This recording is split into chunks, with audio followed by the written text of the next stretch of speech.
Chapter 96. Chief Editor Xia, you're flattering me. In fact, I'm also from the city. After working in the city for a while, I've seen too much hypocrisy and deception. I felt that life was boring and meaningless. One day, I walked here with my bag and saw these children. Although they were poor, they had never given up chasing their dreams. So I stayed. In fact, it was these children who changed me. I should say that I'm very lucky to have met them. Xia Dong was very moved. She decided to do an exclusive interview with Ning Feng, so that more people would pay attention to his deeds. Ning Feng smiled embarrassedly. Chief Editor Xia, the children have finished the artwork you mentioned. Do you want to have a look now? Okay, please lead the way. Ning Feng took them to the small yard behind the school. When they saw the things placed in the yard, the three of them were immediately shocked.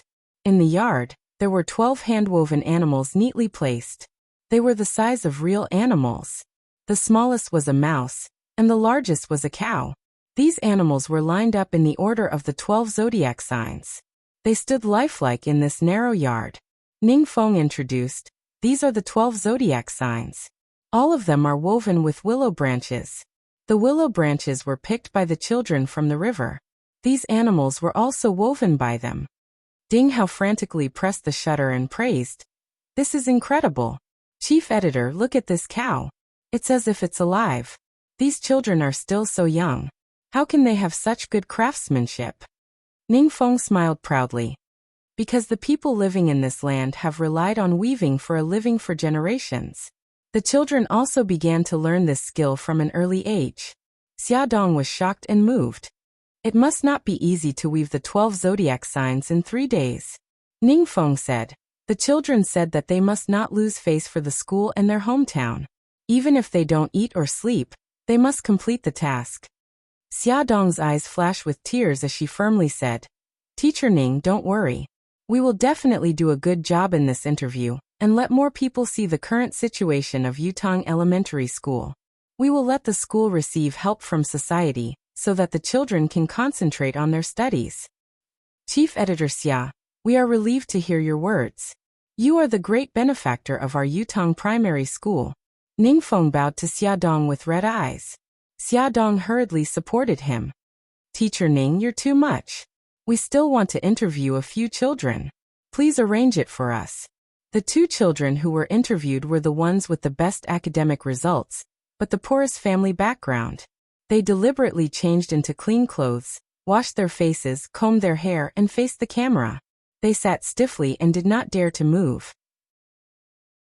Outside the window, a group of children lay on the ground and watched curiously, but no one said a word. Don't be nervous. Xia Dong comforted them. She wanted them to relax, but she did not expect them to be even more nervous. She changed her approach and said with a smile, I have 2 children too. They are less than 5 years old, and have just started kindergarten. 2 days ago, their teacher taught them a children's song. Let me sing it for you. Mika Kito's deep eyes fell on her. She did not know what she wanted to do. Ding Hao's face was bitter. He wanted to cover his ears, but unfortunately he did not have a 3rd or 4th hand. Under the banyan tree by the pond, cicadas are calling for summer. Her voice was soft and clear. She sang the familiar childhood. Ding Hao's eyes widened. It was different. It was different from the wailing of ghosts and howling of wolves in the KTV. The chief editor sang beautifully and beautifully. Xia Dong sang as if she was deeply immersed in it. Just as everyone's emotions were stirred by her, she suddenly stopped and said with a smile, Is there anyone who can sing? Can you sing with me? Ning Feng had taught the children this song before, so they all knew how to sing it. They could not help but sing along with her. The 2 children who were interviewed also sang along. After the song, the children all smiled and their nervousness dissipated. Ding Hao gave Xia Dong a thumbs up. The information obtained from the interview was enough to make people weep. Of the 2 children, one was from a single-parent family. He had lost his father when he was young. His mother sold herbs for his living and education. He had to walk more than 10 kilometers to school every day just to go home and help his mother pick herbs after school. The other child had 3 younger sisters. She was the oldest girl. At the beginning of the year, her parents did not allow her to go to school. She knelt on the ground and begged for a day and a night. Finally, her parents agreed to let her go to school, but she had to pay for her tuition and living expenses. Because her family was too poor to pay for it, she had to go to town every weekend to pick up scraps and beg on the streets to earn money for her tuition and living expenses. There were several times when Xia Dong could not control her emotions and choked. Ningfeng was right. These children had strong souls. No matter how big the disaster was, they were always tenacious. She should learn from them. After the interview, Xia Dong was in a heavy mood. On the way back, she did not say a word. Nowadays, people felt that they were the most miserable people in the world. In fact, it was just because they had not seen anyone more miserable than themselves. Xia Dong decided to change the fate of the children in Yutong Primary School. In order to expand the influence of the magazine and let more people see the interview, Xia Dong deliberately greeted her friends in the circle and asked them to help promote it. She also asked Bailey Yin to persuade Lin Weiwei, the Queen of Heaven, to say at the press conference, "I like to read Charm magazine very much.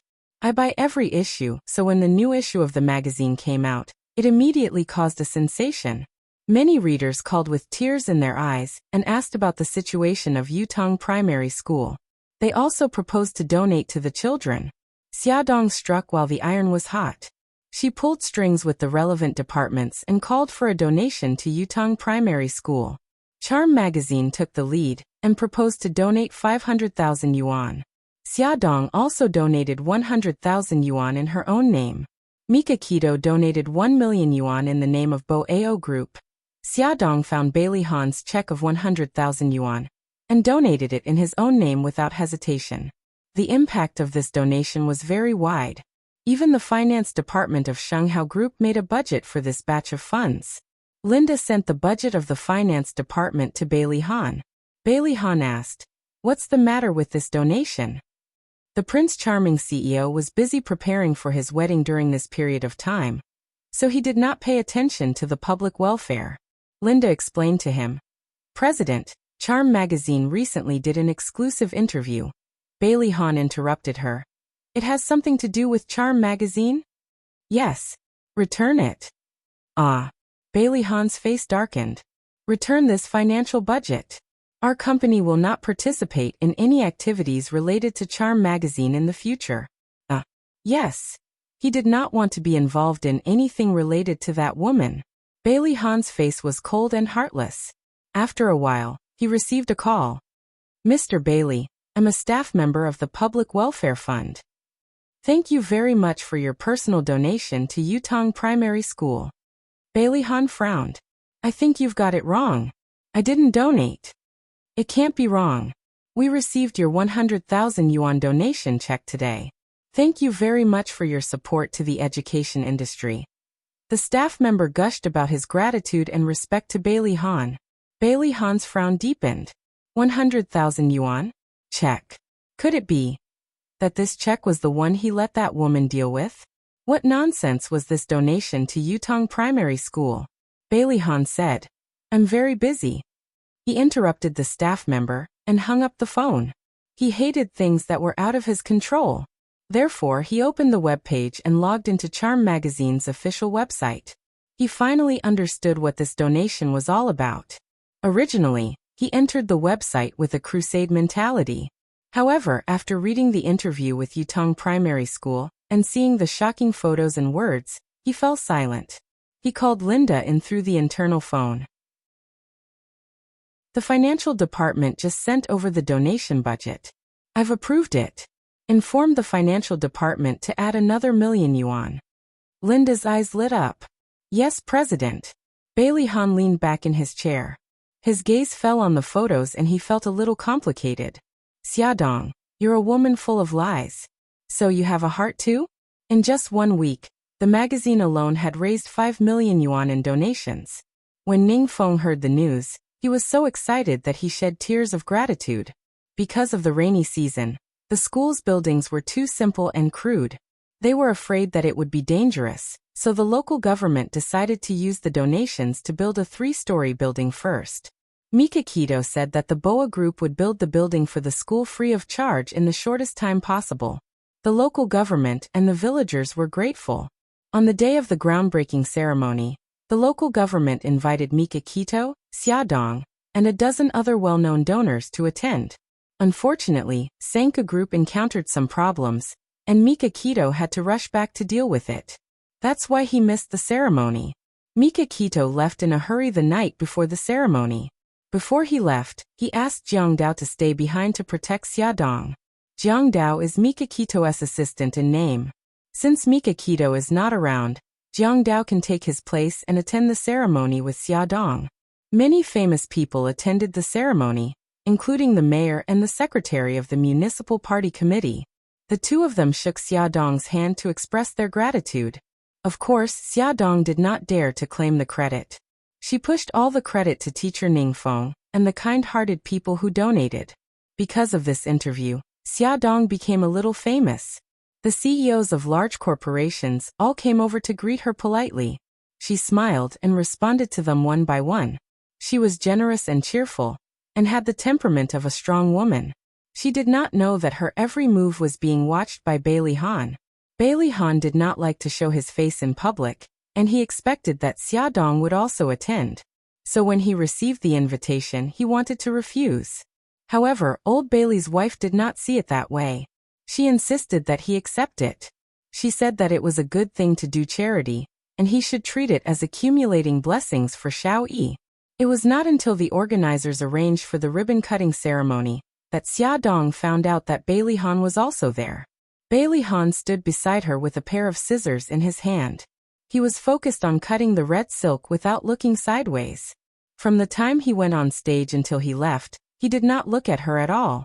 After the groundbreaking ceremony, everyone left in their cars. Xiaodong was not in a hurry to leave. She said a few words to Jiang Dao and Lilith.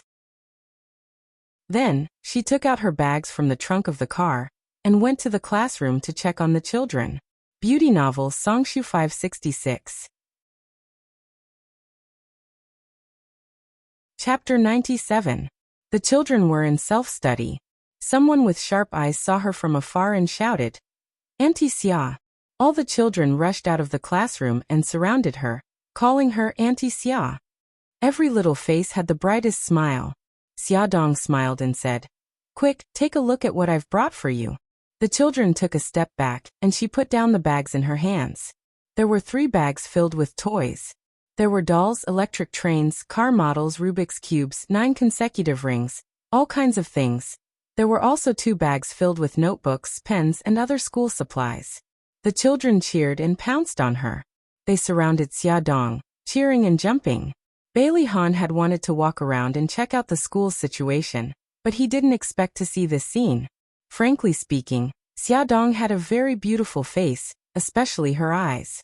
When she smiled, they were filled with passion and contagion. At this moment, she was smiling very happily. She stroked the children's hair and said something from time to time. Bailey Han's eyes darkened. Finally, he turned around and left. After a while, Jiang Dao and Lilith came to look for her. Xiaodong said goodbye to the children. "Children, I'm leaving. You have to study hard and grow up to be useful people to society."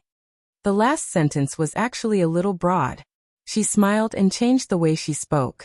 Study hard and change your own fate. Change the fate of your family. Auntie Xia will remember it. The children's little faces were filled with determination. They reluctantly sent her to the village entrance and watched her get into the car.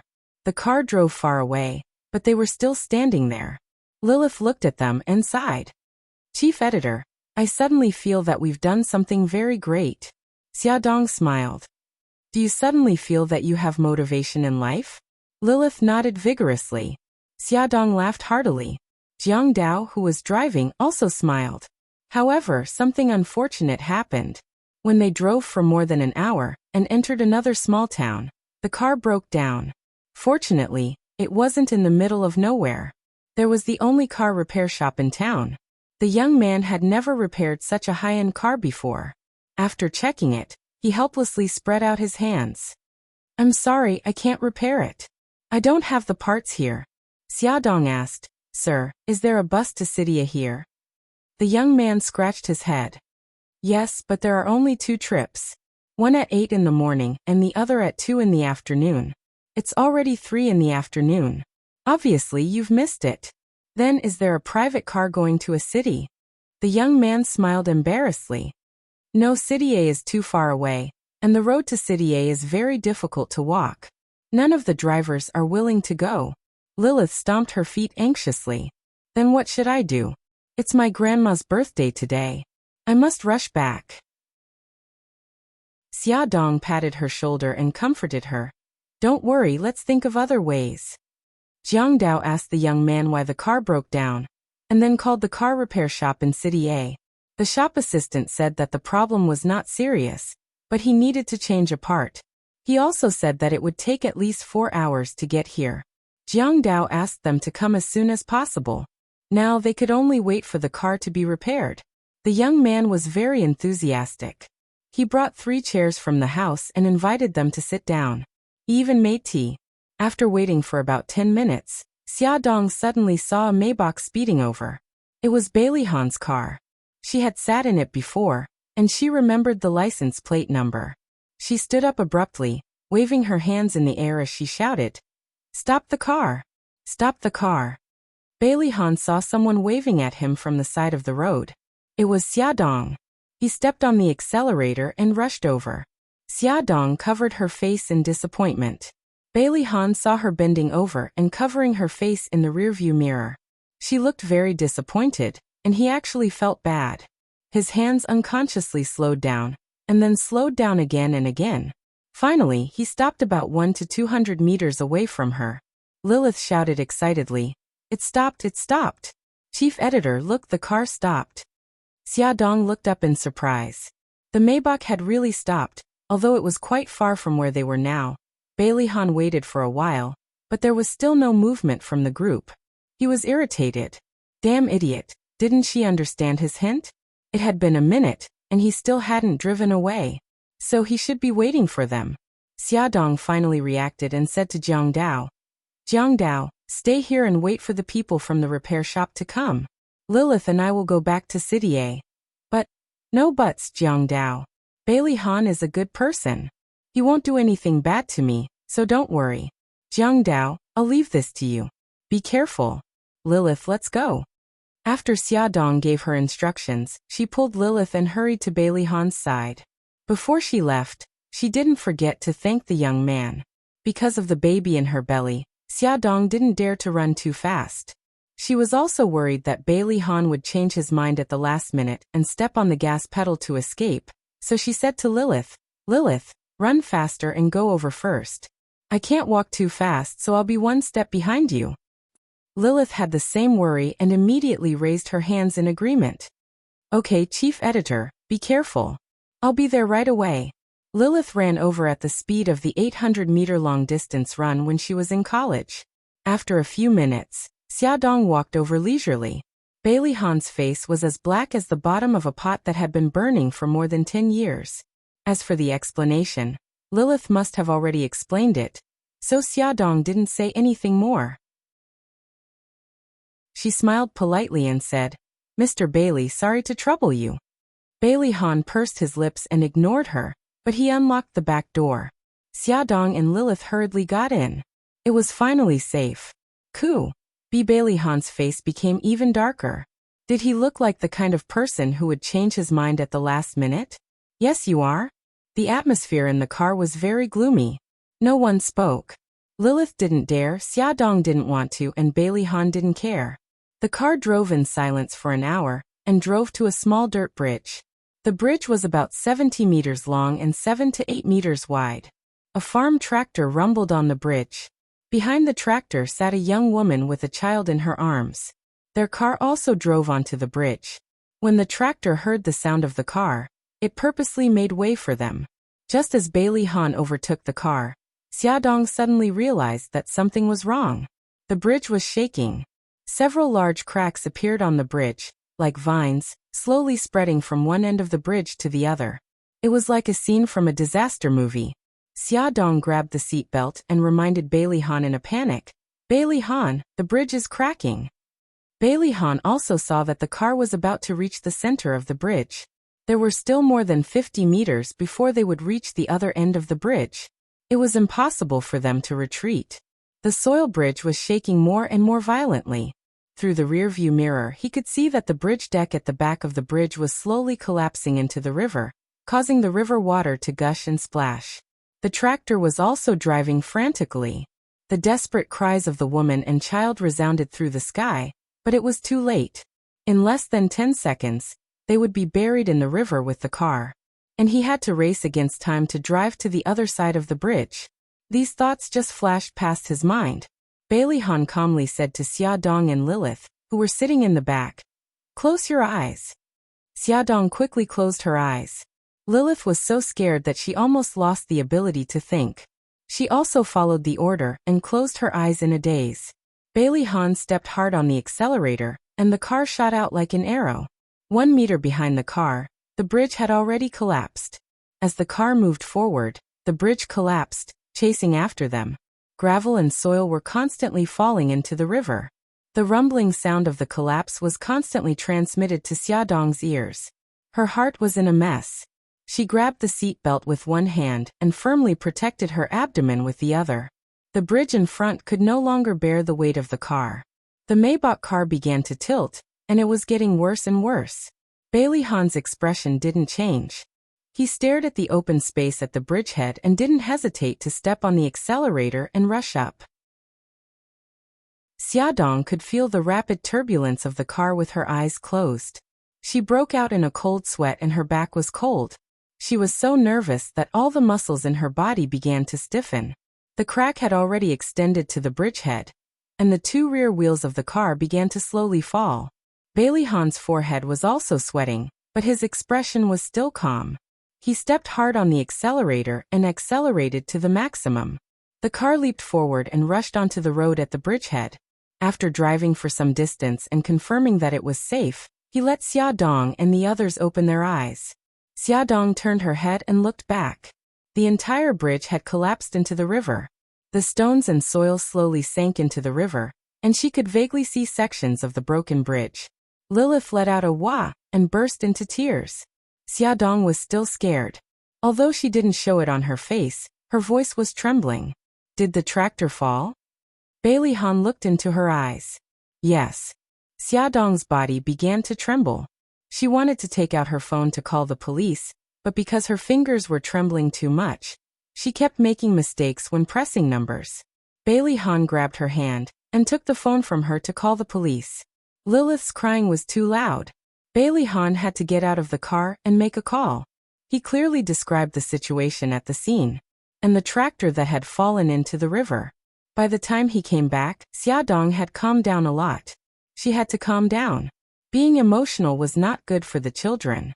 She asked Bailey Han, "Will they still be alive?" Bailey Han knew that she was asking about the family of 3 on the tractor. He remained silent and didn't answer. The answer was self-evident. Falling from such a high place, with stones and soil falling continuously, and the rushing river, how could they still be alive? Xia Dong's eyes were filled with sadness. In the face of disaster, humans were very fragile. Xia Dong pulled the crying Lilith into her arms and hugged her tightly. She comforted her gently. "Lilith, don't be afraid. It's all right now. Don't be afraid." Under her gentle, comforting voice, Lilith's trembling body gradually calmed down. She also gradually regained consciousness. Her eyes were filled with tears. She looked up at Xia Dong. Chief Editor, are we still alive?" Xia Dong nodded firmly. "We're still alive. In fact, we're going to live better than before. After experiencing life and death, one would become braver." The 2 of them gradually calmed down. Bailey Han said slowly, "Let's leave this place as soon as possible." Xia Dong nodded silently. Come and see. Songshu 566. Chapter 98. Bailey Han glanced at her and started the car. After driving for almost an hour, the police cars and ambulances drove in the direction of the collapsed bridge. The last police car stopped them and asked about the situation. After learning that they were the ones who called the police took down their contact information and said that they would be invited to record their statements when they returned to the city. Bailey Han and the other two were very cooperative. In the end, the police bowed to the three of them and got into the car to chase after the police car in front. Xia Dong then remembered that with the bridge collapsed, the people at the car repair shop would not be able to cross the river and repair the car. Similarly, Jiang Dao would not be able to return to the city. She quickly contacted Jiang Dao and briefly told him what had happened. After Jiang Dao heard it, his back was instantly drenched in cold sweat and his heart trembled. Luckily, Miss Xia was fine. Otherwise, when the boss came back, he would definitely be killed. After a long while, Jiang Dao said, "Miss Xia, it's good that you're fine.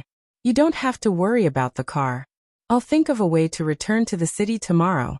Please take care of yourself." "Okay, I got it. You be careful too." It was already past 9 at night when they returned to the city. Lilith had calmed down a lot. She said that she would take a taxi back and asked Bailey Han to drop her off at the intersection. Only Bailey Han and Xia Dong were left in the car. Bailey Han glanced at her. After a while he said, "Tell me the address. I'll send you back." "No need. I'll take a taxi back too. I've already troubled you today." Bailey Han emphasized, "Tell me the address." Xia Dong knew that he was a very stubborn person. If he insisted on something, he would definitely do it. She could only tell him the address. Bailey Han drove her to the neighborhood without a word. When she got out of the car, her legs were a little weak. She tried to stand straight and smiled. "Thank you for today," Bailey Han said lightly. "Go upstairs." Xia Dong nodded and walked step by step to the elevator. Bailey Han watched her figure disappear into the corridor before he started the car and drove away. After entering the elevator, Xia Dong's fake calmness collapsed. She leaned against the elevator and watched as the numbers continued to rise. Finally, it stopped at her floor. The moment the elevator door opened, the smile returned to her face, and she pressed the doorbell of her house. "Mommy, Mommy, you're back." Xiao Guai threw herself into her arms. "Mom, why are you so late? Did anything happen on the way home?" Xiao Bao had calculated the schedule. His mother should have reached home more than an hour ago. "It's okay. Mommy was playing with those kids for a while, so I was delayed. Have you guys eaten?" "We've already eaten, and the nanny has already bathed us." "Okay, then Mommy will send you back to your room to rest." Xia Dong carried her daughter. "Gigai, did you listen to Auntie and take your medicine today?" "Yes, take your medicine. Do you feel uncomfortable anywhere?" "It was stuffy here in the afternoon, but I'm fine now." Xiao Guai pointed to her chest. Xia Dong hugged her tightly and said gently, "If you feel uncomfortable in the future, you have to tell Mommy immediately. If Mommy isn't around, you have to tell Auntie, okay?" Yes, I know." Xia Dong put her daughter on the bed and covered her with a blanket. She told her daughter jokes to cheer her up. Suddenly she said, "Mommy, I really want to go back to kindergarten." Xia Dong stroked her daughter's hair gently and said gently, "Gigai, you're sick now, so you can't go to kindergarten for the time being. Let's go back when you're better, okay?" Xiao Guai pursed her lips and her big eyes were filled with tears. She said pitifully, "But the garden party is coming, and I want to perform on stage with brother." Xia Dong gently wiped the tears from her face and said softly, "Gigai, Mommy will tell the teacher that you can't go to kindergarten before you're better, but on the day of the garden party, I'll let you perform on stage, okay?" Xiao Guai shook her arm and looked at her with tears in her eyes. "Mommy, when will I be better? When can I go to kindergarten?" Xia Dong squatted in front of her bed and hugged her tightly. "Gigai, believe Mommy, it won't be long. 10 months. In 10 months, you can go back to kindergarten." 10 months, it seems like a long time. Not long at all." Xia Dong stroked her head and smiled.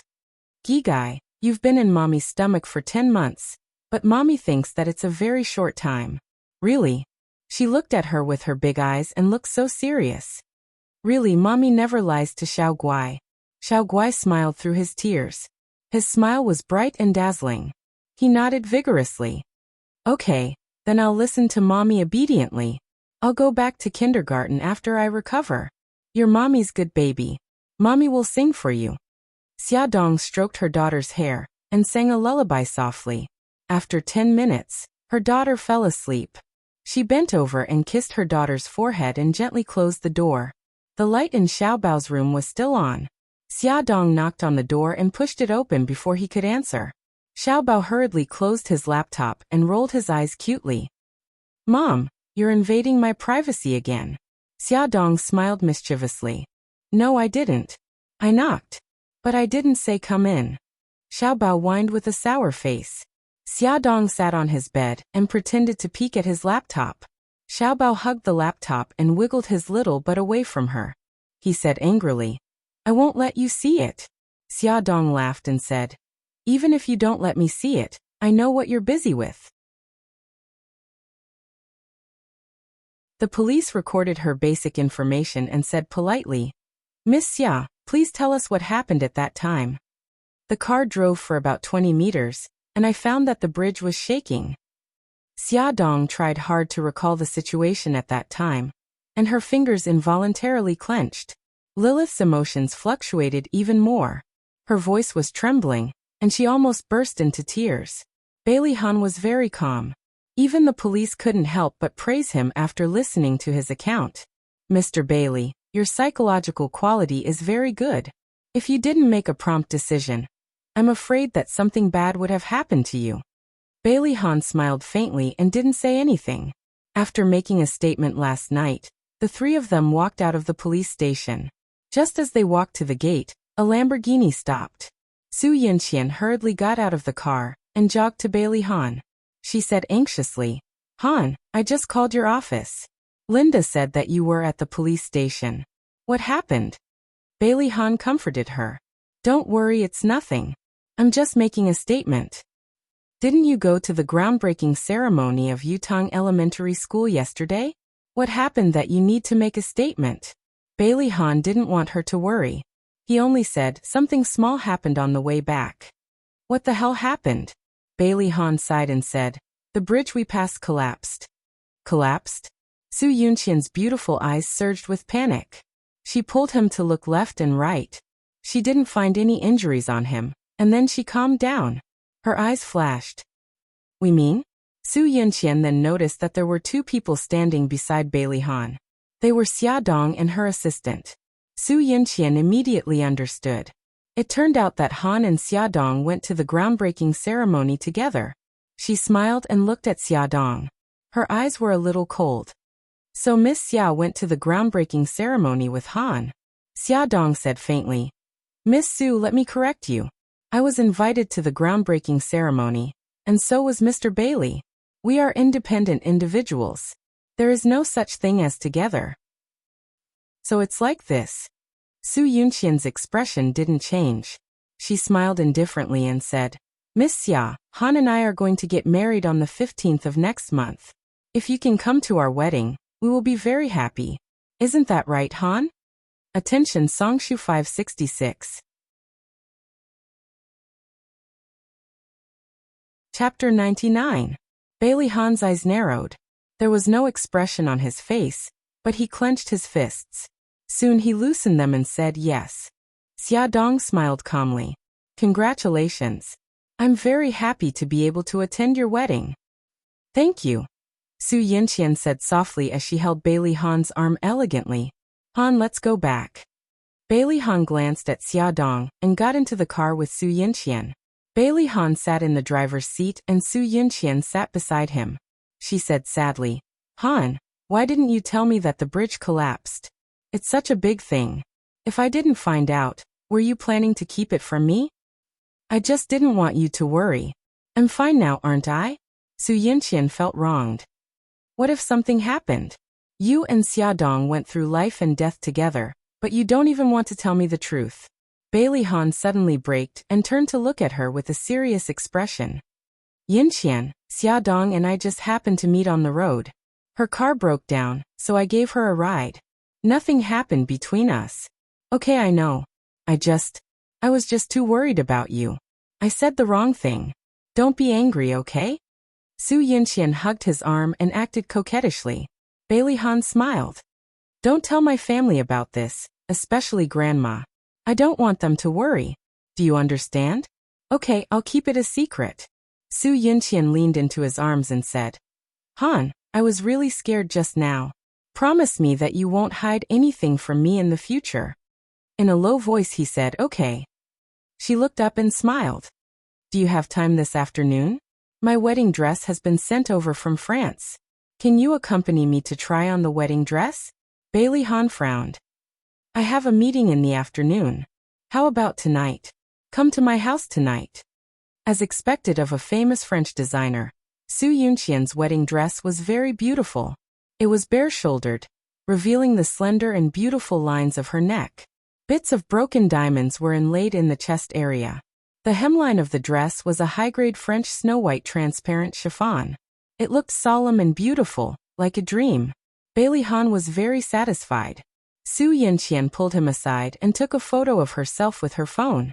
When she went back to her room to change her clothes, she sent a text message to Su Xingqian. In the message she said, Xingqian, help me see if this wedding dress is pretty.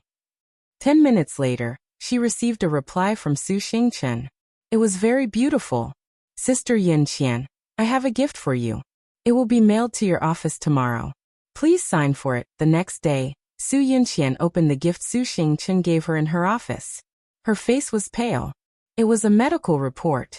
It showed that the person involved was pregnant for 2 weeks. The name of the person involved was Xia Dong. This wasn't a big deal. The problem was that there was a stack of photos under the medical report. They were all secretly taken by Xia Dong and Bailey Han. It seemed that they were seducing each other. First, Xiao Tiansheng and Bailey Han were talking about something. Then, Bailey Han looked at the direction of the bar counter and walked towards the private room. Then, Xiao Tiansheng helped a drunk woman from the bar counter into the private room. Although the photo only showed the back of that woman, even if she turned into ashes, Su Yunqian would recognize her. She was Xia Dong. According to the date of the photo, it coincided with the date of Xia Dong's pregnancy. Was this a coincidence or was it true? Su Yunqian's face was pale. She leaned against the office chair. Her phone rang. It was Su Xingqian. Sister Yunqian, did you receive the gift? I took those photos with my own hands. Also, I noticed that Brother Han stayed in the private room for more than half an hour. Why don't you ask his servants if he came home that night? Su Yunqian's laughter sounded so innocent and considerate, but Su Yunqian knew that her cousin was definitely not someone to be trifled with. Su Yunqian said calmly, "This is between me and Han. You don't have to worry about it." After speaking, she hung up the phone. The photos in front of her and Su Xingqian's words were like the venom of a poisonous snake. They corroded Su Yunqian's rationality. She gritted her teeth and dialed the number in Bailey Han's villa. The housekeeper picked up. The housekeeper was steady and experienced. He was very trusted by Bailey Han. If she asked him rashly, he wouldn't tell her the truth. Su Yunqian used a roundabout tactic. "Housekeeper, I remember that I forgot a piece of jewelry in Han's bedroom on the night of June 2nd. Please have someone keep it well. I'll come and get it when I have time." The other side of the phone was silent for a while. Then he said, "Miss Su, if I remember correctly, you didn't come to the villa on June 2nd. Did I remember wrongly? I still remember that Han came back very late that night. He didn't come home until 1 in the morning. Miss Su, you must have remembered wrongly. Young master didn't come home on the night of June 2nd. He only came back the next day. You said that it might be June 12th. Don't worry, I'll have someone keep the jewelry well." Su Yunqian's hand gripped the phone tightly. Her knuckles turned white. She smiled and said, "I see. Housekeeper, thank you." June 2nd was the date of the photo shoot. Han didn't come home as expected. Su Yunqian's mind was filled with the scene of Bailey Han and Xia Dong entangled in bed. She slumped against the back of the chair and didn't move for a long time. She wanted to directly question Bailey Han, but she held back. They were going to hold their wedding in half a month. She didn't want to complicate things because of this. Her head hurt. What should she do? Su Yunqian looked at herself in the mirror in pain. After about 5 minutes, she finally calmed down and dialed a number. A voice came from the phone. "Sorry, the number you have dialed is not in service." She hung up the phone. Soon, she received a call from an unknown number. A man's deep voice came through. "I'm your godfather." "Godfather, What's the best way to get rid of a woman's child without getting into trouble? It's an accident. No one will know. Su Yinqian smiled. Very good. I'll reward you with 2 million yuan. Within 5 days, find an assassin to help me get rid of the child in this woman's belly.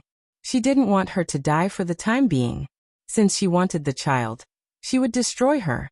Only in this way would she suffer more. She sent Xia Dong's photo to the man nicknamed Godfather, and reminded him, as far as I know, there's a powerful person behind her. I hope your people can really do it without anyone knowing. Don't worry. I've been in this business for many years and I've never failed.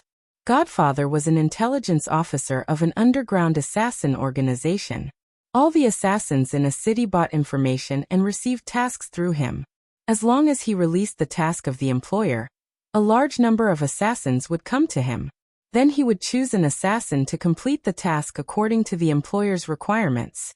Of course, no matter whether the task was successful or not, Godfather would take 10% of the reward as commission. No one knew the real identity and face of Godfather. Su Yinqian didn't know either. She got his contact information by chance. Glamour magazine, chief editor's office. Xia Dong was busy preparing the report of this month. Her right hand habitually touched the cup, and found that the tea inside was empty. So she said to Lilith through the internal line, Lilith, please make a cup of tea for me. Lilith quickly came in. When she was about to go out with the teacup, she suddenly thought of something and asked mysteriously, Chief editor, have you had that in the past 2 days? Xia Dong looked up blankly. What? Lilith smiled. Your period? No. Lilith blinked. That's good. Xia Dong didn't know what she was doing and didn't have time to ask, so she let her be. Soon Lilith put the brewed tea on her right hand. Xia Dong was almost done preparing the documents and the tea was cold. She picked it up and took a sip. It tasted different from the tea she was used to. She looked at the tea leaves in the teacup and saw that they were very thin red petals. Because she was pregnant, she paid special attention to her diet. When she saw that the tea leaves had changed, she called Lilith over to ask about it. Lilith, what tea is this? It doesn't look like the kind I drink. Lilith smiled and said, Chief editor, this is saffron. It's good for a woman's health. I see that you don't look too good recently. Drinking saffron can replenish your blood. But people who are on their period and pregnant can't drink it. So I just asked if you were on your period. Xia Dong's hands trembled, and she almost overturned the teacup.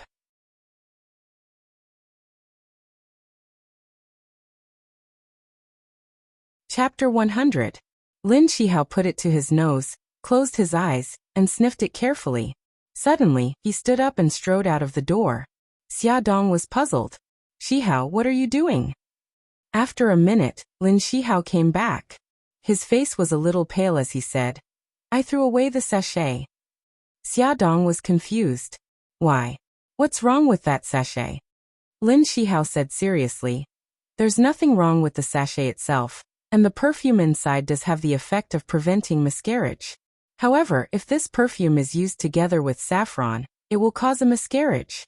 Didn't you say that you drank a sip of saffron at noon? So you have to throw away this sachet quickly. Otherwise, the child will be in danger. Xia Dong's back was covered in cold sweat. She was scared. Fortunately, you found out. How do you know this perfume? Lin Shihao explained. My grandfather is an old Chinese medicine doctor. I learned a lot of pharmacology from him before.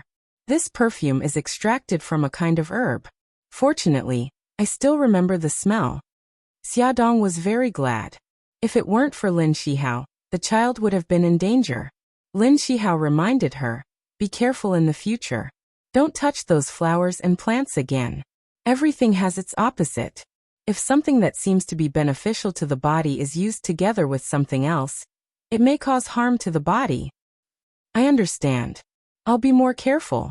Shihao, thank you. Xia Dong decided that when she got back, she would get rid of the pillow with the herbs. These few days, Xia Dong felt that her luck was extremely bad. When she was driving, she almost collided with an oncoming truck. She hurriedly turned the steering wheel, but in the end, she still hit the guardrail on the side of the road. Fortunately, the airbag protected her body. Although she was shocked, she managed to adjust her emotions in time. The baby only gave her a stomachache because of his temper, but it was nothing serious. The BMW was damaged and sent for repair. The insurance agent arranged to meet Xiaodong at the cafe next to the company. When she took the elevator, a delivery man pushed a small cart and quickly squeezed in. The narrow space became even narrower with the help of the trolley. Xiaodong had nowhere to retreat, so she stayed close to the trolley. While the elevator was ascending, it suddenly shook, and the boxes stacked on top of the trolley fell toward her. She quickly caught the boxes with her hands, but the boxes below loosened and hit her abdomen. She quickly raised her leg and used the strength of her leg to block the box. "What's wrong with you? This miss was almost hit by your cart." The people around finally reacted and helped Xiaodong carry the box while scolding the delivery man. The delivery man apologized profusely. "Forget it, you didn't do it on purpose." Xiaodong sighed weakly and rubbed her knee that was hurting. Accidents happened one after another. Xiaodong went to the bathroom and almost fell on her face on the wax floor. Fortunately, she had practiced martial arts and was agile enough to grab the sink in time. When the light turned green and they crossed the sidewalk, someone rushed over and almost hit her in front of a speeding car.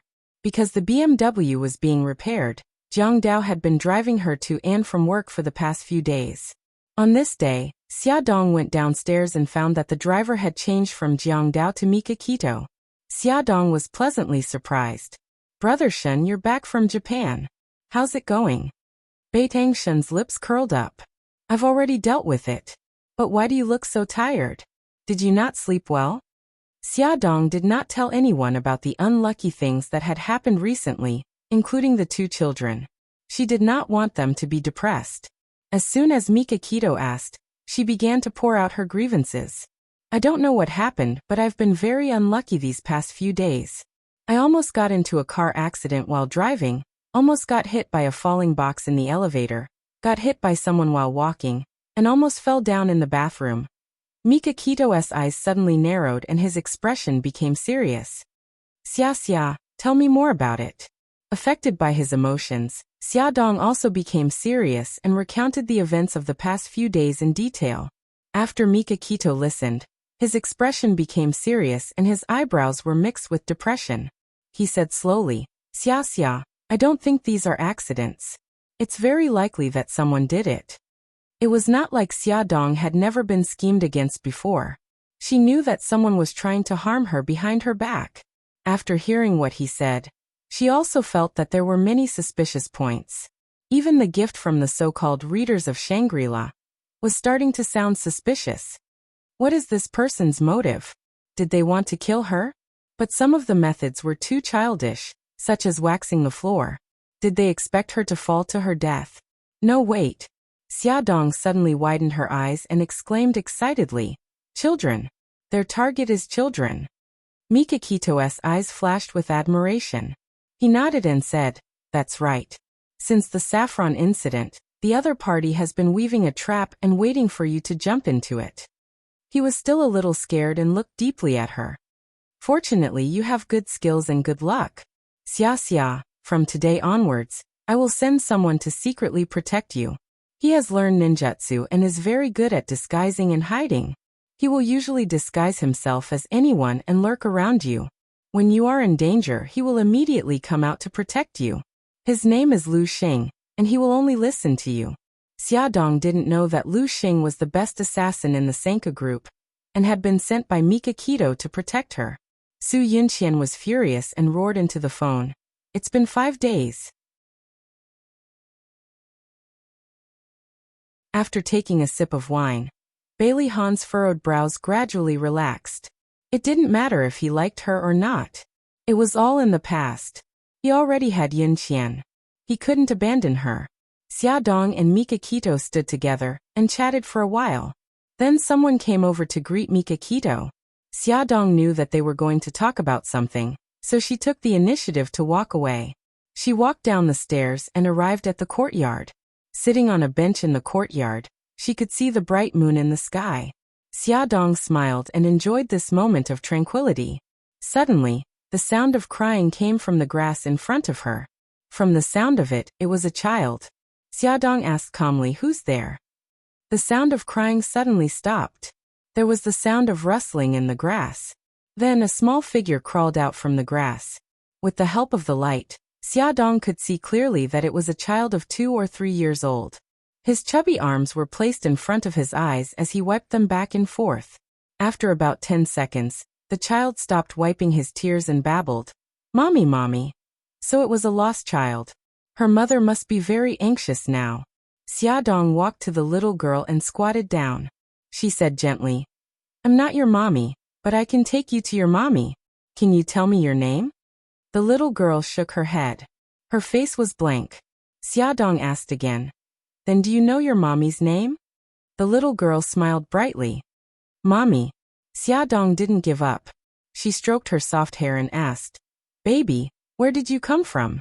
Maybe your mommy is over there. Pointed out to Auntie." The little girl tilted her head and looked at her. After a while, she suddenly stretched out her arm and pointed in the direction of the hall. Xiaodong confirmed, "You came from there?" The little girl nodded. "Looks like your mommy is also here for the charity reception. Let's go find her together." It wasn't convenient for Xiaodong to carry her, so she let her walk beside her. She held her hand and pulled her up the stairs. She immediately ran excitedly towards the hall with her short legs. Xiaodong was worried that she would fall, so she followed closely behind her. As her gaze was fixed on the child, she didn't notice Bailey Han suddenly walking over from the balcony. The two almost collided, but Bailey Han took a step back and avoided her. She smiled embarrassedly. "Sorry." Bailey Han didn't say anything. His cold gaze fell on the little girl beside his leg. Awesome novel Hongcha 866. Chapter 101. She took the initiative to explain. "It's a lost child. I'm taking her to look for her mommy." He nodded coldly and was about to leave when he realized that someone was tugging on his pants.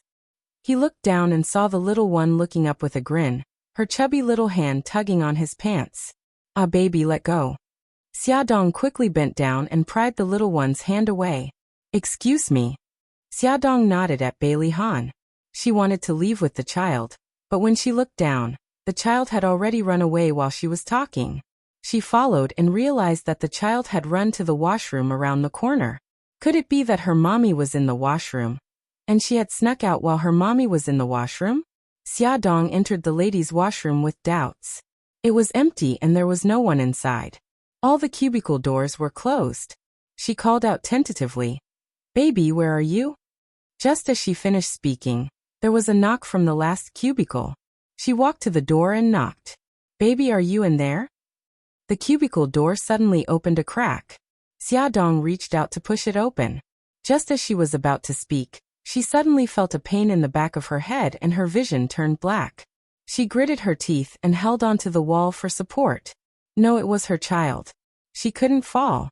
"Help!" Just as she was about to speak, a large hand covered her mouth tightly from behind. It hugged her body and dragged her into the cubicle behind her. Her head hurt and her consciousness started to blur. She vaguely saw the last cubicle door open with a creak. A woman in a cleaner's uniform walked out from inside. Beside her feet stood the little girl.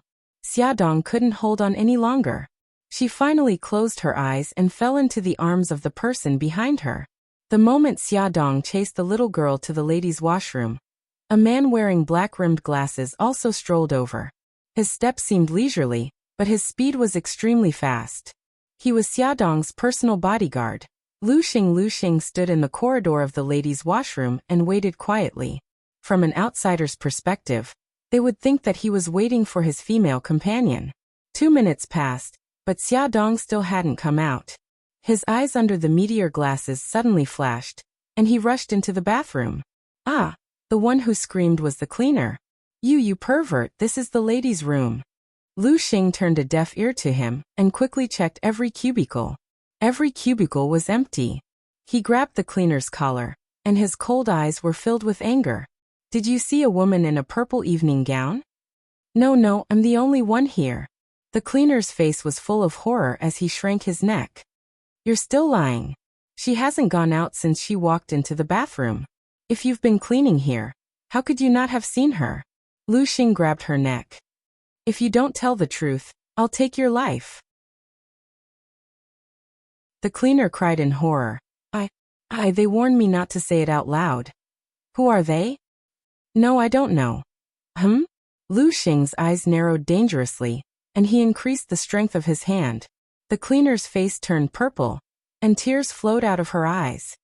I'll say it. I beg you. Lu Xing slightly relaxed the strength of his hand. The cleaner coughed and said, just now, 2 men in black suddenly jumped out of the cubicle and kidnapped the lady you were talking about. She pointed to the last 2 cubicles. It's there. Where did they leave from? Lu Xing had been guarding the door. They couldn't have passed through there. No, I don't know. The cleaner covered her face in fear. They pointed a gun at me. I closed my eyes and didn't dare to look. When I opened my eyes, they were gone. Lu Xing's sharp eyes quickly swept across the empty washroom, and finally fell on the nearly 2-meter-high window. The window glass was pushed open. Did they escape from there?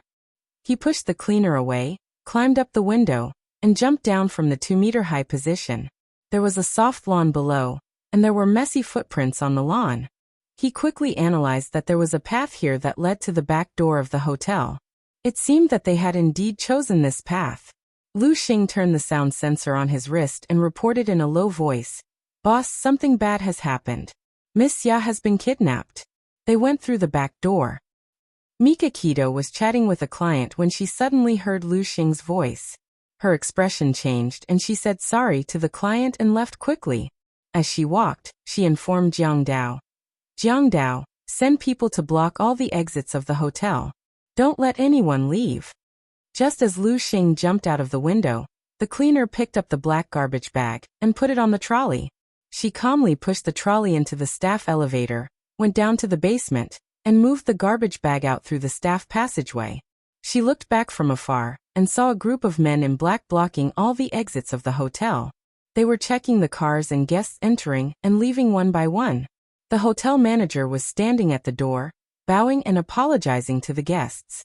She curled her lips and revealed a strange smile. There was a truck full of garbage parked by the roadside. Seeing her coming, a bearded man who looked like a driver jumped out of the truck and helped her carry the black garbage bag. He was about to throw the garbage bag into the truck, but the cleaner quickly stopped him. White Tiger, be careful. The client said very clearly that we have to protect the child in her belly. F***CK, this is so troublesome. I don't know what the client is thinking. The bearded man put the garbage bag into the truck while cursing. Stop complaining. They have a reward of 2 million yuan. Alright, now is not the time to talk. We have to send her out of the city tonight. The cleaner nimbly jumped into the truck and took off his hat, revealing his black hair. The bearded man also got into the truck, started the engine, and drove into another street in the blink of an eye. He looked sideways at the woman beside him, chewing gum in his mouth. Suzaku, you're really something. You can kidnap the hostage under the noses of so many people. No wonder you're one of the top 3 killers in a city. Suzaku said calmly. White Tiger, we can't be careless. You saw it just now. Mika Kido is not a simple person. He can gather so many men to search the hotel in just a few minutes. To be honest, I'm a little worried about whether we can leave a city smoothly. The bearded man was full of confidence. Don't worry. Kidnapping and killing are your specialties. Escaping is also my specialty. I've arranged all the checkpoints. Suzaku patted his shoulder in appreciation. I knew you wouldn't let me down. That's why I've always chosen to partner with you. One killed people, and the other designed escape routes. They cooperated seamlessly and had never failed. The truck passed through many checkpoints smoothly and drove out of the downtown area of a city. Before entering the highway, they changed into a high-performance car. The garbage truck was abandoned on the road. Anyway, it was stolen from the garbage station, so they didn't feel bad about it at all. The car drove on the provincial road at lightning speed. In the back seat, Suzaku opened the black garbage bag and slowly pulled it down, revealing Xiaodong's face. Suzaku touched her nose and shouted at the bearded man in the driver's seat. White Tiger, you're too cruel. This woman is still unconscious. White Tiger raised his voice. Isn't that good? If she wakes up, it'll be troublesome on the road. Vermilion Bird shook her head and helped Xiaodong lie down on the seat. First, she took out a pair of rubber gloves and put them on. Then, she rummaged under the seat and pulled out a small metal box. Inside the small metal box was a row of small potion bottles. The potion bottles contained a transparent liquid. She shook the small bottle and used a syringe to suck out all the liquid inside. Then, she raised Xiaodong's arm and injected all the liquid in the syringe into Xiaodong's body. White Tiger saw her actions through the mirror and asked curiously, "What's that?" Suzaka skillfully packed the small metal box. "I don't know.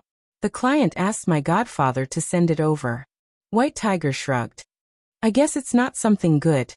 Suzaku interrupted him. "Put away your curiosity. In order to live longer, it's better to know less about this kind of thing." She put the small metal box back to its original place and put on a disguise. She rested her hands behind her head and said lazily, "White Tiger, after this job, I plan to find a small island for a vacation. I'll come back after the news dies down."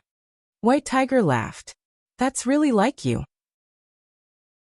But let's wait until we get the money." The car sped in the night, and the scenery on both sides of the road flashed by quickly. 2 hours had passed in City A, but Mika Keto and the others still had not found Xiaodong's whereabouts. The surveillance cameras outside the hotel had been tampered with, and did not record anything. All the exits, including the staff's private passageways, were searched, but no suspicious person was found.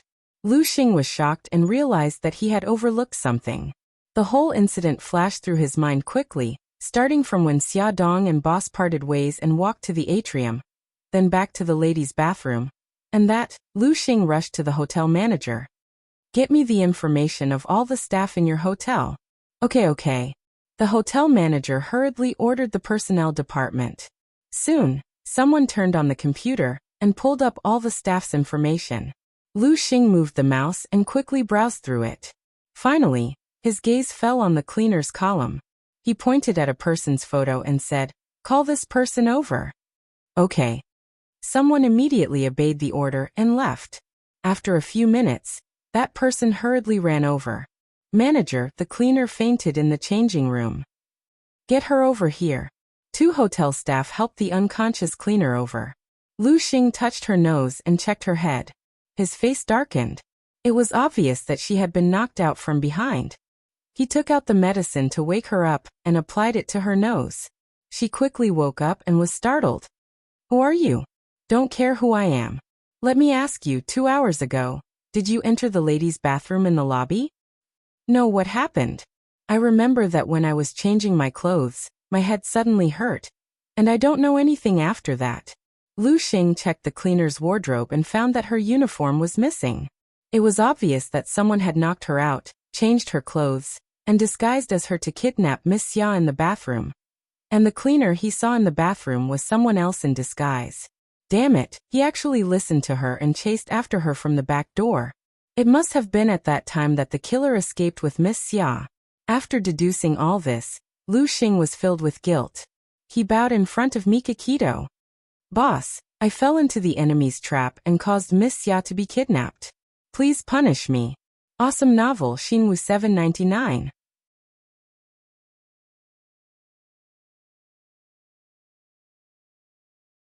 "Trust me, we'll have news about your mommy soon. I won't let her get hurt." Mika Keto held his shoulder and said seriously. Xiao Bao's snow-white teeth bit his lower lip tightly. His little face scrunched up as he tried to calm down. However, he was a 4-year-old child after all. How could he not be worried when the person closest to him was kidnapped? His eyes turned red and tears fell from his eyes as he started to cry. "Uncle Shen, do you think mommy will be in danger? I'm so scared." Mika Keto pulled him into her arms. Her voice was soft but firm. "No, I won't let your mommy be in danger." Although she had made this promise in front of the child, after a night, her subordinates still hadn't found any useful information. They couldn't trace Xiaodong's phone signal either. Although Mika Keto appeared calm on the surface, she was actually burning with anxiety. In the study, Mika Keto's face was gloomy. Lu Xing, who did Xia come into contact with last night? Lu Xing's fractured wrist had already been bandaged. He recounted all the people Xia Dong came into contact with last night, as well as the details. Mika Kito heard that before Xia Dong went missing, she was chasing a little girl and bumped into Bailey Han. Mika Kito frowned. That little girl might have been deliberately arranged by the kidnappers to lower Xia Xia's guard and lure her into a trap. Do you still remember what she looked like? Lu Xing nodded and took the pen and paper from Jiang Dao. With just a few strokes, she sketched a portrait of the little girl on the paper. Mika Kito waved her hand. Jiang Dao passed down the order. Get everyone to search for the little girl's whereabouts. One of her subordinates knocked on the door hurriedly and walked in. Boss, we've questioned all the hotel staff. Witnesses said they saw a cleaner pushing a garbage cart out of the hotel. Mika Kito was shocked. Send someone to check all the garbage trucks in the hotel area. Ask around at the garbage recycling station. The subordinate obeyed and left. Lu Xing hesitated for a moment and said, Boss, maybe we can ask Bailey Han. He was the last person Miss Xia saw before she went missing. At that time, the little girl even grabbed his pants and smiled at him as if she knew him. Before she could finish her sentence, Mika Kito had already flashed past her like lightning and disappeared at the door. Mika Kito's heart pounded wildly. Was it Bailey Han who did it?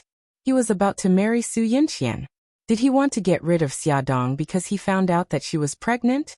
At the door of the conference room of Shenghao Group, Linda anxiously stopped the aggressive Mika Kito. Mr. Beitang, you can't go in. The president is in a meeting. Beitang Shen suddenly exerted force and pushed her away. With a kick of his long leg, the door of the conference room opened with a bang. He stood at the entrance of the conference room like a black-faced thunder god. Everyone present at the meeting turned to look at him. They were stunned, shocked, and confused. All kinds of gazes were intertwined with each other. Linda was crying and kept apologizing. I'm sorry, President. I couldn't stop him. Bailey Han looked at Mika Kito coldly. Mr. Beitang, you'd better have a reasonable explanation. This is my explanation.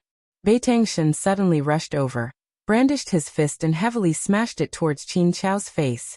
Fortunately, Bailey Han nimbly dodged and avoided the fate of having his nose broken.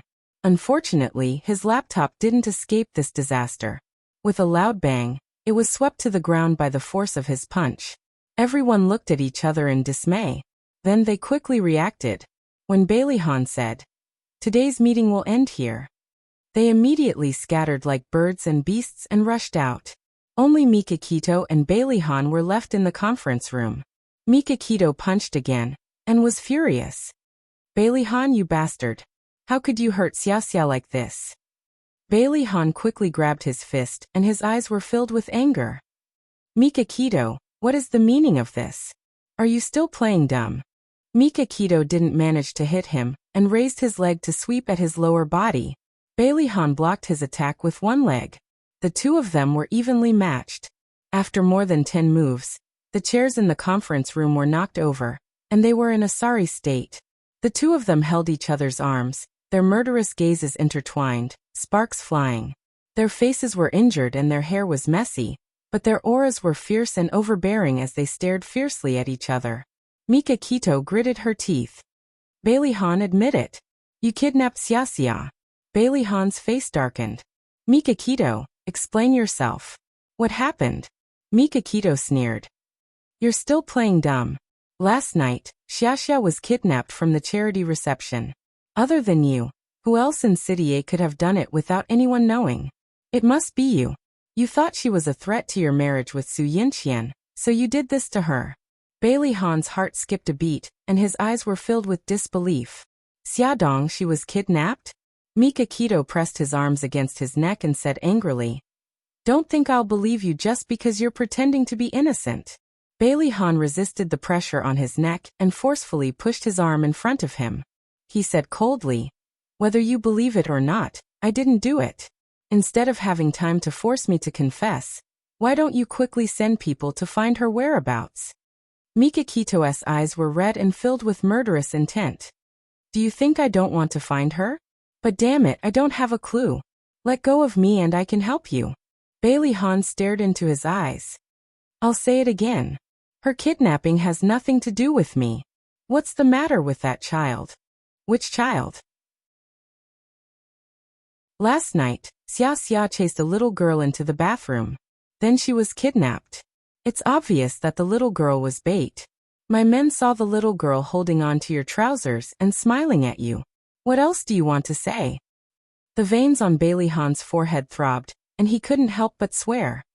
How the F***ck would I know why that child was holding on to my trousers? Damn it, I've said it many times. I have nothing to do with the kidnapping. Mika Kito stared into his eyes. He couldn't see any lies in his eyes, but he still couldn't trust him completely. He slowly withdrew his arms and said, "Help me find the clues within 24 hours. Otherwise, I'll treat you as the mastermind and show no mercy." Bailey Han flung his hands away angrily. He straightened his clothes and said coldly, "I'll give you 10 minutes to tell me what happened. Also, tell me the current situation of the investigation." Mika Kito's face darkened. He held back his anger and told him what happened. Bailey Han frowned and suddenly asked, "Did you ask your men to check the checkpoints out of the city? The kidnappers might have already left the city." Mika Kito's eyes narrowed. That's right. They had been focusing on the city and had neglected the possibility of leaving the city. He immediately informed Jiang Dao to expand the search area. Bailey Han shook his head.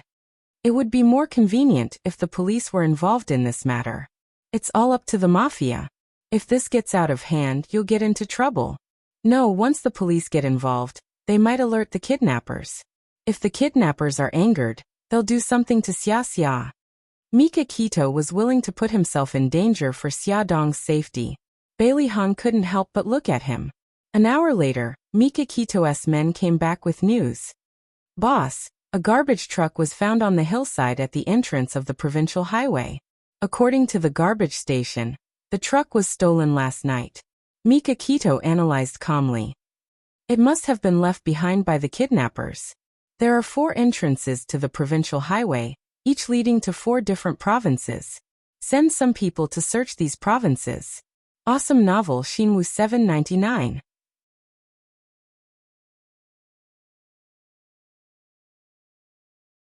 Chapter 103. Bailey Han pondered for a moment and said, "I have contacts in 2 of the provinces. I will ask them to help investigate in secret." Mika Kito nodded. When Xia Dong woke up, her head hurt. She frowned and opened her eyes. The next moment, she suddenly jumped up from the bed and looked at everything in front of her in disbelief. This was a house with mud walls. The low roof was covered with tiles. When she looked up, she could see bits and pieces of light shining in. If it was raining, it would definitely leak. This was the first time she saw what it meant to have 4 bare walls. In this room, there was nothing except for the shabby wooden bed, a small wooden table, and a small wooden stool. She couldn't help but laugh coldly. Did she transmigrate? Or did she transmigrate into the recently popular farming novels? She touched her face and body. Fortunately, she was still herself. She patted her forehead and slowly recalled. Finally, she remembered that she had chased a little girl to the washroom. Then, she was knocked unconscious by the person hiding in the cubicle. After that, she came to this strange place. She touched her stomach with both hands. It was very stable and normal. The baby in her stomach should be fine. She realized that she was wearing a shabby floral shirt. It looked a little like a fabric from the 80s. Her legs were a little sore, as if she had gone through a long journey. Xia Dong rubbed her legs, then turned over and got out of bed. She walked to the shabby wooden door and pushed it. She wanted to go out, but the wooden door was locked from the outside. After pushing for a long time, she could only hear the clanking of the iron lock. "Is anyone there? Is anyone there?" Xia Dong shouted as she pushed the door open. Soon, she heard hurried footsteps, followed by the sound of the door being unlocked. The door opened, and a man with messy hair and an unshaven beard stood at the door. The man was wearing shabby clothes, and his pants were rolled up to his knees. He was barefoot and his feet were covered in mud. The man looked to be in his 30s. His skin was very dark, and he grinned, revealing a mouthful of yellow teeth. "Wife, you're finally awake. You scared me to death." The man spoke in a dialect, so Xiaodong couldn't understand him at all. She was stunned for a moment before she smiled and said, "Brother, I don't understand what you're saying. Do you speak Mandarin?" The man chuckled even more happily. Slapping his thigh with his large hand, he turned sideways and happily shouted in a certain direction, "Mother, my wife is awake. The slave didn't lie to me. My wife is really from the city." Before Xiaodong could figure out what he was so happy about, an old woman in her 70s or 80s walked over shakily with a walking stick. She squinted her old eyes and sized up Xiaodong from head to toe. She kept nodding her head. "This girl is very pretty. Big breasts and a big butt. She can give birth to a son." Xiaodong was flustered by the old woman's gaze. She smiled awkwardly and said, "Grandma, do you understand what I'm saying?" The old woman stretched her ears to listen to her. Xiaodong saw that the old woman was listening so seriously, and thought that she understood what she meant. She looked at her expectantly. "Grandma, may I ask where this place is?" The old woman listened for a while before she suddenly laughed out loud. She patted the man standing next to her. "Fugue, this girl is speaking the city dialect. It's so nice." "Yes, mother. This wife is worth it. I didn't sell those 2 big white pigs for nothing." "Isn't that so? Fugue, you and your wife will consummate the marriage tonight. Mother wants to hold a big fat grandson so badly." The old woman smiled as she stared at Xiaodong. She mumbled something that Xiaodong couldn't understand. Xiaodong felt helpless. She could tell that this old woman should be the man's mother. The two of them were speaking the local dialect. Unfortunately, she couldn't understand a word, and the two of them couldn't understand her Mandarin at all. After talking for so long, the two of them couldn't understand each other at all. Xiaodong thought for a while and said, "This big brother and this old granny, oh no, this auntie, I don't know if you saved me, but I'm very grateful to you. When I get home, I'll definitely repay you." She didn't know if they could understand her. After saying this, Xiaodong bowed to the two of them to express her gratitude, and was about to leave. But she had just taken a few steps, and hadn't even walked out of the room when she was stopped by the man called Fugue. He grabbed her arm and pushed her into the room without any explanation. He slammed the door shut. Xiaodong was dumbfounded. When she came back to her senses, she rushed to the door and banged on it. Open the door and let me out." She shouted loudly for more than 10 minutes, but no one paid any attention to her. She finally understood that even if she shouted until her voice was hoarse, they wouldn't let her leave. She didn't know if they were in cahoots with the kidnappers, or why they had locked her up here. She only knew that she had to leave this place and go home. She sized up the dilapidated house, and thought of a way to escape. The roof was about 3 meters high. Even if she stood on the bed, she wouldn't be able to reach the roof. There were no ropes in the room either. It was almost impossible to escape through the roof. There were no windows in the room. The only exit was that door. She sat by the bed and thought of an escape strategy. She didn't know how long had passed. Suddenly, the sound of the iron lock being unlocked was heard. The door was pushed open slightly and a bowl of noodles was passed through the gap. Then, the door was tightly shut. His stomach began to growl. Xiaodong rubbed her stomach helplessly. She walked over and picked up the bowl of noodles. There were no side dishes. The noodles were cooked very mushy and stuck together. She lost her appetite just by looking at it. But for the sake of the child in her stomach, she had to eat it. Xiaodong frowned. She finished the noodles in small bites and put the bowl back at the door. After a while, she heard the sound of the iron lock being unlocked. The door was opened slightly again. A hand reached in and took away the bowl and chopsticks. She guessed that there was someone watching her outside the door. After a few minutes, she knocked on the door. "Open the door. I want to go to the toilet. Open the door." After calling for a long time, no one paid attention to her. She held her stomach and cried out in pain. "Ouch, open the door. I can't take it anymore." Xiaodong's guess was right. There was someone watching her outside the door. Fu Gui peeked through the gap and said to the old lady who was weeding in the vegetable garden, "Mother, my wife is holding her stomach and screaming so loudly. Will something happen?" The old lady rolled her eyes and shouted, "What can happen? She must want to go to the toilet. Bring the pail of urine in." Oh, okay. Fu Gui ran to the toilet in a panic and ran back with a wooden pail.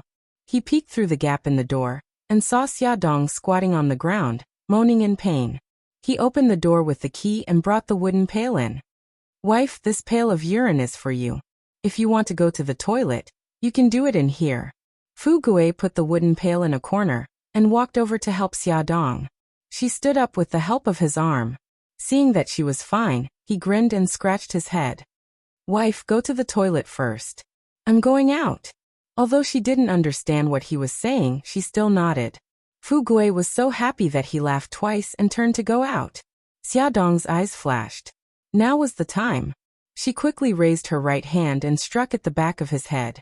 Fu Gui screamed and fainted with a bang. Xia Dong was not in a hurry to escape. She walked to the door and carefully poked her head out to check. She found that it was a simple and crude small courtyard. In front of the house was a vegetable field. The old lady she saw earlier was bending over to weed in the field. Other than Fu Gui, who was lying in the room, there was no one else. She relaxed and ran out of the courtyard when the old lady wasn't paying attention. After leaving the courtyard, she found that she was in a very remote village. There were dilapidated mud walls and tiled houses everywhere. Weeds grew on both sides of the path. She didn't know which direction to go, so she randomly picked a path that looked relatively wide and ran along the path. She covered her stomach and didn't dare to run too fast. When she saw someone passing by, she lowered her head and slowed down, afraid that she would be caught by the kidnappers again. After walking for nearly half an hour, Xia Dong finally saw a bumpy road. At this moment, a hand-guided tractor rumbled over. She ran over and waved with all her might. Master, stop the car. Please stop. The tractor stopped. The driver was a man in his 30s or 40s. His eyes weren't big, and he looked like he was smiling. He seemed to be very easy to talk to. Xia Dong quickly said, Master, I want to go to the city. Can you tell me how to get there? Go to the city? The man spoke in Mandarin for the first time. Although it was a little clumsy, Xia Dong could understand. She nodded excitedly. Yes. Master, I want to go to the city. How should I get there? The man's gaze looked her up and down, making her feel very uncomfortable. She couldn't help but frown. The man seemed to feel her uneasiness and displeasure. He smiled. I happen to want to go to the city too. Why don't I give you a ride? Really? Xia Dong was so excited that her eyes shone. Thank you so much. The man smiled. Get in the car. Okay, thank you, master. Xia Dong climbed into the car. The tractor rumbled on. After walking for nearly 10 minutes, Xia Dong felt that something was wrong. The direction they were heading in was the direction she had escaped in. Although one was a road and the other was a small path, they were heading in the same direction. Xia Dong shouted, Master, stop the car. The man driving the tractor turned a deaf ear and continued to drive the tractor with a rumbling sound. The uneasiness in Xia Dong's heart grew stronger and stronger. She felt that the man was lying to her. She shouted, Stop the car. If you don't stop the car, I'll jump down from here. The man finally reacted. He turned around to look at Xia Dong and chuckled. Miss, the city is still far away. Don't worry. Xia Dong's face turned cold. I'm not going to the city. Put me down. How can that be? I promised to send you to the city, so I must send you there. Cut the crap and stop the car. Xia Dong climbed to the side of the tractor and made a gesture of jumping down. Stop the car, or I'll really jump down. Although the distance was not high and the tractor was not fast, there were a lot of gravel on the road. If she jumped down, she would inevitably sprain and bruise. Don't be impulsive. Don't be impulsive. I'll stop immediately. When the man saw that she was serious, he rolled his eyes and slowly slowed down. He didn't stop the car until he arrived in front of a farmer's yard. As soon as the car stopped, Xia Dong got out of the car and was about to leave. Powerful novel, Hongcha 866.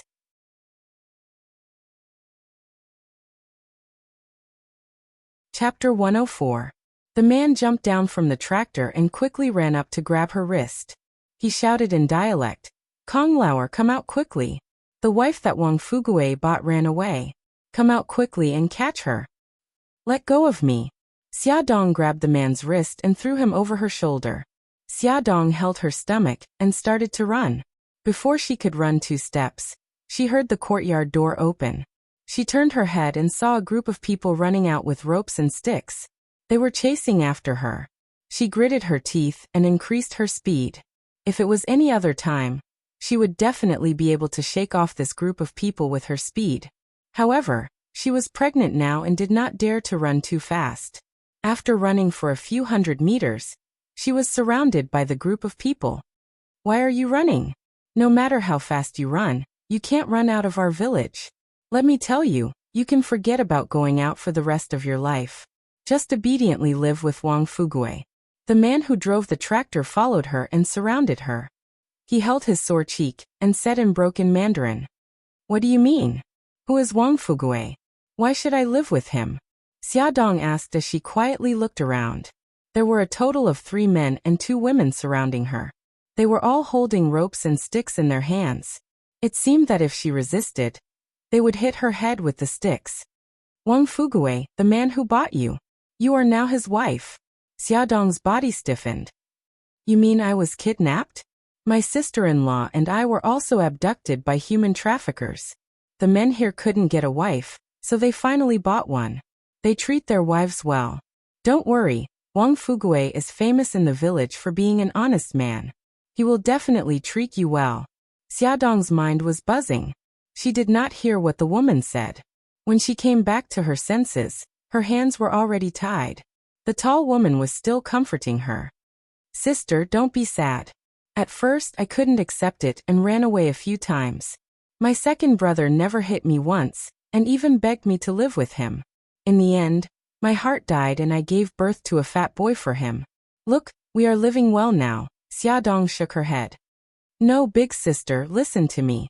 I can't stay here. I still have family in a city," and before she could say the word child, she was interrupted by the woman. "Who doesn't have family? We all have family members who were kidnapped and sold here, but aren't husbands and children family members? When you think it through, Wang Fugui will definitely take you home to see your family." Xia Dong lowered her voice and begged her. "Big sister, I beg you. Save me. I really can't stay here." "Hey sister, don't blame me for being ruthless. I've been through it too. I understand your pain, but I can't help you. Most of the men in this village are single. It's not easy to buy a wife." "Ah, it's so uncomfortable." She lay on the bed in pain. She wanted to roll around to relieve the pain, but there was still a trace of consciousness in her mind. She could not hurt her child. She absolutely could not. "Ah, it hurts." Xia Dong's fingers clenched the bedboard tightly as she endured the bone-chilling pain. Her head began to spin, and her vision began to blur. However, the pain and discomfort in her body became clearer. The pain in her limbs and bones were transmitted to her mind.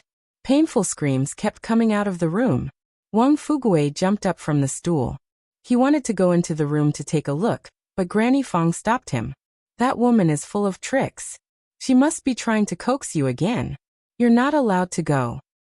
"Mother, the slave said that she has a mental illness.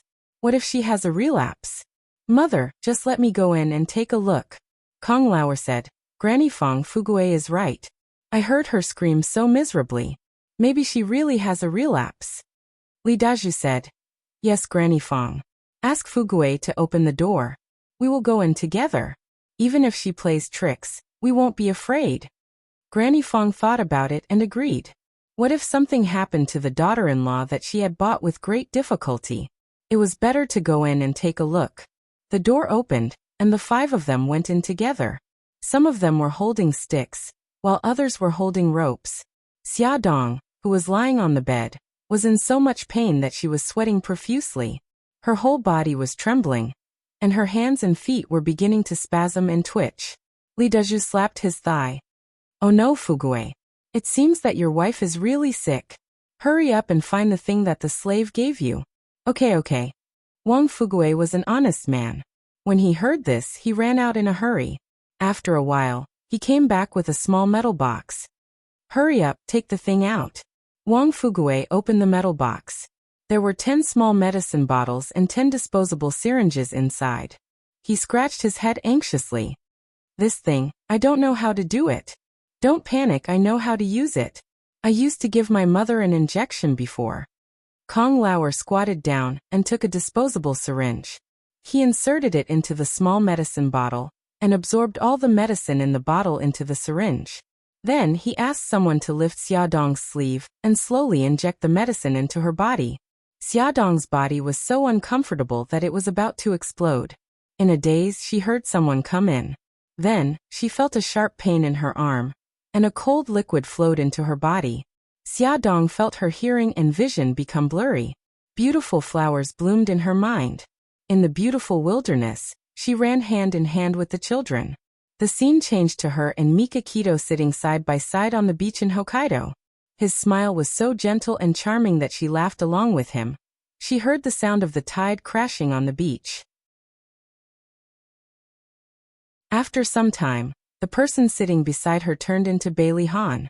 Bailey Han looked at her coldly. He called her a liar. She felt terrible, so she squatted on the ground and sobbed. Suddenly, a pair of strong arms wrapped around her body. A gentle voice called her name, Xia Xia Xia Xia. Wang Fugue and the others gathered around the bed. They saw that Xiaodong's face was abnormally red. She closed her eyes and laughed one moment and cried the next. Wang Fugue said worriedly, "Why do I feel that she's even crazier after giving her the injection?" Li Dezhu patted him on the shoulder. Ren Yako said that this is the only medicine that can cure her madness. Don't worry. Let's wait a little longer. After waiting for more than 10 minutes, Xiaodong finally calmed down. She didn't cry or laugh and fell into a deep sleep. Okay, everything's fine now. Wang Fugue heaved a sigh of relief and thanked the three of them. Free P.M. in the study. Mika Kito sat on the sofa. His handsome face was as cold as 1,000-year-old ice. He exuded a powerful aura that made the people around him shiver. Bailey Han, who was sitting opposite him, didn't look any better. He looked like the black face god, full of murderous intent. Mika Kito stared at Jiang Dao maliciously. What are you guys doing? It's been 36 hours and you still haven't found Xia Xia's whereabouts. Jiang Dao bowed deeply. I'm sorry for my incompetence. Please punish me, boss. We'll talk about the punishment later. The most important thing now is to find Xia Xia. Mika Kito pursed his thin lips and his eyes emitted a terrifying light. We have to find her at all costs. Our brothers have split into 2 groups and are scattered in the 2 provinces. They've obtained the road surveillance cameras along the way and are analyzing and tracking the suspicious vehicles. At this moment, Bailey Han received a call. After ending the call, he said with a sullen face, "Good news. The Transportation Bureau of the 2 provinces I'm in charge of, one of them, Province S, has sent news. From 9 p.m. the day before yesterday to 5 a.m.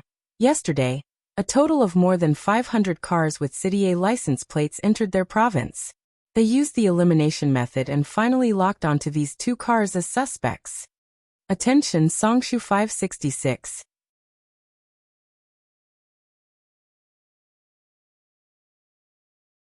Chapter 105. Bailey Han connected the photos he received on his phone to the computer. There were 2 high-end sports cars, one a Ferrari and the other a Land Rover. Mika Kito carefully observed the 2 photos, then pointed to the Land Rover and said, I think it's more likely to be this car. The back of this Land Rover is more spacious. If the kidnappers put Xia Xia in it, it would be more suitable. I agree with you, Bailey Han said in a deep voice. Bailey Han said in a deep voice, so, I have already asked them to focus on this Land Rover. Tracking the kidnappers was a race against time. On the other side, when Xiaodong woke up, it was already night time. There was no light in the room, so it was dark. Looking up at the ceiling, she could see the starlight shining through the cracks of the tiles. Her body was wet as if she had just been fished out of the water. Her face was also sticky. She wanted to take a bath in disgust, but when she got out of bed, she realized that she was trapped in a small farmhouse. Her body was still a little sore, and her head was a little dizzy. She felt that something was wrong. She still remembered the pain of hundreds of insects biting her heart before she fainted. Was there something wrong with her body? The door creaked open. Wang Fugue walked in with a wooden stick in one hand to prevent her from escaping, and a bowl of rice in the other. Honey, you're awake. How do you feel? Are you still feeling unwell? He put down the bowl of rice, found the switch on the wall, and turned on the light. Xia Dong couldn't understand his words, but she could see the worried expression on his face. She held her forehead with one hand and showed a pained expression. Holding on to a glimmer of hope, she said, I have a headache and I'm not feeling well. Can you find someone who can understand me? Do you have a headache? Wang Fugue couldn't understand her words, but he could see her movements. He was so anxious that he jumped up and down. Suddenly he slapped his head and said, How could I forget? I can't understand city dialect, but Echo can. Wife, don't worry, I'll be right back. Wang Fugue ran away after saying that, not forgetting to lock the door before he left. Just as Xia Dong was guessing his actions, he suddenly ran back with a young girl in her early 20s. The girl had a long ponytail and was wearing a white t-shirt and a pair of washed-out jeans. She smiled shyly at Xia Dong and said, Second aunt, my name is Eiko. Wang Fugue is my second uncle. Xia Dong stared at her with wide eyes. You can speak Mandarin? Eiko nodded shyly. Yes, I went to high school. Why didn't you continue reading? Eiko lowered her head. My family had no money, and my father was sick, so I dropped out of school. Wang Fugue saw that they were chatting and hurriedly nudged Eiko. Eiko, ask your second aunt where she's feeling unwell. Eiko then remembered the main reason why her second uncle had dragged her over. She hurriedly asked, Second aunt, where are you feeling unwell? Xia Dong didn't answer her question. Instead, she asked, Eiko, I suddenly felt unwell in the afternoon. Later, I remember that your second uncle and the rest came in. They seemed to have injected me with some medicine, and I fainted after that. Why don't you ask your second uncle what kind of drug he injected me with? Eiko nodded and turned to Wang Fugue. She repeated Xia Dong's words in Mandarin. Wang Fugue told Eiko everything that the human trafficker said, and Eiko repeated it to Xia Dong in Mandarin. Second aunt, my second uncle said that the human trafficker said that you were from the city and had always been crazy. Our family despised you, so they didn't want to raise you. That's why the human trafficker brought you to our village. When the human trafficker sold you to second uncle, he left behind a box of medicine. He said that if you fell ill, second uncle could inject you with it, and your illness would get better. Xia Dong's face turned pale. What are the symptoms of the crazy illness that the human trafficker mentioned? Eiko translated Wang Fugue's words. The human trafficker said that when you fell ill, your whole body would convulse, and you would cry and have snot running down your nose. It would be very painful. Eiko, can I take a look at the medicine that your second uncle mentioned? Xia Dong's heart thumped. She was certain that she wasn't crazy, but what exactly was wrong with her body? Did the kidnappers do something to her? Eiko turned to ask Wang Fugue. Wang Fugue nodded and quickly returned with a small metal box.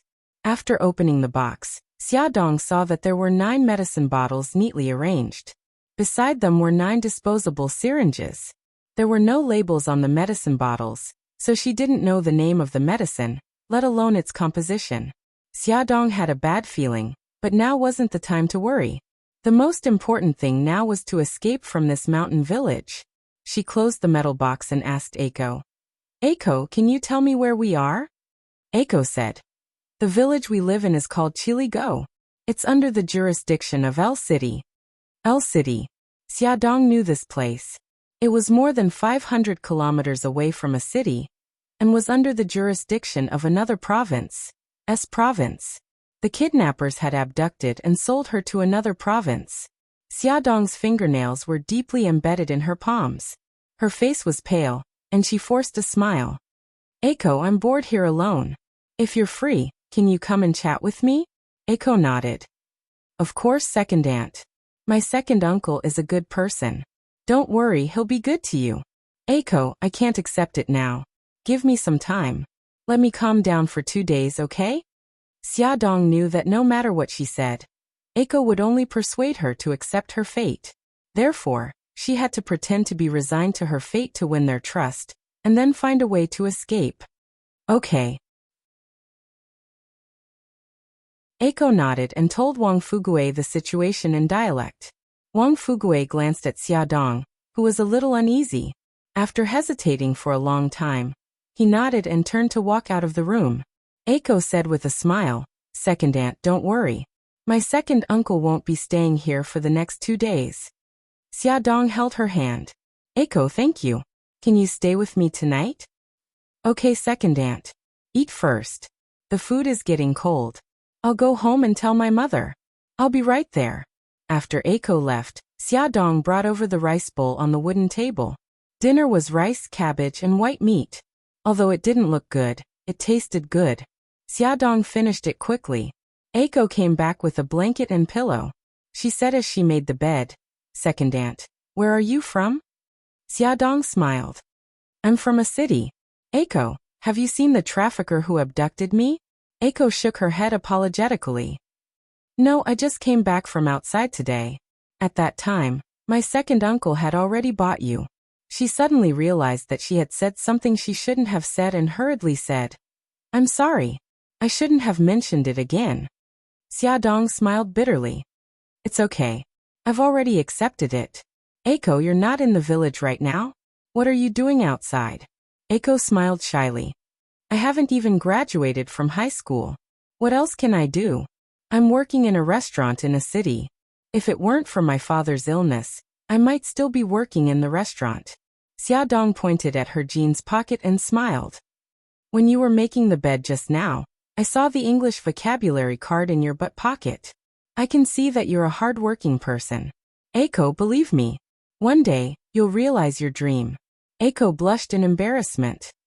They all laughed at me for not knowing myself. "Second aunt, you're the first person to encourage me." Xiaodong blinked. "How can a swallow know the ambition of a swan? The people who laugh at you don't have dreams, so they're jealous of you who have dreams." Eiko chuckled. She tilted her head and looked at her. She mustered up her courage and asked, "Second aunt, I think you know a lot of things. How did you get that kind of illness? Did your family really abandon you?" Xiaodong looked into her eyes and said seriously, "Eiko, if I told you that I'm not sick, that my family didn't abandon me, and that I was kidnapped and sold to 7 Mile Gully, would you believe me?" Eiko was shocked. She avoided her gaze in a panic. "No, I don't know." Xiaodong reached out and held her shoulders. She forced her to look into her eyes and said slowly, "Eiko, don't call me second aunt.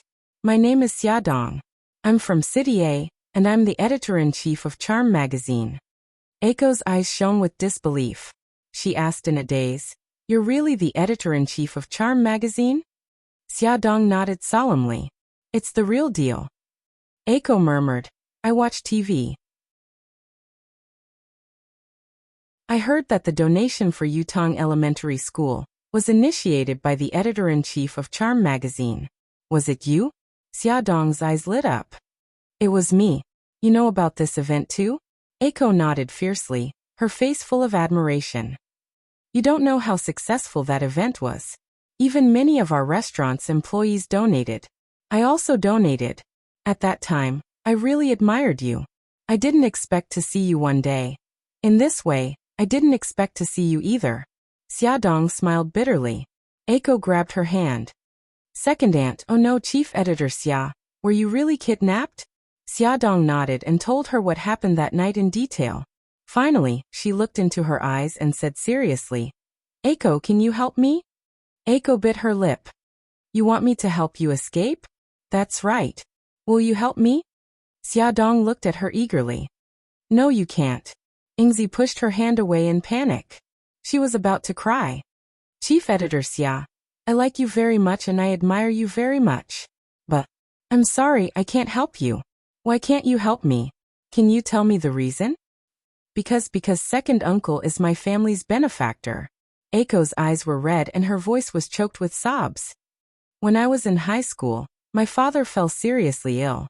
In order to treat him, I dropped out of school and went to work, but the money I earned was not enough. It was second uncle who took out the money he used to get a wife to treat my father's illness. If he didn't do that, he wouldn't have been single for so long. Chief Editor Xia, you were bought by second uncle with the money of 2 white pigs. If I help you escape, then second uncle will really lose everything. Eiko, listen to me. Xiaodong looked at her and said seriously, I won't let your second uncle's money go to waste. I can introduce him to jobs so that he can earn more money to get a wife. I can also introduce you to jobs to treat your father's illness. If you want to continue studying, I can arrange for you to continue studying. Believe me, even if I escape, I won't let you suffer. I will change your living conditions. But, Eiko stammered, not knowing what to say. But what? You don't believe me? At Songshu 566.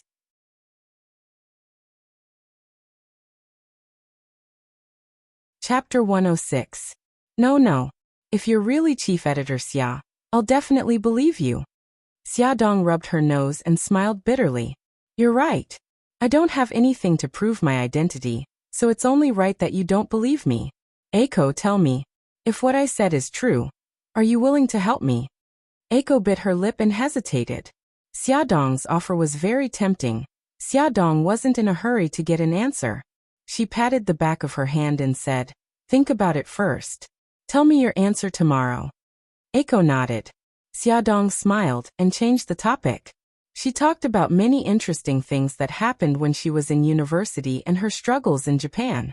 In the end, she looked at Eiko and said meaningfully, Eiko, a person's fate is in their own hands. What you lack is an opportunity. Eiko understood what she meant. Her originally heavy heart became heavier. She was in a dilemma and was in a dilemma. The next day, when Xiaodong woke up, Eiko had already left. She sighed. Was it still not possible? Eiko didn't want to agree. It seemed that she had to continue working hard. There were no toiletries in the room. Xiaodong felt that she was going to die of filth. The door suddenly opened.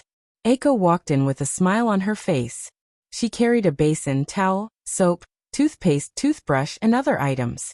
Chief Editor Xia, I got some water for you. I bought the toothbrush and towel at the village entrance. Xiaodong smiled brightly. Thank you. After washing up, Wang Fugue brought breakfast. It was steamed buns and porridge. Eiko accompanied her to finish breakfast and said softly, Chief Editor Xia, it's not that I don't believe you. I just want to be more cautious. Do you have any way to prove your identity? Xiaodong was overjoyed. It seemed that Eiko was persuaded by her. She thought for a moment and said, I'll tell you the phone number of the magazine. You can call it and say that you're Yi Siki, the editor-in-chief's good friend, and you're looking for the editor-in-chief's assistant, Lilith. When Lilith answers the phone, you can ask whatever questions you want to ask to prove my identity. Xiaodong added, Eiko, I have a favor to ask of you. Don't tell anyone about my disappearance. Xiaodong guessed that with Beitang Shun's style of doing things, after she disappeared, he would definitely think of a way to cover up this matter. Then, her colleagues in the company wouldn't know about her disappearance, and she would continue to hide it, so as not to cause unnecessary trouble. Eiko rubbed her fingers and hesitated for a while before continuing. If I prove your identity, what should I do to help you without harming my uncle?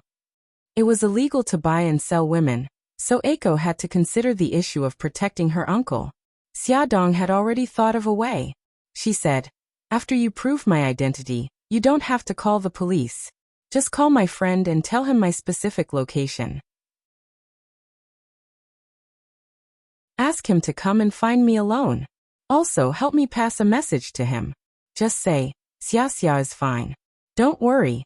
Xia Xia misses the babies and brother Shin. As long as you say this, he will know it's me. Eiko quickly took out a pen and paper and wrote down everything Xiaodong said, including the 2 phone numbers. Eiko carefully put the note in her pocket and said, only Li Daju's house has a phone in the village, but Li Daju can speak Mandarin. If we don't want him to find out about us, we have to go to town. Chief Editor Xia, I'll go to town in a while, and we'll probably be back in the evening. Don't worry, I've already talked to my uncle. He won't come and disturb you.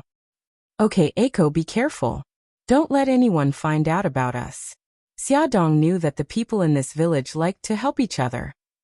If one person found out about their plan, the whole village would soon find out, and their plan would fail. Xiaodong had nothing to do. Lying on the bed, she touched her flat stomach and waited for Eiko to come back. On the other side, Bai Tangshen and Bai Lihan had just received news from S province that the Land Rover was very suspicious. There was once a witness who saw two people carrying a big black bag into the car. However, the Transportation Bureau's tracking of the Land Rover was also cut off because the Land Rover had been abandoned on the road out of S province's provincial capital. After investigation, it was confirmed that the Land Rover was also a stolen vehicle. There were no clues in the car, not even a strand of hair. The kidnappers are very cautious. Bai Lihan rubbed his eyebrows. This is a well-planned kidnapping. The kidnappers didn't ask for a ransom. What are they trying to do? If they wanted Xia Dong's life, they wouldn't have taken the risk and brought her so far away. This meant that Xia Dong was still safe for the time being. Mika Kito's face was very ugly, and her eyes were burning with anger.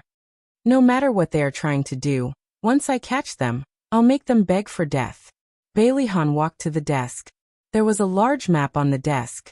He pointed at a place and said, "The Land Rover was abandoned here. This route leads to 4 cities.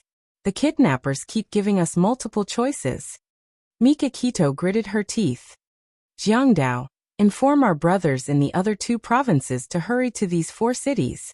The search area has been narrowed down. I don't believe that we can't find Xia. There's no need for that. Leave these 2 cities to me."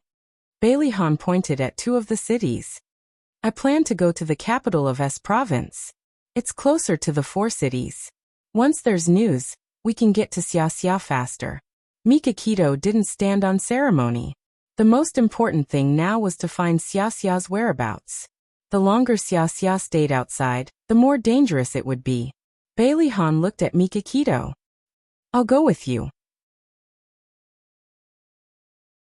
Bai Tangshen originally wanted to refuse, but when he saw Bai Lihan's dark eyes that didn't allow him to refuse, he changed his mind. Bai Lihan had connections in S province, and if there were any accidents, he could still help. They boarded Bai Lihan's private jet and arrived at the capital of S province in 2 hours. As soon as they got off the plane, Mika Kito received a call from an unknown number. After listening to the words on the other side of the phone, Bai Tangshen froze in his steps. His face revealed an ecstatic expression as he excitedly said, "Please tell me her specific location." A clear female voice came from the other end of the line. "L City, 7 Mile Gully. Chief Editor Xia asked you not to call the police." "Okay, I got it. Thank you very much." Mika Kito hung up the phone. She was so excited that her eyes turned red. Bai Lihan looked at her deeply. "Do you have news about Xia Dong?" "Yes, she's in L City."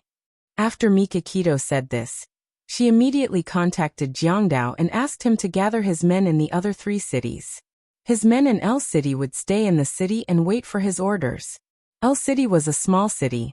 There was no airport, so the plane couldn't land. Bai Lihan and Mika Kito had to drive there. They rushed there as fast as they could. It was already about 4 o'clock in the afternoon. By the time they arrived at 7 Mile Gully, it was already past 8 o'clock in the evening. At this time, Xia Dong and Eiko were chatting in bed.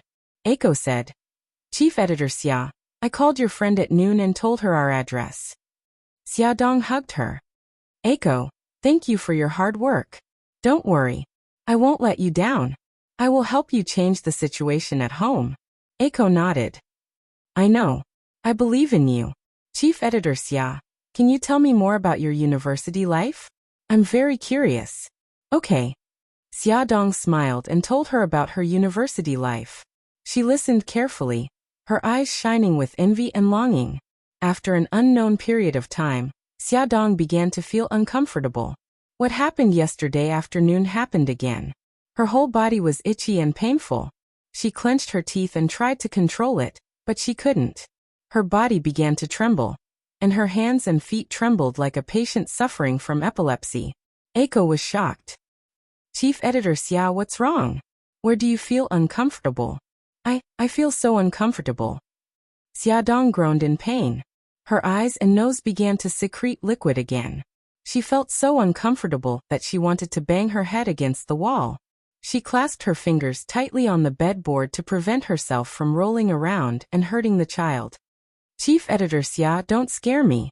What's wrong with you?" Eiko looked at her uncomfortable face and didn't know what to do. She could only help her hold her body down and stop her from moving around.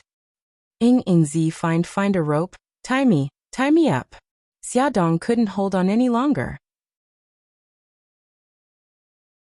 Her vision began to blur, but her mind was still clear. She wanted to protect the child. She had to tie her hands and feet, so that she wouldn't move around. Eiko was shocked by her painful voice. She suddenly remembered that second uncle still had the medicine. She quickly said, "Don't worry, Chief Editor Xia. I'll go find my second uncle right away." No, don't give me the injection."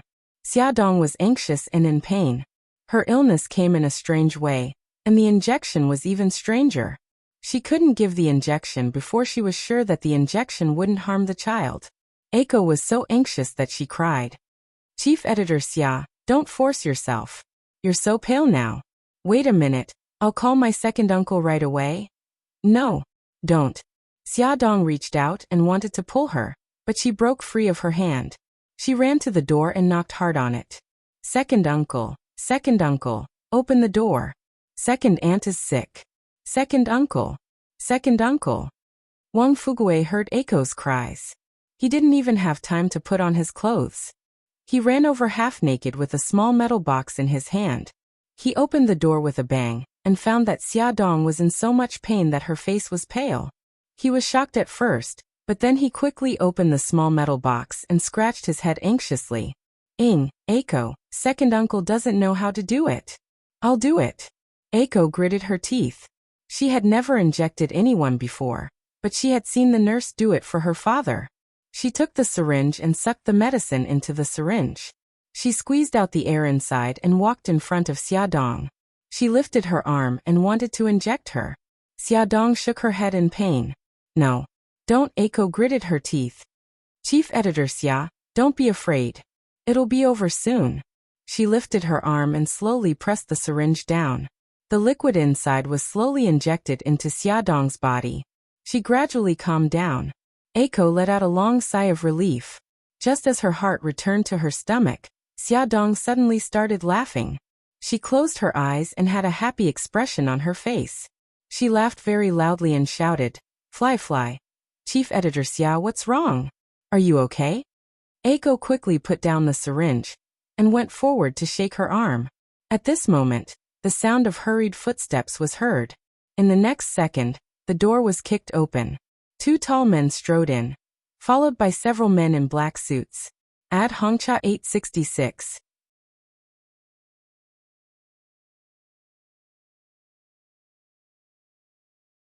Chapter 107. Wang Fuguei was shocked. He picked up a small stool from the ground and stood in front of them. "Who are you?" Eiko was stunned for a moment before she reacted and asked in Mandarin, "Are you Chief Editor Xia's friends?" Mika Kito nodded. "I received your call today. Is she here?" I heard her laughter. "Yes, Chief Editor Xia is here." Eiko quickly pulled Wang Fuguei over and pointed to the bed. "My uncle is not a bad person. Please don't make things difficult for him." The moment he saw Xiaodong, Mika Kito was no longer in the mood to deal with anyone. He just nodded and strode to the bed. Bailey Han stood beside the bed almost at the same time as him. Mika Kito did not hesitate and directly hugged Xiaodong in his arms. Xia, I'm here to pick you up." Xiaodong giggled. Her eyes were blurred, as if she was immersed in her own world. She pointed to the ceiling and muttered to herself, "Flowers, so many flowers." Mika Kito was shocked. Xia, what's wrong with you? Look at me." Bailey Han's heart, which had already fallen into his chest, suddenly rose. His expression became very ugly, and his sharp eyes quickly fell on Wang Fuguei and Eiko. "What did you do to her?" Seeing the two of them, Wang Fuguei guessed that they were Xiaodong's relatives. He was extremely dejected. Moreover, he did not understand Mandarin, so he could only stare at them. Eiko quickly explained, "We didn't do anything. Chief Editor Xia just fell ill. I injected her with some medicine, but I didn't expect her to become like this." Bailey Han's eyes were cold. He took a few steps forward and stared at Eiko. "What do you mean by falling ill? Xiaodong is not sick at all. What medicine did you inject into her?" Eiko was frightened by his strong aura and took 2 steps back. She trembled as she picked up the medicine bottle in the metal box and said, "This." This was left behind by a human trafficker. He said that he injected Chief Editor Xia when she fell ill. Bailey Han picked up the medicine bottle and looked at it carefully. He did not find any clues, but he had a vague guess. Mika Kito comforted Xiaodong for a long time, but Xiaodong did not get better, so he turned his attention to them. Bailey Han handed the medicine bottle to him with a frighteningly gloomy face. "I hope you are not like what I guessed." Mika Kito looked at the medicine bottle, and then looked at Xiaodong's reaction. His face became as ugly as Bailey Han's. After a while he squeezed out 2 words, "Lei Feng." His voice was so low that only the 2 of them could hear it. The 2 of them looked at each other without saying a word. Their eyes were full of anger. Xiaodong suddenly laughed out loud. The 2 of them looked at her with pity in their eyes. However, Bailey Han held back, while Mika Kito grabbed Xiaodong's hand without hesitation to prevent her from hurting herself. Wang Fugue looked over and wanted to go forward, but he was stopped by the people brought by Mika Kito. Eiko quickly pulled him back. "Second uncle, they are second aunts. Oh no, Chief Editor Xia's friends. Let's go out first." Wang Fugue sighed. As he walked out, he turned back to look at Xiaodong. Eiko grabbed his arm and dragged him out. After about half an hour, Xiaodong slowly woke up. She opened her eyes and saw Mika Kito with a worried face. She looked up slowly and saw the expressionless Bailey Han. She said softly, "Brother Shin, Mr. Bailey." Bailey Han could immediately tell how close she was to them from the way she addressed them. He felt a little uncomfortable. Mika Kito pulled her into his arms. Xia, I'm glad you're okay." Bailey Han looked at them and felt that they were an eyesore. He turned around and walked out of the room. When he walked out to the courtyard, Su Yinxian called, "Han, why aren't you home? I wanted to spend a beautiful night with you." Su Yinxian was so excited that she wanted to jump up and down whenever she thought about Xiaodong being sold to a poor village, getting addicted to drugs, and even giving birth to a deformed child. She was in such a good mood that she wanted to look for Bailey Han to celebrate with him. However, when she went to his villa, he was nowhere to be found. Bailey Han rubbed his eyebrows and said softly, "I was on a business trip. I left in a hurry, so I didn't inform you." "It's okay. You should rest early. Don't tire yourself out." Su Yinxian was in a good mood, so naturally, she was easy to talk to. "Okay, you should rest early too." Bailey Han hung up the phone and stood in the small courtyard. He frowned slightly. Who on earth wanted to harm Xiaodong and make her addicted to drugs? He pinched the space between his eyebrows. Drug addiction? How should he get her to quit? In the room, Xiaodong leaned against the pillow weakly. She smiled faintly and said, "Brother Shen, you came so quickly. Eiko just called you in the afternoon, and you're already here in the evening." Mika Kito stroked her hair. The man who had always been resolute actually had red eyes. "I'm sorry, Xia. I didn't protect you well." Xiaodong shook her head. "Brother Shen, it's not your fault. I was the one who let my guard down. Brother Shen, I want to go home. I miss the children. I also miss Auntie and the rest. If they know that I'm missing, they will be very worried." Mika Kito couldn't help but kiss her on the head. "You should rest for the night. We'll go home early tomorrow morning." "Don't worry, I lied and said that you were on a business trip. I also lied to your company and said that you were sick and asked for leave for you." Xiaodong smiled. "Brother Shen, I knew that you would have a way." "Xia, are you afraid?" Mika Kito stroked her face. Her delicate little face had lost a lot of weight, and her chin seemed sharper. "I'm not afraid. I know that I will escape. I also know that Brother Shin will think of a way to save me." Mika Kito pulled her into his arms. He wished that he could rub her into his body and make her a part of him. That way, he would never have to worry about her leaving him again. "Brother Shen, I want to give the children a call." "Okay." Mika Kito placed his phone in her hand.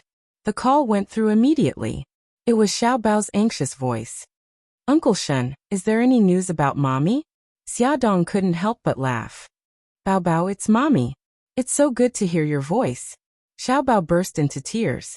This was the first time that Xiaodong had heard him cry so sadly. Her heart ached for him. She comforted him gently for a long time before he finally stopped crying.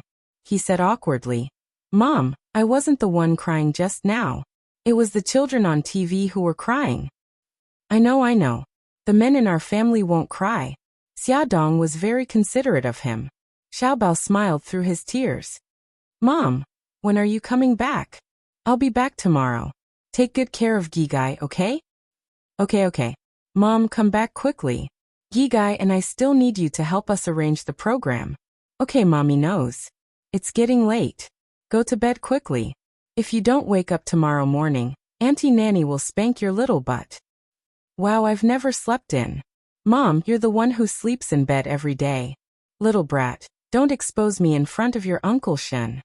"Humph, Uncle Shen won't care. Anyway, Uncle Shen has seen your ugly face." The mother and son bickered for a while more before Xiaodong reluctantly hung up the phone and handed it to Mikakito. Mikakito smiled and said gently, "Bao Bao is right. I've seen your ugly face, but I don't mind at all." Xiaodong rolled her eyes. "Brother Shen, if you continue to embarrass me, I'll find a hole to hide in." Mikakito patted her head. "I won't embarrass you anymore.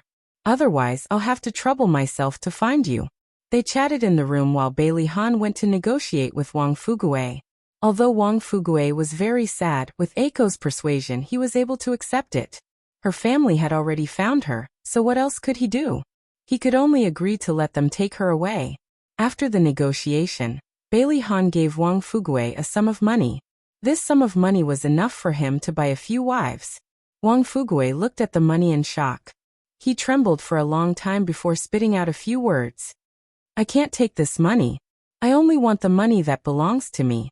After listening to Ingzi's translation, Bailey Han's eyes quickly flashed with a touch of appreciation.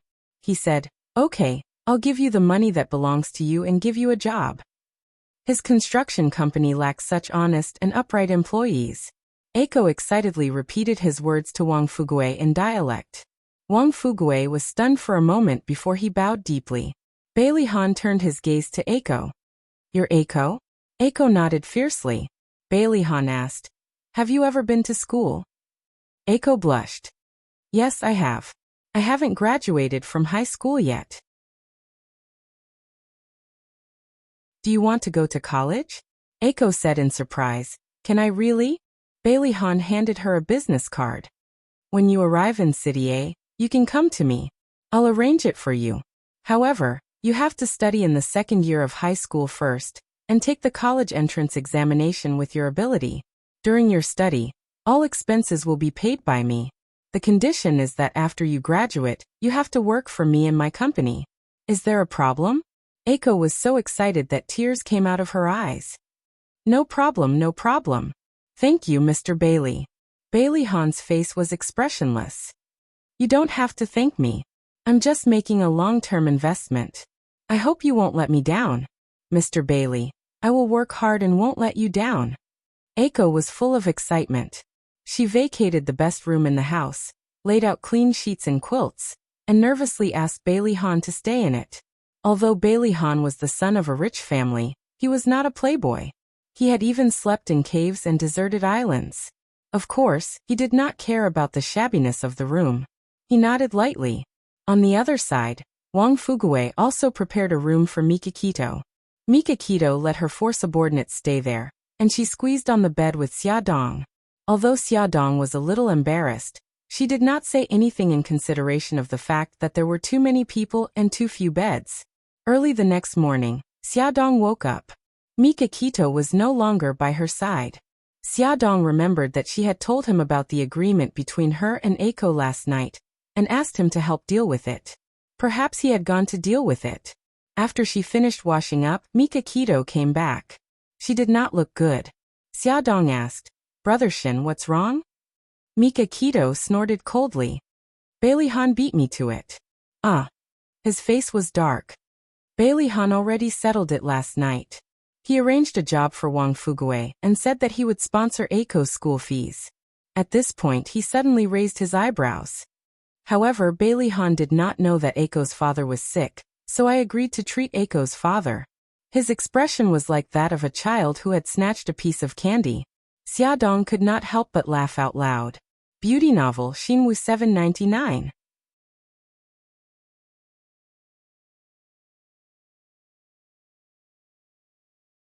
Chapter 108. After breakfast, they set off. Eiko and Wang Fugue came out to see them off. Granny Feng did not appear, probably because she did not want to see Xiaodong, her daughter-in-law, suddenly fly away. Eiko held Xiaodong's hand reluctantly. Xiaodong smiled and said, Eiko, remember to look for me when you arrive in a city. Okay, Chief Editor Xia, I will definitely look for you. Don't call me Chief Editor Xia anymore.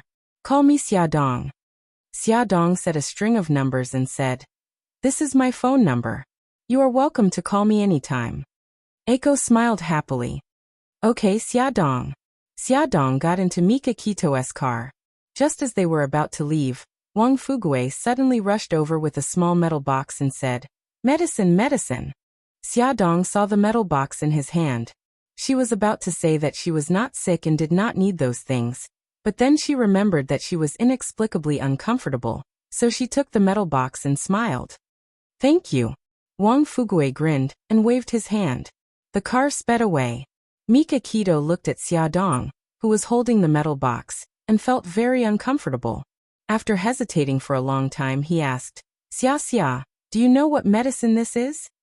Xiaodong shook her head and did not hide anything from him. She told him about the changes in her body and the wonderful feeling after the injection. He suddenly grabbed her hand tightly. His eyes were dark and deep, like the sea before a storm.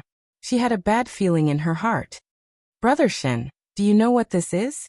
Mika Kito held her hand tightly and did not say a word, but his expression said everything. Brother Shen, I want to know the truth. Mika Kito held her shoulder. Xia, before I tell you, promise me that you have to stay calm, even if it's for the sake of the child. I will. I can take it. He said word by word.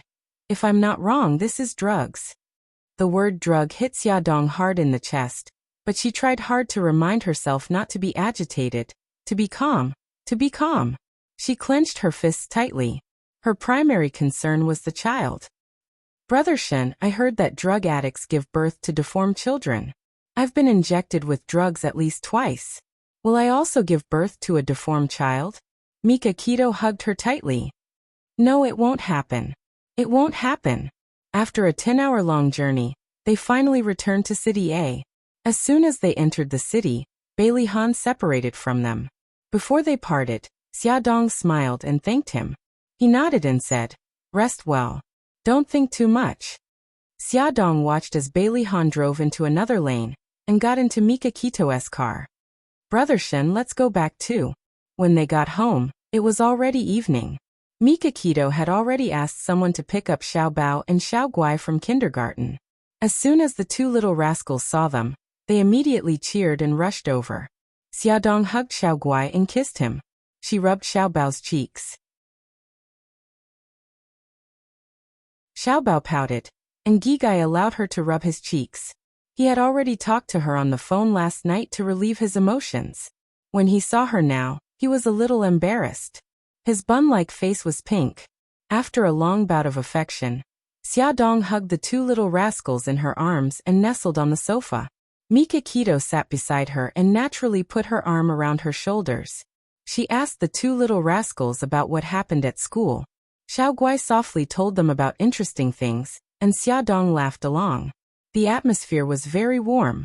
Xiaodong touched Xiao Bao's head and said, Good boy, the garden party is in 3 days. Starting tomorrow, Mom will help you rehearse the program. Yay, Mommy is awesome. Xiaodong raised her eyebrows proudly. Of course, your mommy is a rare talent. Xiao Bao's face darkened, while Xiao Guai covered her mouth and snickered. Hey, what's with that expression? You don't believe me? Xiaodong turned to ask Mika Kito. Brother Shen, tell me, am I a talent? She secretly bared her teeth at him and revealed an expression that said, You're dead if you don't speak up for me. Mika Kito laughed. Babies, your mommy is not only a talent, but also a genius. Mommy. He looked at Xiao Bao meaningfully. Xiao Bao understood tacitly and broke into a smile. Xiaodong beamed and patted Mika Kito's shoulder proudly to show her appreciation. But the next second, she frowned and looked at him suspiciously. Brother Shen, are you playing word games with me? What do you mean by a genius, mommy? At the end of the day, you're still praising Xiao Bao. Mika Keto patted her head. It's good that you understand. Xia Dong gritted her teeth. Wash your neck and wait for me to bite you to death. Mika Keto laughed and stretched his neck over. Come on, I've already washed it. Xia Dong blinked and suddenly hugged his neck. She opened her mouth and bit down. Ouch, Xia, you really bit me. Mika Keto's face contorted in pain. Wah, it's not suitable for children. Xiao Bao quickly covered Xiao Guai's eyes and smiled slyly. Mommy, don't do something so bloody and violent in front of a minor. It will leave a trauma in our young hearts.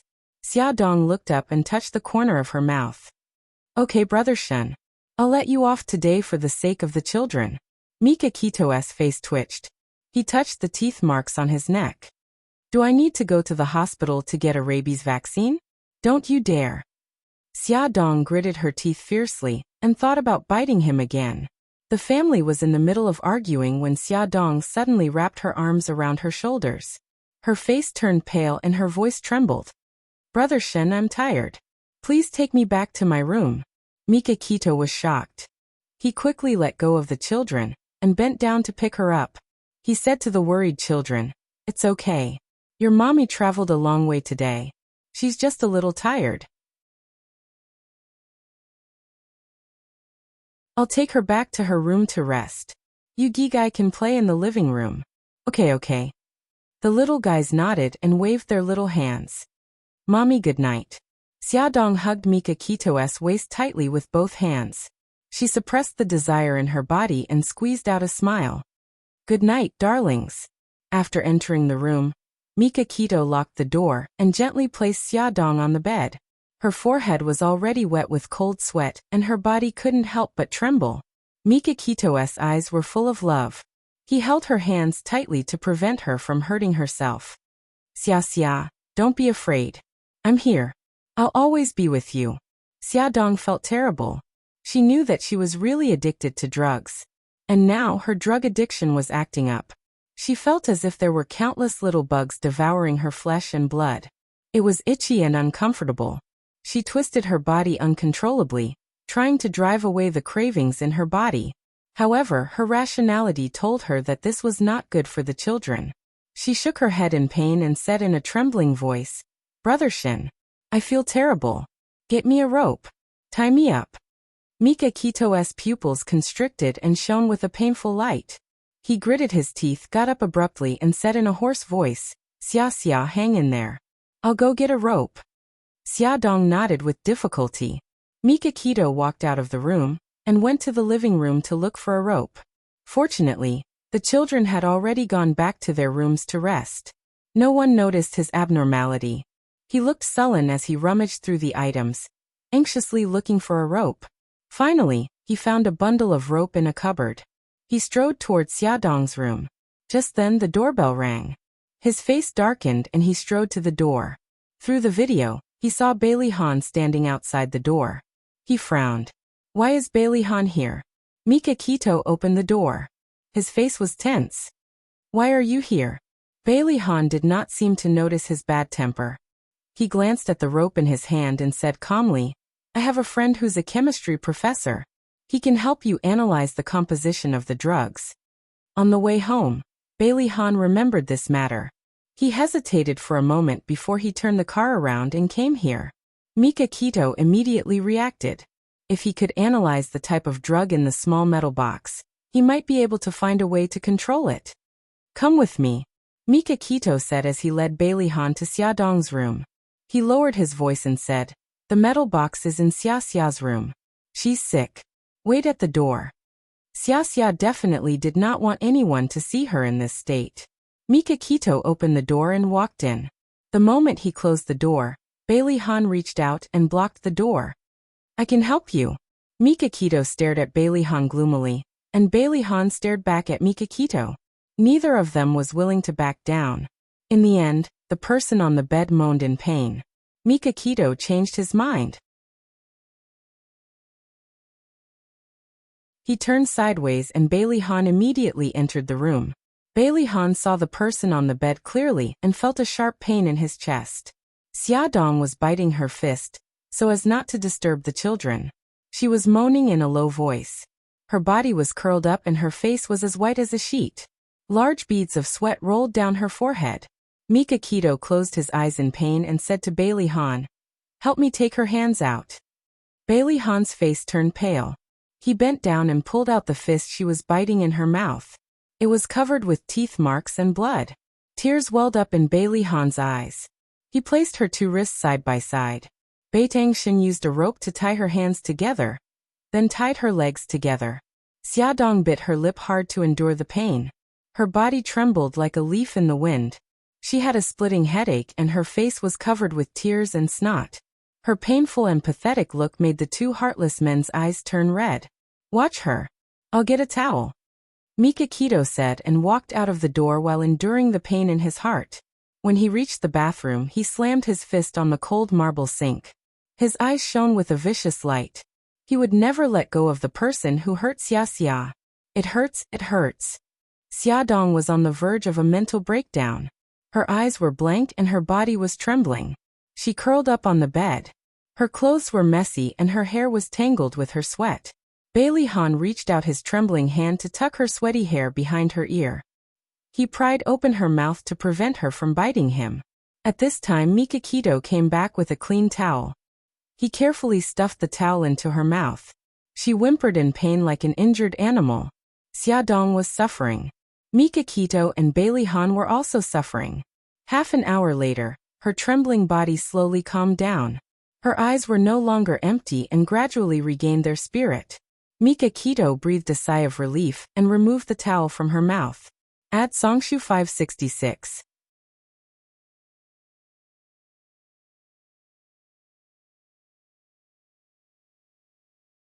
Chapter 109. Bailey Han's body was tense. He had been in a state of high tension. When he let out a sigh of relief, he realized that his muscles were sore.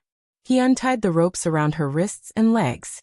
Xia Dong calmed down for a long time. When she spoke, her voice was already hoarse. "Did I get through it?" Mika Keto's heart suddenly ached. She wiped the sweat off her face with a towel. "Yeah, you got through it.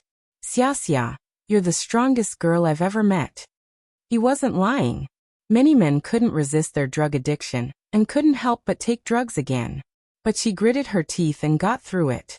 Xia Dong wanted to laugh, but the wound on her lips was painful and her smile looked a little twisted. Bailey Han looked at her with a gloomy expression. His gaze was deep and she didn't know what he was thinking. Xia Dong turned to look at him and smiled. "Mr. Bailey, you're here too." Bailey Han pursed his thin lips. "It's good that you're okay.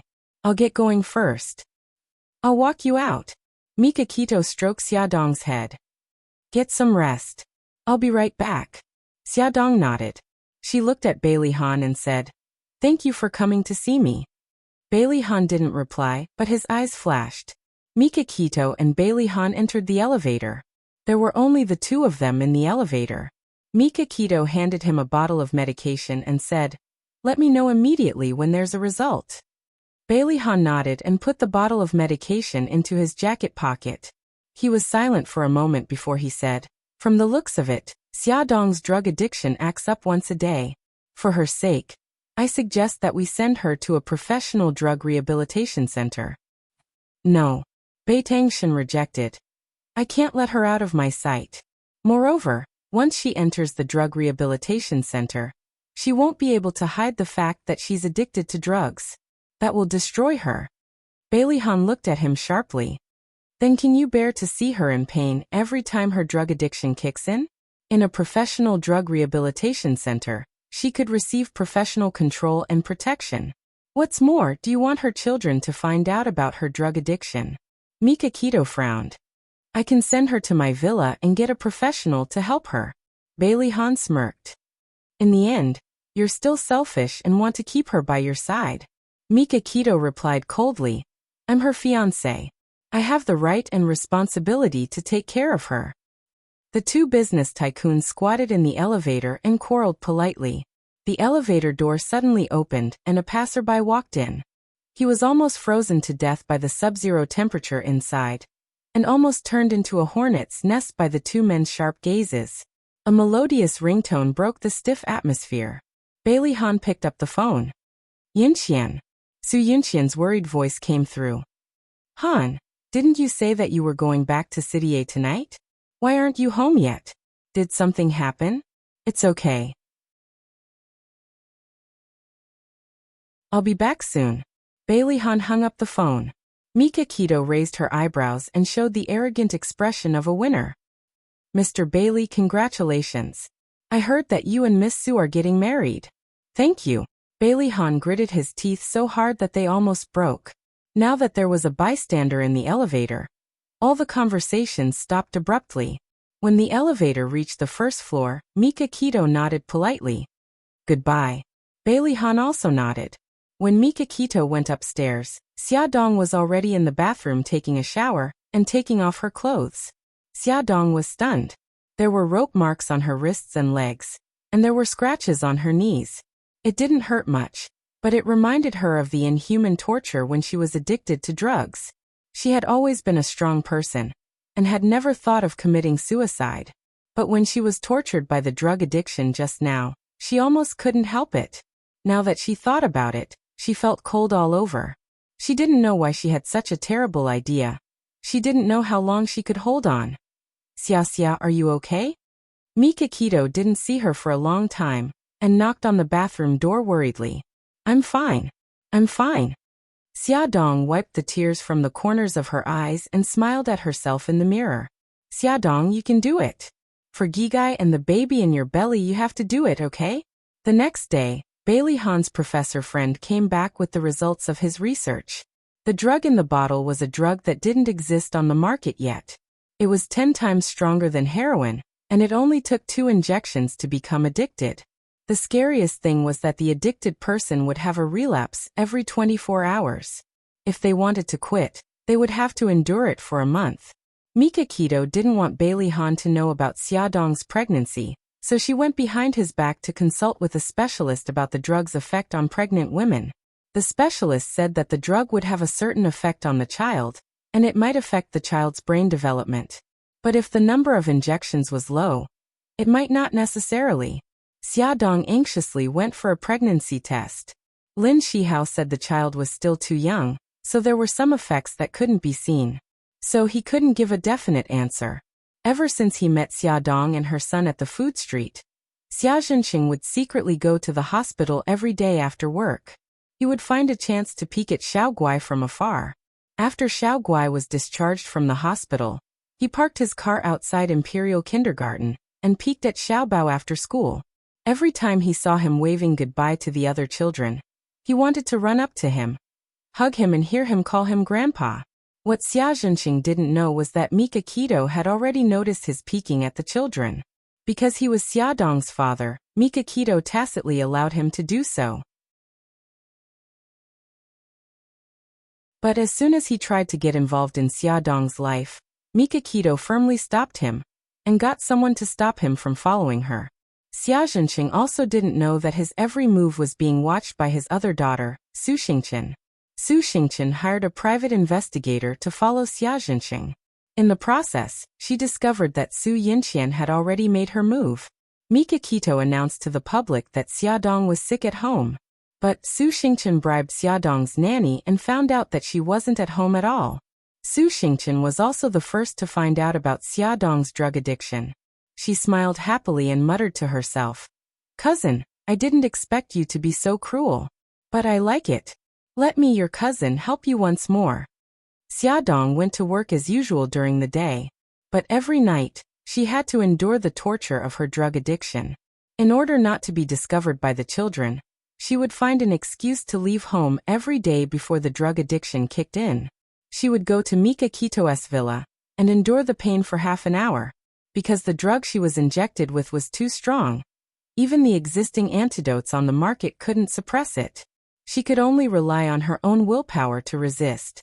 Mika Keto urgently contacted Japan and asked them to develop an antidote. Bailey Han was also trying to think of a solution. But developing an antidote required time, and couldn't be completed in a day or two. 1 day, 2 days, Xiaodong endured it. As time passed, the pain of the drug addiction also multiplied. In the villa, in an empty room, her hands and feet were tied as she painfully lay on the soft mattress. A professional was sweating profusely as he encouraged her. Bailey Han and Mika Keto stood on either side of her bed with their hearts hanging in their throats. They held her down as she writhed nonstop. The soft rod in her mouth to prevent her from biting her tongue fell out during her struggle. Her shrill and painful screams immediately filled the room. She shook her head and her eyes lost focus. She wailed, "I feel so bad, so bad. I beg you, please give it to me." Her rationality finally collapsed. Mika Keto hugged her tightly. "Xia Xia, look at me. You can do it. Hang in there. You have 10 more minutes. You can do it." "Boo. I can't. I feel so bad." Tears streamed down her face. Her limbs twitched, and even breathing became difficult. "No, Xia Xia, you can do it. Listen to me. You're the strongest." Mika Keto held her face and looked firmly into her dazed eyes. "Xia Xia, don't be afraid. I'll always be with you. Hang in there. It'll be over soon." She burst into tears and shook her head frantically. "Kill me. Boohoo. Kill me. I can't take it anymore." Bailey Han felt a sudden pain in his heart. He could no longer maintain his composure and rationality. He forcefully restrained her legs that were kicking wildly and said in a hoarse voice, "Xiaodong, hold on. Even if it's for the sake of the child, you have to hold on. Don't tell me you want Xiao Bao and Xiao Guai to become orphans? Children, children." These 2 words finally hit Xiaodong's heart. Her dazed eyes finally regained a trace of clarity. She gritted her teeth and whispered over and over again, "Children, children." Slowly, she regained a trace of rationality. She gritted her teeth and held on. Tears streamed down her face. Children. She had to protect the babies in her belly. She had to save Gigai. She had to be strong. 10 minutes finally passed. Everyone breathed a sigh of relief. Bailey Han and Mika Keto were drenched. Xiaodong felt as if she had just been fished out of the water. After a high degree of exhaustion, her whole body was sore and weak. She was so tired that she didn't want to move at all. However, she was still worried about the children at home. "Brother Shun, take me home. I don't want the children to be suspicious." Her voice was full of exhaustion. "Lie down for a while, and then clean up." Mika Keto instructed the servant to bring a set of clean clothes and put it on her bed. "It's okay. I'll go wash up now." Xiaodong got out of bed with his help. The maid wanted to help her take a bath, but she refused. Bailey Han watched her enter the bathroom and said to Mika Keto, "Since she's fine now, I should go. As for the antidote, it will probably take another 2 or 3 days." Mika Keto's face was pale. "There's news from Japan. It will take at least 3 more days." Bailey Han glanced in the direction of the bathroom. His eyes were full of worry. This time, she was on the verge of breaking down. Could she hold on for another 3 days? Bailey Han returned to the villa. Su Yunqian was already waiting for him in his room. She smiled and kissed him on the cheek. "Han, why are you back so late?" He looked tired. "Something came up at the company." Su Yunqian's eyes flashed. "Actually, I just called your secretary. She said that you weren't at the company." Bailey Han's eyes suddenly narrowed. He stared at her. "Yunqian, you know that I don't like people playing tricks on me." Su Yunqian leaned into his arms and said faintly, "Han, I'm just worried about you. I'm afraid that you'll be seduced by another woman." Beauty novel Hongcha 866.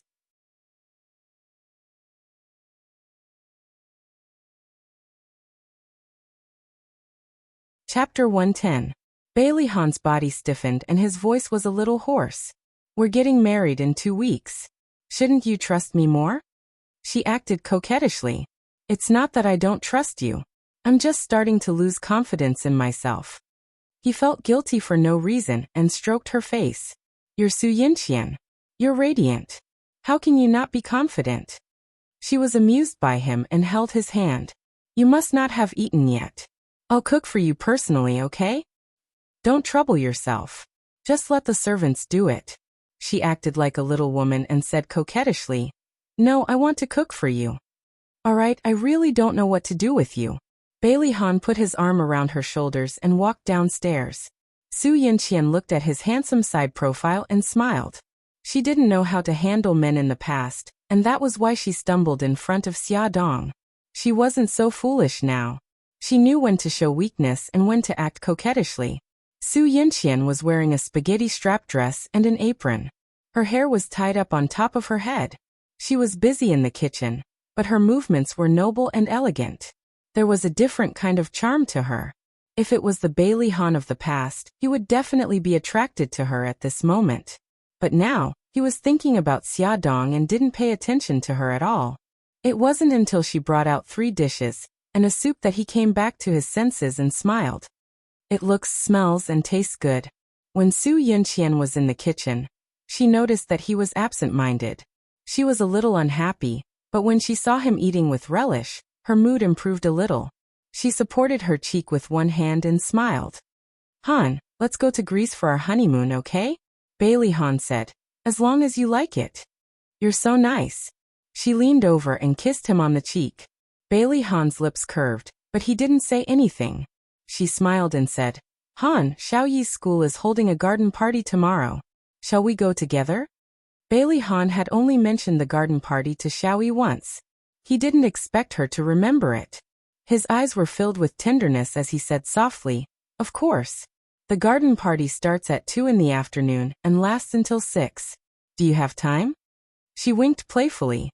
Of course, I've already arranged it. I'm looking forward to Xiaoyi's performance. At the mention of his son, Bailey Han also laughed. Speaking of which, even I don't know what program he will prepare. She smiled and said, It'll definitely be exciting. Bailey Han did not hide the pride on his face. That's right. Xiaoyi is my son. Although Su Yinqian was smiling, there was a flash of unhappiness in her eyes. She hugged his arm and said, Han, are you full? Let's go upstairs and rest. Han liked Xiaoyi so much. She had to give birth to a child of her own as soon as possible.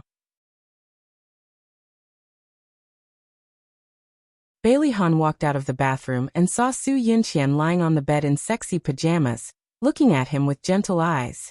He lay down beside her and stroked her hair. You're tired too. Rest early. Su Yinqian was very dissatisfied. How could he so calmly ask such a seductive and sexy woman to rest early, when she was lying beside him? Her proud softness rubbed against his chest, hinting at him. He kissed her forehead and said, Yinqian, I want to wait until the day we get married. Su Yinqian turned around angrily and ignored him. Annoying. She had never seen such an unromantic man. Bailey Han pinched the space between his eyebrows. He didn't know if it was because he had been too tired recently, but he actually didn't have that kind of interest. Imperial Kindergarten's annual garden party was about to begin.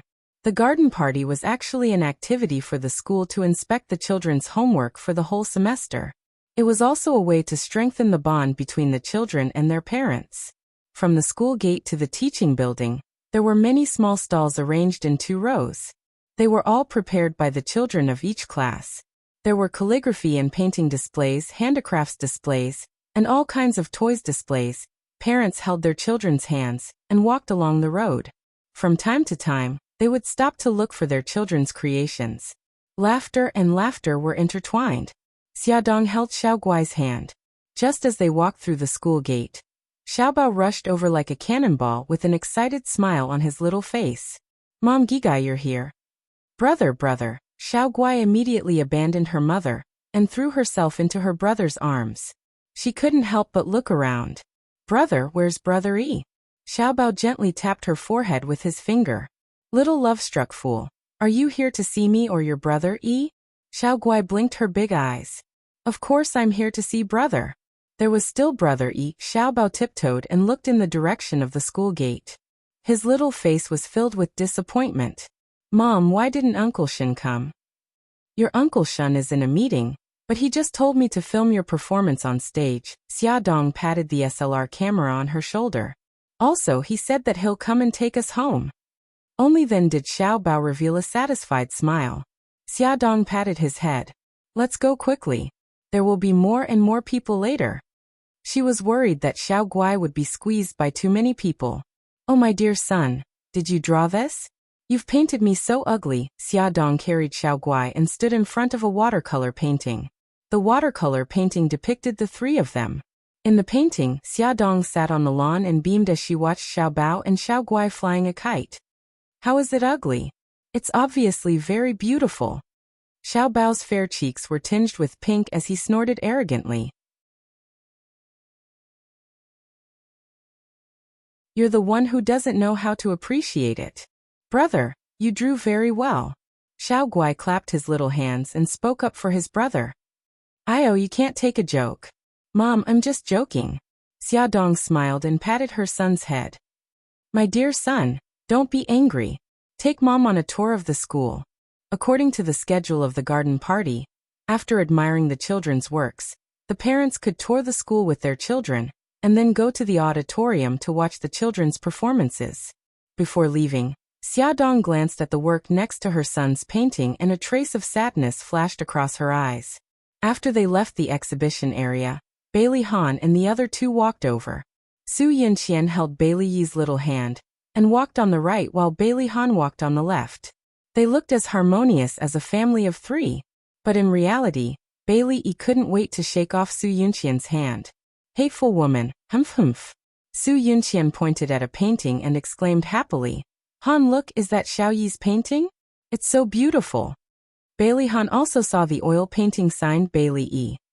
It was a scene of him and little Wingzi catching butterflies by the riverbank. He smiled as he looked at his son, and his son smiled as he looked up at him. What was different from reality was that a beautiful woman was sitting on the grass beside them, watching them with a smile on her face. The painting next to his son's was Xia Xiaobao's work. It was a scene of the mother and son flying a kite. For some reason, Bailey Han suddenly felt a strange sense of harmony when these two paintings were placed together. Su Yinqian pointed at the beautiful woman in Bailey Yi's painting and asked curiously, "Xiao Yi, who is she?"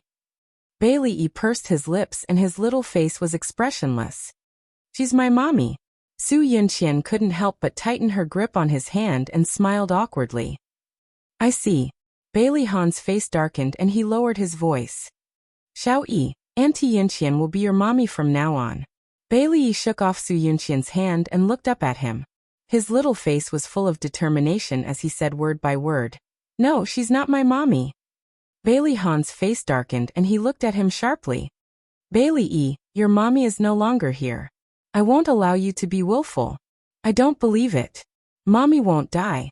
Bailey Yi's eyes quickly turned red and tears gathered in his eyes, but he stubbornly held them back. Although everyone had told him that his mother was dead, he had never believed it. "Xiao Yi." Bailey Han's voice became stern, and it attracted the attention of the people around them. Su Yinqian hurriedly pulled his arm and said softly, "Han, don't be like this." Bailey Han's sharp gaze swept across and immediately forced the curious gazes around them to retreat. He took a deep breath to suppress his anger and said coldly, "Let's go to the auditorium." Bailey Yi's little face darkened, and he followed behind them. The auditorium was beautifully decorated. The children's seats were arranged in the front, and the parents' seats were arranged in the back. Xia Dong sat by the aisle and occasionally looked back. From afar, she saw Bailey Han and Su Yinqian walking in hand. Walking beside them was Bailey Yi. Bailey Yi seemed unhappy. His little face was dark and there was no smile at all. It was exactly the same as Bailey Han's cold face. Xia Dong bit her lip and turned her head away from them. She didn't expect them to sit in the row behind her. She could clearly hear Su Yinqian's voice. "Xiao Yi, your performance is the third. I'll send you backstage to prepare, okay?" Bailey Yi replied stiffly, "No need. I can go by myself." Bailey Han was still angry. When he heard his words, he couldn't help but scold him. "Bailey Yi, is this how I usually teach you? Where are your manners?" Xia Dong's body stiffened. Bailey Han scolding his son was like a whip to her heart. Bailey Yi was silent for a few seconds before he said, "I'm sorry." Su Yinqian said gently, "Forget it. The child didn't do it on purpose. Xiao Yi, be careful when you go backstage by yourself." Bailey Yi grunted and walked backstage with his short legs. When he passed by Xia Dong, she saw him biting his lip and his eyes shining. Her heart suddenly ached, and she almost couldn't help but throw herself at him and pull him into her embrace. Brother Yi, Xiao Guai, who was sitting in the front row, saw Bailey Yi walking over and quickly waved her little hand. Brother Yi, Bailey Yi hadn't calmed down when he suddenly heard Xiao Guai calling him. He clenched his little fists and pretended not to see her. He walked straight past her and headed backstage. Sob sob. Brother Yi is ignoring me. I'm so sad. Xiao Guai rubbed her eyes. Xiao Bao, who loved his little sister very much, couldn't stand it anymore. He ran up to Bailey Yi, put his hands on his hips, and glared at him angrily. Bailey Yi, what's with your attitude? My little sister is calling you. Didn't you hear her? Bailey Yi looked at him coldly. Get out of my way. I'm in a bad mood right now. Hurry up and respond to my little sister. Otherwise, I won't get out of your way. Xiao Bao raised his chin angrily. Lame. Bailey Yi rolled his eyes. Bailey Yi, you egomaniac.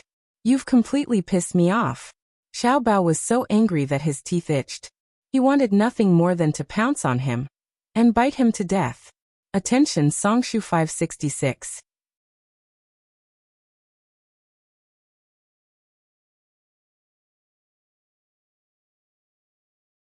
Chapter 111. Brother Yi, stop fighting. Xiao Guai saw that they were at daggers drawn and ran between them with tears in her eyes to stop them. Brother, stop fighting. If mommy finds out, she won't be happy. Xiao Bao stood on his tiptoes to look at the back row, and saw that his mother was also looking in their direction. He glared fiercely at Bailey Yi. You're lucky. I won't argue with you today. Bailey Yi raised his eyebrows slightly and said coldly, I don't have time to argue with you. If you have time, why don't you take care of your love-struck sister? Every time she saw him, she would enthusiastically rush over. He hated love-struck fools the most. Xiao Bao stomped his feet in anger and pointed at his nose. I'm warning you. Don't talk bad about my sister. Humph. Bailey Yi snorted coldly and shrugged his small shoulders. With an indifferent look, he walked away without looking back. Oh my god, I'm so angry. Xiao Bao twisted his small body, intending to pounce over and fight with him. However, after pouncing for a long time, he didn't succeed because Xiao Guai hugged him from behind. Xiao Bao's soft little voice immediately calmed his anger. Brother, don't be angry. Let's put on a good show later and dress up that arrogant fellow. Xiao Bao was relieved and patted her head. Gigai, you finally saw the true nature of that guy. From now on, you're not allowed to call anyone else brother other than brother. Yes, yes. Xiao Guai rubbed against him ingratiatingly. Brother is the best. Xia Dong noticed that something seemed to have happened over at the children's side. She stood up and was about to walk over to take a look when Xiao Bao held Xiao Guai's hand and returned to their seats, so she sat down again. Bailey Han had already noticed her presence. However, Su Yunqian did not notice because she was tilting her head and talking to Bailey Han. Han, Xiaoyi is just a child. Don't be so angry with her. Bailey Han looked away from Xia Dong and said in a low voice, although he is young, he should be sensible. His mother is no longer around. Why can't he accept you?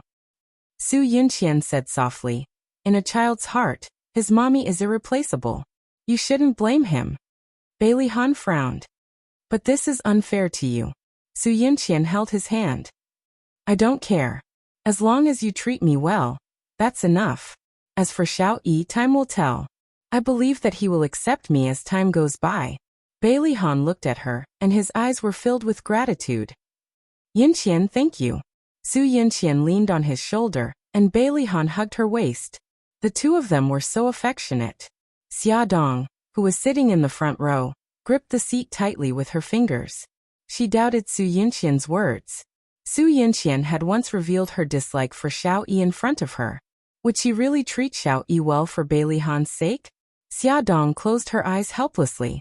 She wanted to protect the three children, but it was so difficult. The music started, and the performance officially began. The host went on stage and gave a long speech. The audience burst into thunderous applause. Next, Let's enjoy the performance that Xiao Lingling from Class 1 has brought to us. A little girl in a princess dress went on stage and sang a song with a childish voice. Next was the second performance. A pair of twin sisters danced a folk dance. When the dance ended, the lights on the stage dimmed. It was Bailey Yi's turn to go on stage. After more than 10 seconds, a beam of light quickly moved to the center of the stage. There was a piano there. Sitting in front of the piano was Bailey Yi in a white tuxedo. Under the soft light, he was as charming as the Moonlight Prince. Bailey Yi's head was slightly lowered in concentration. His fingertips fell on the piano keys and beautiful notes slowly flowed out. It was the famous Moonlight song. His fingertips poured out a different kind of moonlight. The audience couldn't help but close their eyes and feel the charm of the moonlight. Below the stage, Bailey Han looked at his son with indescribable pride in his eyes. That was his son. His son was so outstanding that even he, as a father, couldn't believe it. Xia Dong was also proud, but more than that, she was bitter. She looked at the little person on stage with eyes full of affection. At the end of the song, thunderous applause resounded in every corner of the auditorium. Xia Dong's palms were red from clapping. Bailey Yi is indeed a genius student. Even the principal sitting in the judging panel couldn't help but praise him. Everyone's praises were endless, and the corners of Bailey Han's lips couldn't help but curve up. On the stage, Bailey Yi was neither anxious nor impatient. He elegantly walked to the front of the stage and courteously bowed to the audience. Then he straightened his body and proudly accepted everyone's praises. Xiao Bao's performance was later, so he hadn't gone backstage to prepare yet. Instead, he sat in the front row to watch the performance.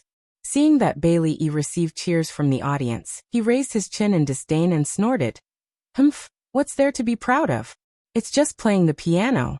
I can do it too. More than half of the performance went on. Finally, it was Xiao Bao and Xiao Guai's turn to go on stage. When they went on stage, everyone was shocked. Especially the children in the kindergarten who screamed, "Wow, so cute, so handsome. Conan, Conan, I love you. Oh, little prince, you can do it." Xiao Bao was wearing a black suit like the one Conan wore in Detective Conan. He wore a pair of suit shorts, a red bow tie around his neck, and a pair of large black-rimmed glasses perched on the bridge of his nose. Even his hairstyle was exactly the same as Conan's. He carried a large backpack and kicked a soccer ball as he jogged onto the stage. After he went on stage, he showed off his superb soccer skills to everyone. Seeing how he played the soccer ball in all kinds of ways, the children couldn't help but applaud. At this time, Xiao Guai, who was cosplaying as Ai Yunai, went on stage. He coolly spoke to Xiao Bao in Japanese. Behind the curtain, someone translated at the same time. The general idea was that monster thief Giddy had appeared and was going to steal the museum's treasures. Their mission was to protect the treasures and capture monster thief Giddy at the same time. The scene changed. Strange thief Gid was wearing a cloak and a mask. He stood on the rooftop against the wind. He moved his hand to his waist, and the glider immediately spread out. He flew up from the stage and into the museum. He stole the treasure under the strict watch of the police. Gid was on his way to the museum. Everyone's eyes widened. Xia Dong was sweating. Although she had tested it many times, she was still worried that an accident would happen while the hang glider was flying. Of course, this script wasn't the original Detective Conan. It was a cosplay drama that she had personally rewritten. Both Detective Conan and Giddy on stage were cosplayed by Xiao Bao. His calm and rational expression was just like Detective Conan. When he was cosplaying Giddy, he exuded a mysterious aura that made the little girls scream uncontrollably. Before the show ended, Detective Conan held Ai Yunai's hand and sang the theme song of the anime in Japanese. The children's screams reached a peak. After the show ended, Xiao Bao and Xiao Guai's show had the highest number of votes and won first place. Bailey Yi won second place with a difference of 1 vote. Bailey Yi was in a terrible mood. Xiao Bao and Xiao Guai happily held the first place trophy and went to Xia Dong's seat to look for her. Xia Dong stood up and hugged them. Su Yunchen's beautiful eyes suddenly widened, and her whole body froze. Xia Dong. It was actually Xia Dong. Wasn't she sold to another province by an assassin? Why was she here? Su Yunqian was so angry that she was about to go crazy. Bailey Yi's face was cold as he hugged the trophy for second place and came back. Su Yunqian suppressed her anger and tried to smile. Xiao Yi, your performance just now was great. Bailey Yi bit his lip and looked at the row of excited Xiao Bao and Xiao Guai in front of him. He was so depressed that he was about to cry. He didn't care about first place, but he was angry that Xia Xiaobao had beaten him. Bailey Han seemed to know what he was thinking and patted his head.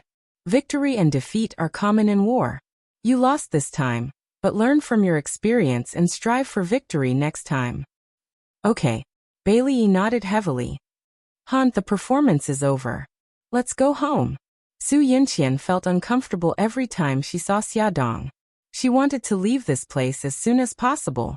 They were about to leave the auditorium when they suddenly heard Xiao Guai's anxious voice. Mommy, what's wrong? Bailey Han suddenly turned around and saw Xia Dong holding Xiao Guai's hand with one hand and holding the back of the chair with the other. Her face was pale and her body was trembling slightly. He knew that something was wrong. Her drug addiction was acting up. Damn it. Why did it act up 2 hours in advance? Xia Dong had calculated that the time would be just right after she sent the children home and rushed to Mika Kito's villa. However, she didn't expect the drug addiction to act up so early. When the children came back from receiving the award, she already felt that something was wrong. She resisted the urge to take them away, but she didn't expect Xiao Guai to discover that something was wrong. She quickly covered Xiao Guai's mouth and said in a low voice, Mommy is fine. Mommy is just a little tired. Babies, let's go out quickly. Your Uncle Shun should be waiting at the school gate. Xiao Bao looked at her worriedly and held Xiao Guai's hand. Mom, I'll hold Xiao Guai's hand and leave. Be careful. Xia Dong nodded.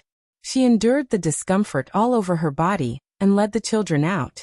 It was so uncomfortable that sweat broke out on her forehead and her legs were trembling.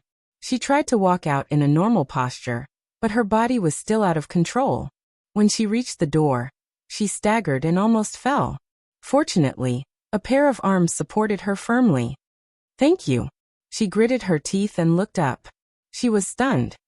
Bailey Han. Bailey Han's expression was very ugly. His hands were stiff as he supported her. Han.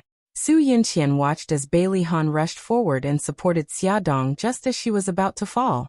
Bailey Han only glanced at Su Yunqian hesitantly before turning his attention to Xia Dong. Why isn't Mika Kito with you? Damn it. How could Mika Kito let her go out alone? Didn't he know that she could be in danger at any time? No, it has nothing to do with him. The little addict in Xia Dong's body woke up and scratched at her heart and lungs. It was so uncomfortable that it was difficult for her to even breathe, but she still insisted on pushing him away. She staggered away. Xiao Bao and Xiao Guai watched in horror and reached out their little arms to support her legs. Bailey Han couldn't stand it anymore. He rushed forward and carried Xia Dong. Su Yunqian was shocked and took 2 steps back in disbelief. Bailey Han looked at Su Yunqian and said apologetically, Yunqian, I'll take her back. You and Xiaoyi go home first. I'll explain it to you when I get home. Su Yunqian forced a smile and said, okay. Bailey Han looked at her deeply and carried Xia Dong away. Xia Dong grabbed his arm and begged in a low voice, please don't let the children see me like that. This was a kindergarten. How could she avoid the children's sight? Come and see. Songshu 566.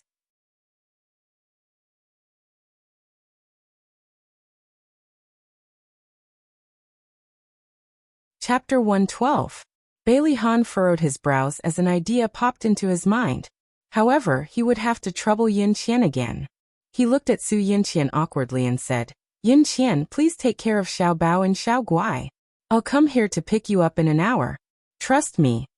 He emphasized the last 3 words with a lot of force. Su Yunqian's heart was already riddled with holes, but she still had a faint smile on her face. Okay, I'll wait here for you to come back. Xia Dong dug her nails into her palms and endured the pain as she said to the children, Bao Bao Gigai, wait here for Mommy. Mommy will be back soon. Xiao Guai pouted unhappily. Xiao Bao held her hand, put his finger to his lips and shushed her. Then he said, Mom, come back quickly. After giving instructions, Bailey Han didn't stay any longer. He carried Xiaodong and rushed to the parking lot. When he left in the Rolls-Royce, Mikakito was driving towards the school gate and happened to pass by the Rolls-Royce. Xiaobao looked at Su Yinqian, whose face was ashen, and then looked at Bailey Yi, whose little face was cold and silent. Finally, he pulled Xiao Guai to sit on the bench by the flower bed. Xiao Guai shook his arm and said softly, "Brother, Mommy looks unwell. Will she be okay?" Xiaobao patted her head. "Gigai, don't worry. Mommy will be fine." He lowered his eyes, his long eyelashes hiding the worry in his eyes. Ever since his mother came back, she had been acting strangely. What was she hiding from them? Su Yinqian took a deep breath and tried to calm down. "Xiao Yi, are you tired? Do you want to sit down and rest for a while?" Bailey Yi curled his lips. "No need. I don't want to sit in the same chair as that annoying guy." Hey, you loser. You're the annoying one. Your whole family is annoying." Xiaobao stood up abruptly with her arms akimbo and her eyes wide open. "That's right, the whole family is annoying." Bailey Yi looked at him like he was an idiot. "Did I say you were the annoying guy? Don't take it personally, okay?" Xiaobao was so angry that his face and neck were red. His little body rushed in front of him, and he pushed his chest fiercely. "Hey, I've long found you an eyesore. Let's fight. Let's fight. Who's afraid of who?" Bailey Yi raised his chin and puffed out his chest, looking insufferably arrogant. Su Yinqian had a headache. She couldn't care less about her ladylike image, and quickly stood between the two of them. "You two don't fight. Auntie Yinqian, this has nothing to do with you. Don't interfere." Bailey Yi impatiently waved her away. "Auntie, go away. Don't be a busybody." Xiaobao rolled his eyes and pushed her away. This annoying woman dared to bully his mother. He had tolerated her for a long time. "Auntie?" The veins on Su Yinqian's forehead were throbbing. Damn it, this B*TCH's son dared to taunt her. Why was she still pretending to be a good person? Hurry up and leave. Let these two brothers fight to the death. That's right, that's it. Su Yinqian sneered and took a step back, leaving the battlefield to the two little guys. However, to prevent others from criticizing her for being irresponsible, she called out hypocritically, "Xiao Yi, Xiaobao, don't fight. Fighting is wrong." Bailey Yi and Xiaobao saw her hypocritical look and rolled their eyes at the same time. "Why are you copying me? Why are you copying me?" The two little guys shouted at the same time and reached out their right hands to grab each other's collars. The two of them quickly started fighting. Xiao Guai anxiously shouted from the side, Brother Yi, stop fighting." Su Yinqian pretended to want to stop the fight, but didn't dare to. Bailey Yi snorted. While she wasn't paying attention, he kicked her calf, causing her to scream in pain. Xiaobao saw Bailey Yi's every move and raised his eyebrows. He didn't expect this guy to hate that bad woman Su Yinqian as much as he did. Xiaobao didn't want to be left behind. He quietly aimed at Su Yinqian's other leg and viciously kicked it. Su Yinqian screamed again. She clutched her leg in pain and took 2 steps back. She bent down to check on her injury. Xiaobao snickered. Bailey Yi looked at him in surprise. He pursed his lips provocatively and lowered his voice. "Do you hate her too?" Bailey Yi nodded. Xiaobao revealed a devilish smile and whispered, Push me in front of her." Bailey Yi's gaze swept over and he quickly reacted. He suddenly roared, "Xia Xiaobao, you annoying person. Go to hell." He exerted force in his arms and pushed Xiaobao in front of Su Yinqian. "Ah!" Xiaobao screamed. Using Bailey Yi's push, he quickly and viciously slammed into Su Yinqian. Su Yinqian was bending over to check on her injury when she heard a scream. When she looked up, she saw a black shadow slamming into her. Before she could dodge, she was slammed to the ground by the black shadow. Crack. She heard the sound of her wrist being twisted. A sharp pain came from her wrist. It was so painful that she frowned. "Oh, Auntie, I'm so sorry." Xiaobao twisted his hips and rolled on her stomach a few times before reluctantly jumping to the side. He looked uneasy. "Auntie, are you okay? Let me help you up." "Go away." Su Yinqian pushed him away in disgust. Although most of the people in the kindergarten had left, such a big commotion still alarmed a few passers-by. A teacher hurried over. Madam, are you okay? Su Yinqian quickly adjusted her expression and revealed a weak and helpless expression. My hand hurts. I think I twisted it. May I ask where the infirmary is? The female teacher helped her up sympathetically and said, I'll take you there. What about the children?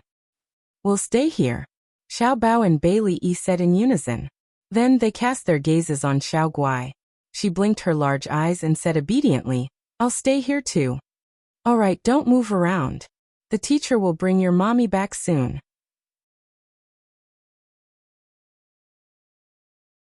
This time the three children said in unison, Teacher, she's not our mommy. The teacher smiled awkwardly. Su Yinqian also smiled. Teacher, I'm their guardian. Let's go to the infirmary first. Damn it, her hand was hurting so much. Also, her leg was hurting too. Okay. The teacher supported the limping Su Yinqian and walked to the infirmary. As soon as they left, Bai Li and Xiao Bao turned around angrily and ignored each other. Xiao Guai blinked her large eyes and giggled. Brother E, I saw it just now.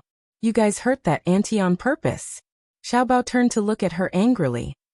Xiao Guai, did you forget what you promised me? You're not allowed to call anyone other than me brother. Xiao Guai stuck out her tongue cutely. Sorry, I forgot. What should I call him? Bai Li? Whatever it is, you're not allowed to call him brother. Xiao Bao said angrily. Bai Li looked at Xiao Guai coldly. You're not allowed to say anything. I won't say anything.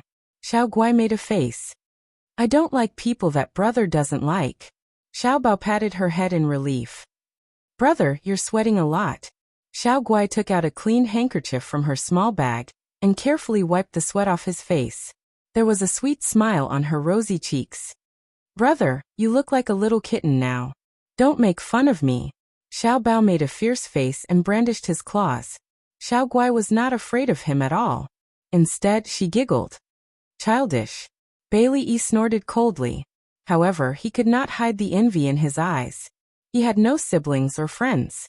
He never knew what it felt like to be close to people his age. Brother E, oh no Bai Li, you're sweating too. Let me help you wipe.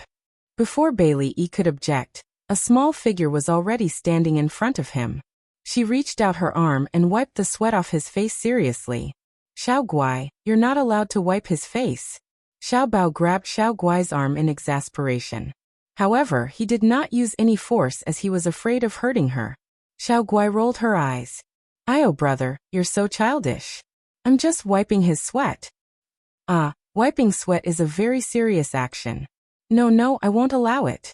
Alright, I won't wipe it then. Xiao Guai was speechless. She stuffed the handkerchief into Bai Li's hands. Bai Li, wipe it yourself. Bai Li held the handkerchief in a daze as he watched Xiao Bao angrily take Xiao Guai far away from him. He suddenly had a very strange feeling in his heart. Xiao Guai cupped her little face in her hands and asked eagerly, Brother, why isn't mommy back yet? Uncle Shun said he was going to pick us up, but he hasn't shown up yet. Xiao Bao was worried, but he had a reassuring smile on his face as he patted her head. It's okay. Mommy will be back soon. Uncle Shun, she might have been delayed by something. Oh, Xiao Guai said gloomily. It's so boring sitting here. How can it be boring? Brother will tell you a joke. Xiao Bao grinned and made a face. Okay. Xiao Guai clapped her meaty palms. She rolled her eyes and suddenly looked at Bai Li. She said, Bai Li, my brother's jokes are really good. Come and listen too. I'm not listening. Bai Li turned his face away arrogantly, but his ears were secretly perked up. At this moment, Bai Li Han had already brought Xia Dong to a private clubhouse closest to the kindergarten. He wrapped her head and face in a jacket and carried her in. After that, he called Mika Kito. Hence, before Mika Kito could enter the kindergarten, she turned the car around and rushed to the private clubhouse as fast as she could. Waves of pain washed over her in waves. Xia Dong couldn't stop wailing. Fortunately, the room was soundproof. The two of them held her hands and legs down and stuffed a soft towel into her mouth. They anxiously waited for the drug addiction to pass. Half an hour later, the torture was finally over.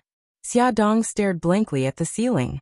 After a few minutes, She came back to her senses and turned to look at Bailey Han. Bailey Han, thank you. Bailey Han's handsome face was enigmatic under the dim light. He looked like a ghost. He was unusually handsome, but also evil and cold. His lips moved. I just didn't want you to scare my son. Xiaodong grinned. This man obviously had a good heart, but he had to pretend to be cold and indifferent. Mika Kito was unhappy. She stepped forward and stood in front of Xiaodong. Xia, clean up first. We'll go to the kindergarten to pick up the child. Okay. Xiaodong got up with his help. The sound of running water came from the bathroom. Mika Kito looked at Bailey Han coldly. Bailey Han also looked at her coldly. Welfare Songshu 566.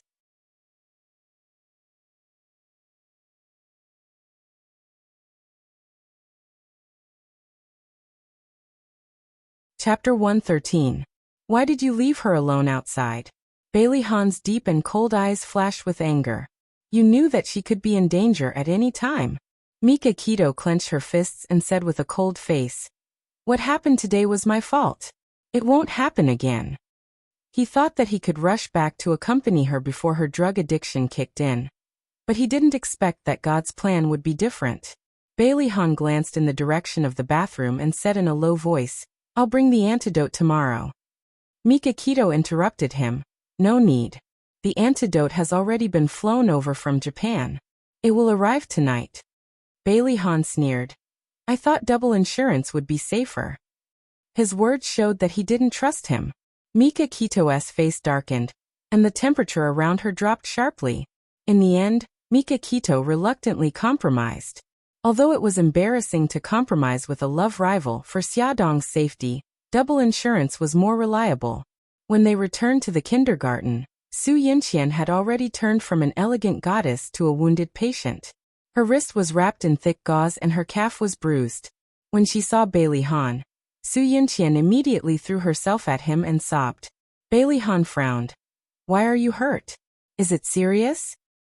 Bailey pursed his lips. What a pretentious girl. On the other side, Su Yinqian was crying. Xiaodong didn't want to make things difficult for her in front of her, so she and Beitangshen took the children home. Xiaodong's uncomfortable excuse could fool Xiao Guai, but it couldn't fool Xiao Bao. At night, Xiao Bao puffed up his cheeks and climbed into her bed. He said seriously, Mom, are you hiding something from me? Why did you suddenly feel unwell at the garden party? Xiaodong touched his head and said, Son, I am indeed hiding something from you, but it's a good thing. What is it? Xiaodong smiled and said, I'm pregnant. Your revenge plan is already half successful. Aren't you happy? Xiao Bao's eyes widened. Mom, are you pregnant? Yeah. If you're pregnant, your entire body will tremble, and you can't even walk properly? She nodded firmly. Of course. Back then, when I was pregnant with you and Gigai, I had a stronger reaction than this. She made up a lot of lies and finally managed to fool him. After leaving the kindergarten, Bailey Han drove Su Yinqian to the hospital. The examination confirmed that her wrist was severely sprained, and she needed to rest for a week. Su Yinqian gritted her teeth in hatred. Damn it, it was all because of those two brats that she sprained her left wrist. She would take her revenge after she married Bailey Han. When they returned to the villa, Bailey Han personally opened the car door for her and helped her upstairs. Su Yinqian leaned into his arms, weak and weak. She bit her red lips and hesitated to speak. Han, you said you would explain. Bailey Han held her shoulders, his handsome face serious and serious. Yinqian, something happened to Xiaodong. You can understand it this way. She's sick. When she's sick, her symptoms are quite scary. I didn't want to scare others, so I sent her home. Sick? It should be the drug addiction acting up. Su Yinqian sneered in her heart, but her face showed some uneasiness. She said her illness isn't serious, right? Bailey Han's eyes darkened and his voice was calm. It's not serious. Su Yinqian lay in his arms and smiled brightly. That's good. You don't blame me? Bailey Han stroked her long hair. Of course. I was so angry at that time. I thought you and her had an ambiguous relationship. Su Yinqian looked up at him coquettishly and poked his chest with her uninjured hand. Tell me the truth. How do you know so much about her? Is there really nothing between you two? Bailey Han looked down at her slender fingers. His long eyelashes covered the complicated look that flashed across his eyes. He held her hand and said in a low voice, "Since I've decided to spend the rest of my life with you, how can I have an ambiguous relationship with another woman?" Su Yinqian chuckled and lay on his chest. Her heart was bitter. What he felt for her was no longer love, but responsibility. As long as they didn't get married, she wouldn't be at ease. A ruthless look flashed across her eyes. Since that B*tch Xiaodong was back, she had to start the follow-up plan. Mika Keto had been tracking down the people who kidnapped Xiaodong, and the mastermind behind it. He suspected that the mastermind behind this incident was the same person who had released the video last time. After sending Xiaodong and the children home, he returned to his villa. His tall body leaned against the sofa and he asked Jiang Dao coldly, "How did it go?" "According to the description of the villagers in Kilagu, I drew the portraits of the two human traffickers." Jiang Dao unfolded a picture in his hand and showed it to Beitang Shen as he explained. "The traffickers are a man and a woman. The man is around 30 years old, with a height of 175 to 180 centimeters, and he's slightly plump.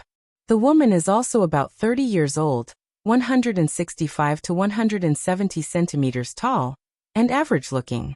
She doesn't have any special features." Mika Keto glanced at the drawing and sneered. "Jiang Dao, as a professional killer, will you show your true face when carrying out a mission?" Jiang Dao shook his head honestly. "No." Mika Keto's slender fingers tapped on the drawing. "So, they also concealed their true faces. The only thing we can find out is their height." Jiang Dao's eyes flashed and he suddenly said, "That man is left-handed and likes to chew gum." The villagers said that he never stopped chewing from the moment he got off the car until he left. Mika Keto tapped her fingers even faster. "We can deduce two things. First, he has this hobby. Second, he is trying to quit smoking."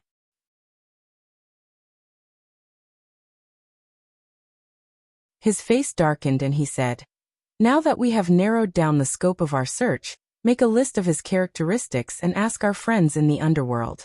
I want to get the news as soon as possible." "Yes." Jiang Dao bowed and left. Mika Keto called Lu Xing in. Lu Xing had handsome features, but his expression was cold. He stood straight with his hands behind his back. Mika Keto looked at him and said in a low voice, "Lu Xing, I'll give you one more chance. Protect Xiaodong 24/7. If she gets hurt again, you don't have to come and see me again." "Understood." Lu Xing bowed stiffly. At the Su family's villa, Su Xingchen leaned comfortably on the soft bed.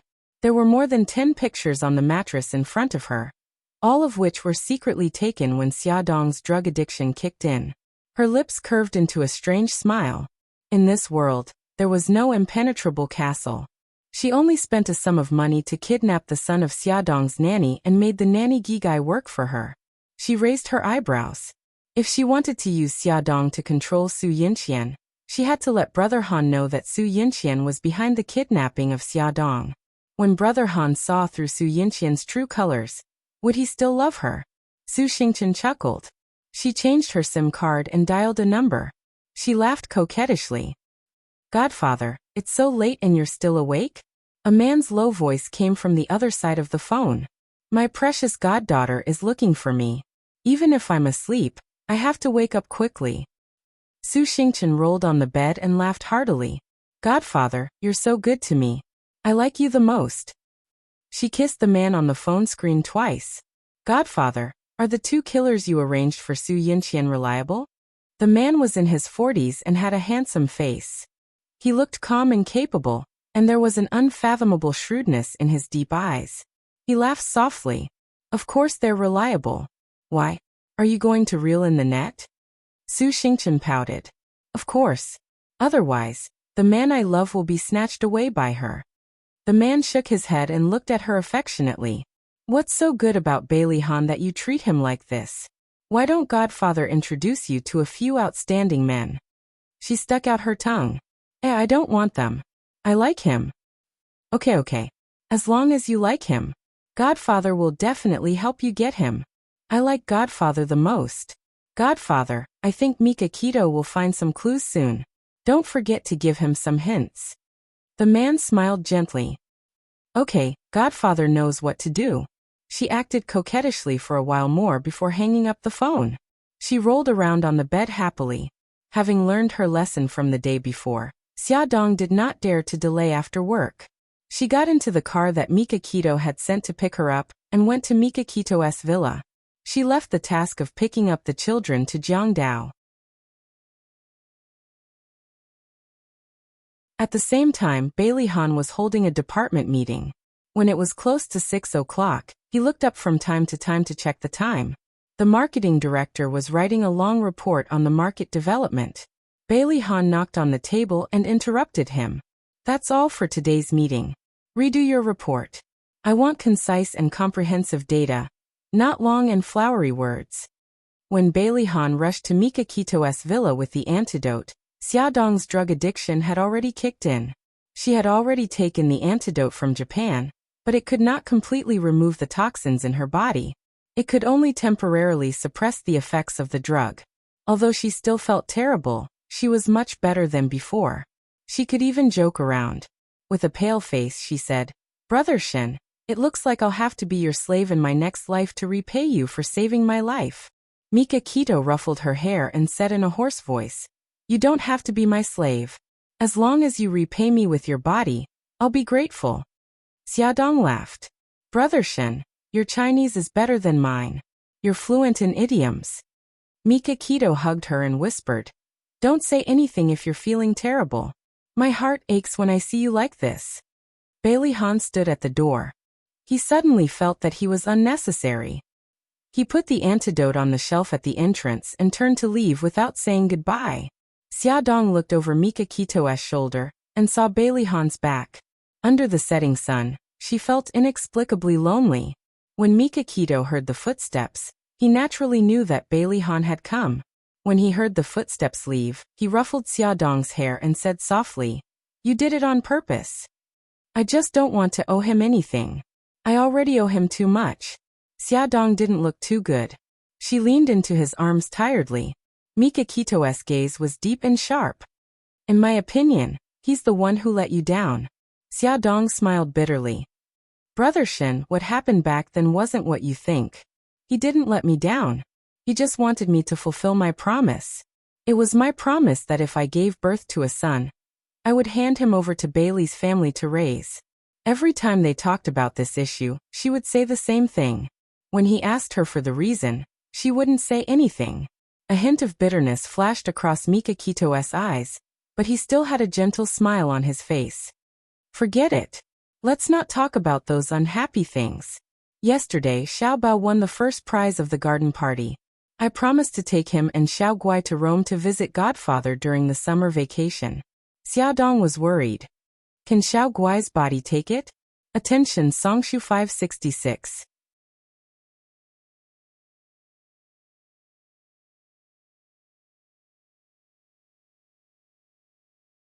Chapter 114. Mikakito stroked her hair. "I was just about to discuss this with you. I want to take you to Rome to nurse your baby, and Xiao Guai to stay in Rome for treatment. Let's get away from this troublesome place. What do you think?"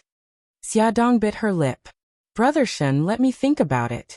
I've thought about going to Rome to nurse my baby after I successfully stole the seed. But now, my career has just started and I suddenly realized that my existence can change the fate of many people. My job has become more meaningful. Frankly speaking, I don't want to leave. Most importantly, my family and friends are all here." "I know all this.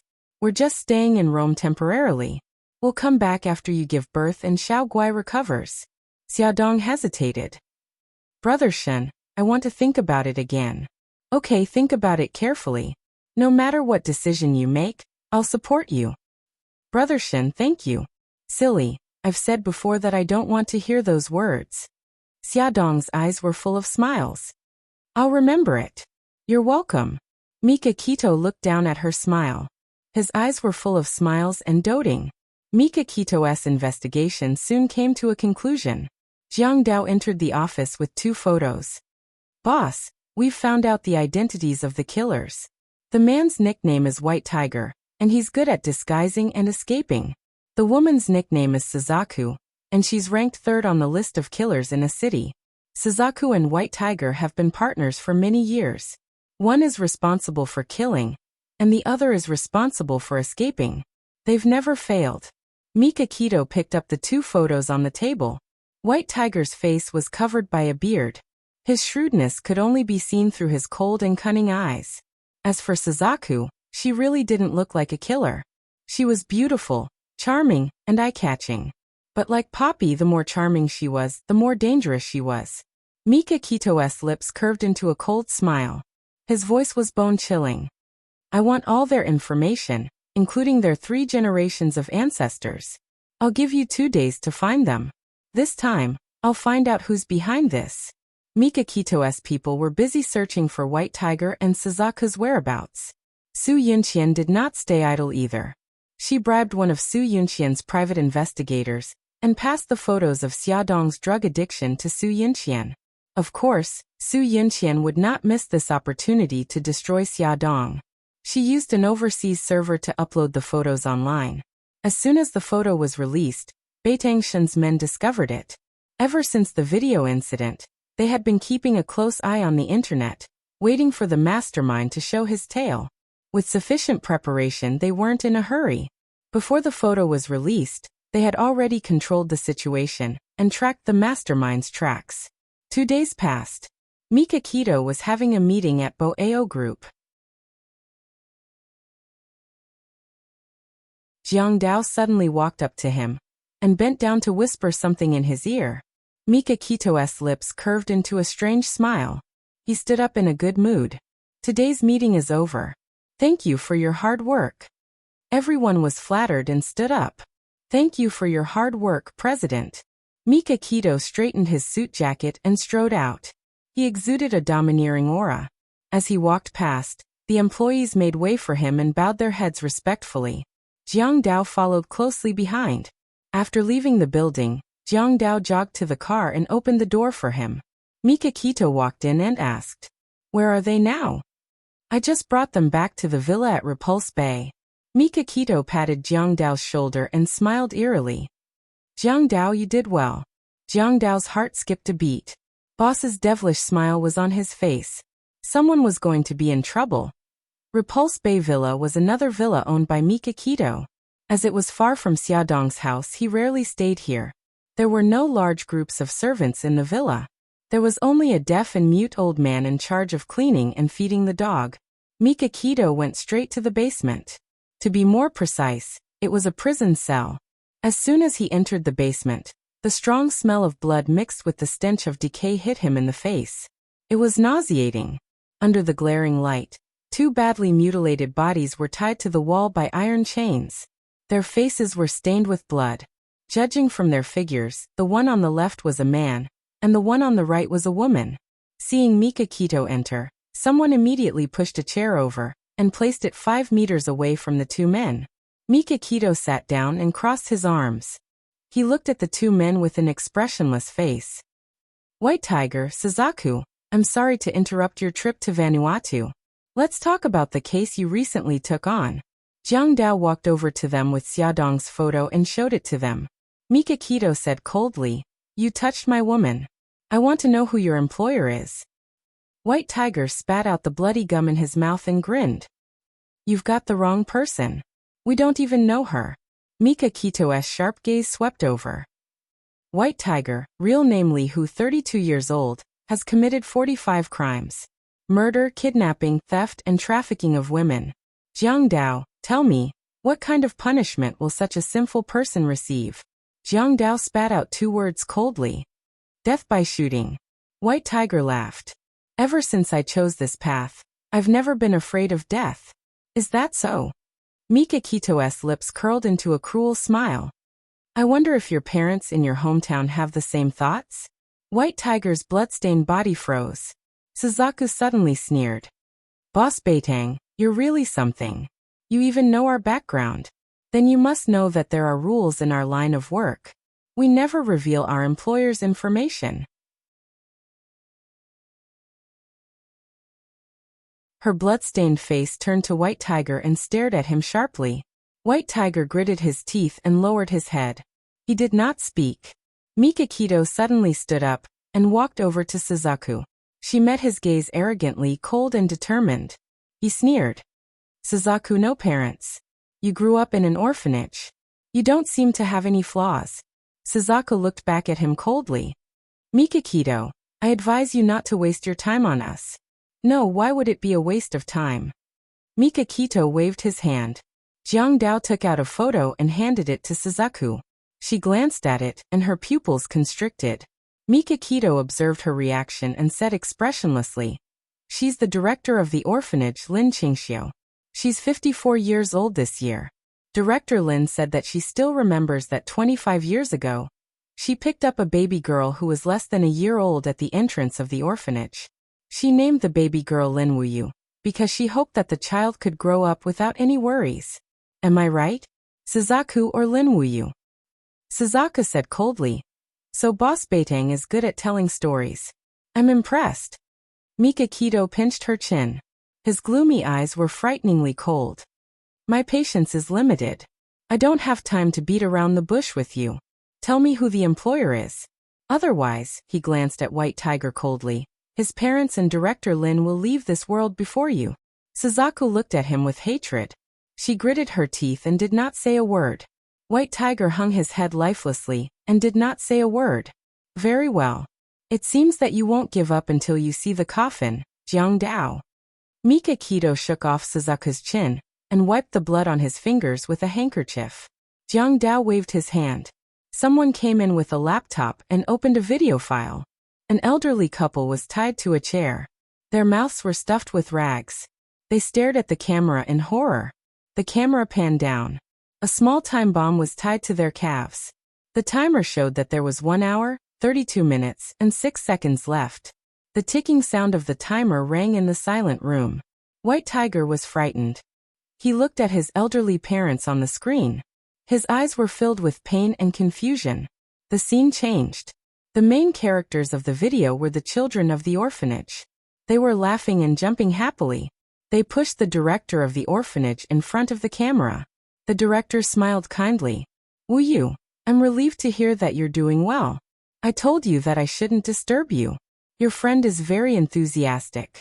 He insisted that I follow him to stay at your place for a few days. Suzaku slowly closed her eyes and stopped watching the video. Mikakito said coldly, You have 1 hour and 30 minutes to think.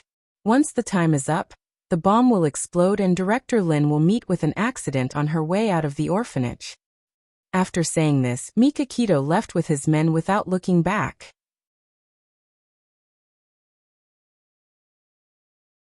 Only White Tiger and Suzaku were left in the spacious basement.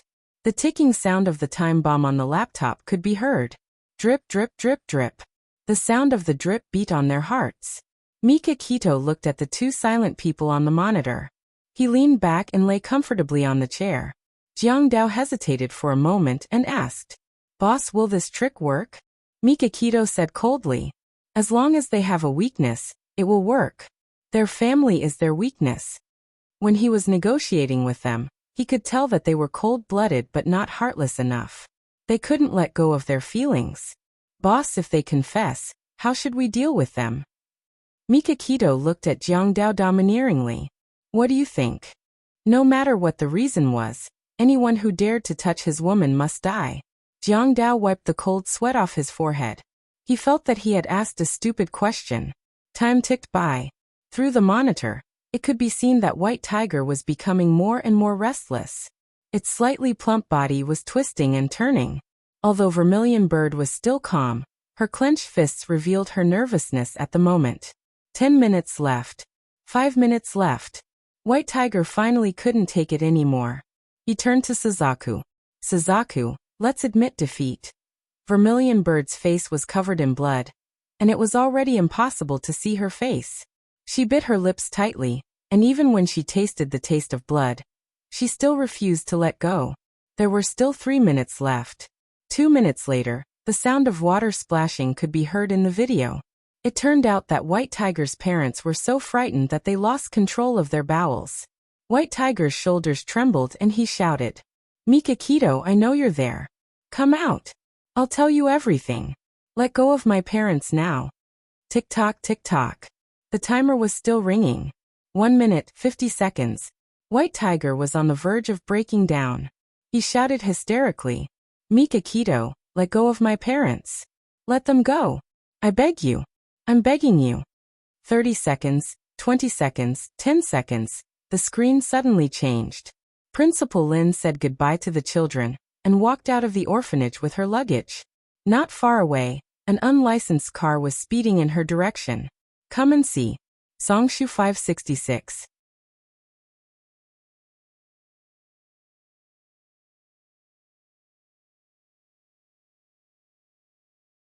Chapter 115. Suzaku's eyes widened in horror as she screamed frantically. I'll talk. I'll talk. Stop. Stop. 2 seconds. 1 second. Just as Director Lin was scared silly by the menacing car, the person beside her pushed her away from the roaring car like lightning. At the same time, the car suddenly turned the steering wheel, turned into a small alley and quickly disappeared. The video cut to White Tiger's parents, and the timer stopped at 0.01 seconds. Although the bomb did not explode, his parents had already fainted from the shock. White Tiger and Suzaku were trembling in fear. Mikakito's crisp footsteps were heard, and his tall figure appeared in front of them. He said expressionlessly, You can tell me now. Who ordered you to do this? White Tiger looked at the computer screen nervously.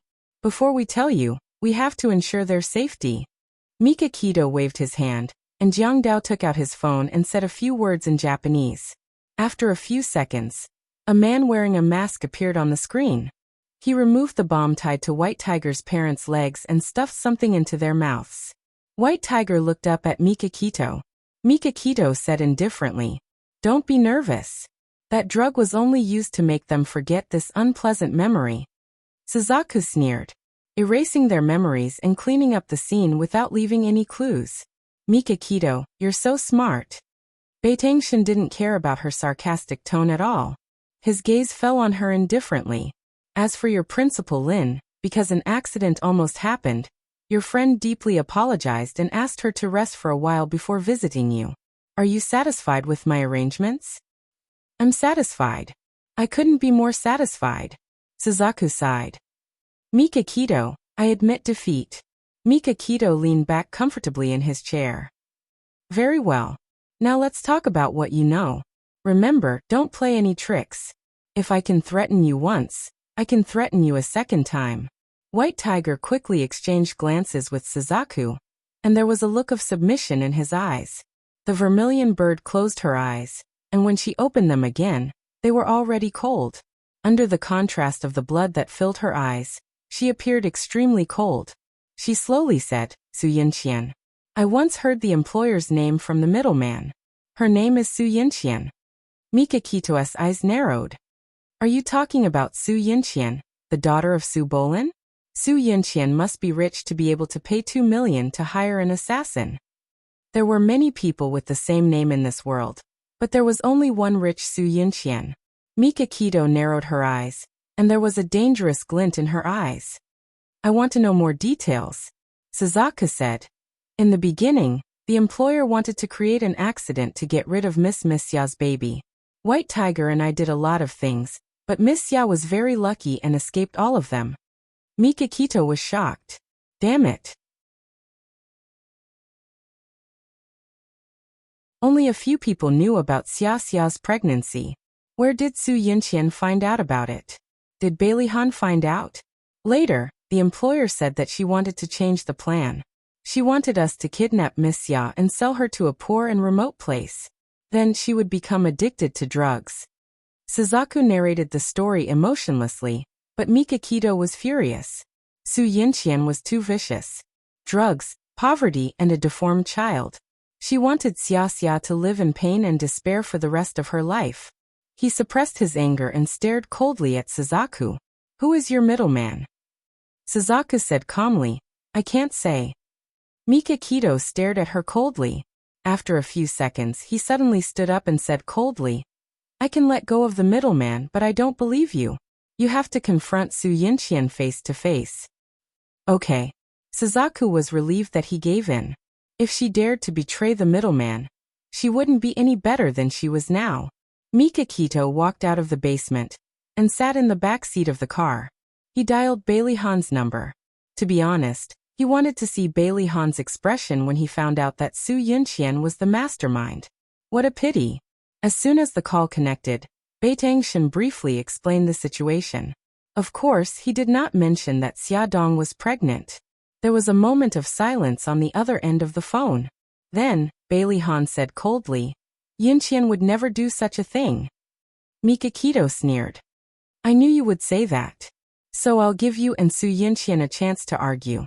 I'll take you to see the two killers at 8 o'clock tonight. After hanging up the phone, Bailey Han stood in front of the floor-to-ceiling window in his office. Looking at the tall buildings outside, he suddenly felt depressed. He didn't believe that Su Yinqian would do such a thing. In his eyes, she had always been elegant and kind. It was impossible for her to do such a vicious thing. Linda, inform all the departments that the afternoon meeting will be postponed to tomorrow. I'm going out. Bailey Han informed Linda, through the internal phone. He straightened his coat and walked out quickly. Hello, Mr. Bailey. In the Su group, Su Yinqian's assistant was surprised and stood up to greet him. The director is in a meeting. She'll be back soon. I'll wait for her in the office. Bailey Han's face was cold, and his deep eyes were full of a terrifying aura. No one dared to look at him directly. Okay. The assistant quickly opened the office door. Please come in. What would you like to drink? Coffee or tea? Black coffee, no sugar. Okay, please wait a moment. Su Yinqian walked out of the meeting room. Her left wrist was still bandaged. The assistant hurried forward and whispered, Director, Mr. Bailey has been here for half an hour. He's waiting for you in your office. Su Yinqian raised her eyebrows. Why didn't you tell me earlier? Mr. Bailey said not to disturb your meeting. Okay, I see. Su Yinqian waved her hand, opened the office door and walked in. In the office, Bailey Han stood facing the floor-to-ceiling window with his back to her. His tall and straight body was like a pine tree. She walked forward and hugged him from behind with her right hand. She chuckled and said, Han, why are you here? Bailey Han didn't move and let her hug him. His voice was very calm. Yinqian, I'm here for one thing. Su Yinqian sensed that something was wrong with his mood. She let go of him and walked to his face. She smiled and said, What's the matter? It's about Xia Dong. There was no expression on his face and his voice was very calm. But Su Yinqian felt inexplicably uneasy. He looked at her and continued, A few days ago, Xia Dong was kidnapped and sold to a remote mountain village. Mikakito caught the kidnappers and questioned them about the mastermind behind the kidnapping. The kidnappers said that they were ordered by you. Su Yinqian suddenly widened her eyes. Her astonished expression was completely exposed. How could it be? I wouldn't do such a thing. I don't know any kidnappers. She anxiously grabbed his arm. Han, you have to believe me. I didn't do it.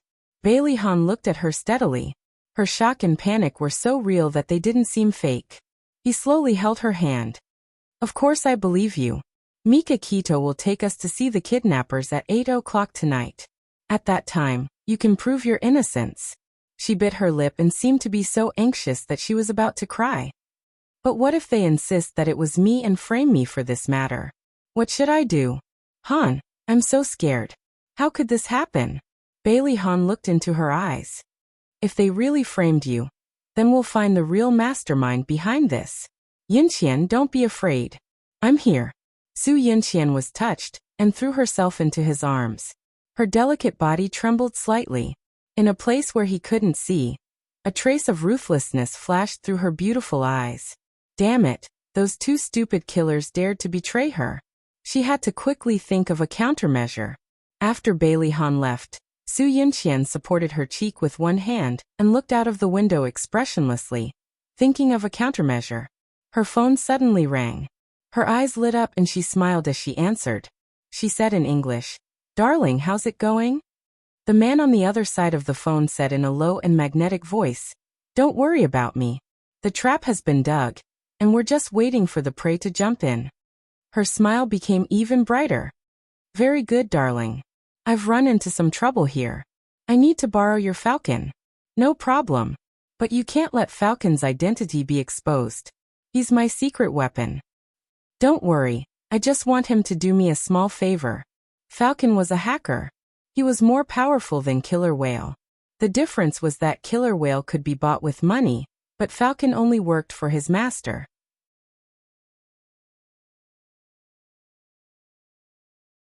She had already thought of a way to turn the tables, but the risk was very high. Su Yunqian's lips curled into a strange smile. However, if the risk wasn't high, how could it be exciting? At 8 o'clock in the evening, Jiang Dao drove to the predetermined location and picked up Bailey Han and Su Yunqian. When they arrived at the Repulse Bay Villa, Mika Kito had also just arrived. He had just accompanied Xia Dong through her drug addiction at her house and rushed over. He didn't hide the existence of the basement, and directly brought the two of them into the basement. As soon as they walked into the basement, Su Yunqian couldn't help but frown at the unpleasant smell. The light was very glaring, illuminating every corner clearly. Bailey Han glanced at White Tiger and Suzaku, who were chained to the wall. Su Yunqian appeared to be a little timid as she held onto Bailey Han's arm delicately.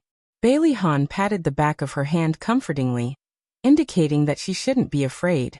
Mika Kito looked meaningfully at Su Yunqian before finally looking at Suzaku. Suzaku, this is Su Yunqian, Miss Su, the employer you mentioned. Now that she's standing in front of you, what do you want to say to her? Suzaku was silent for 2 seconds before she said, Miss Su, I'm sorry. I have to betray you for the people I want to protect. Attention, Shinwu 799.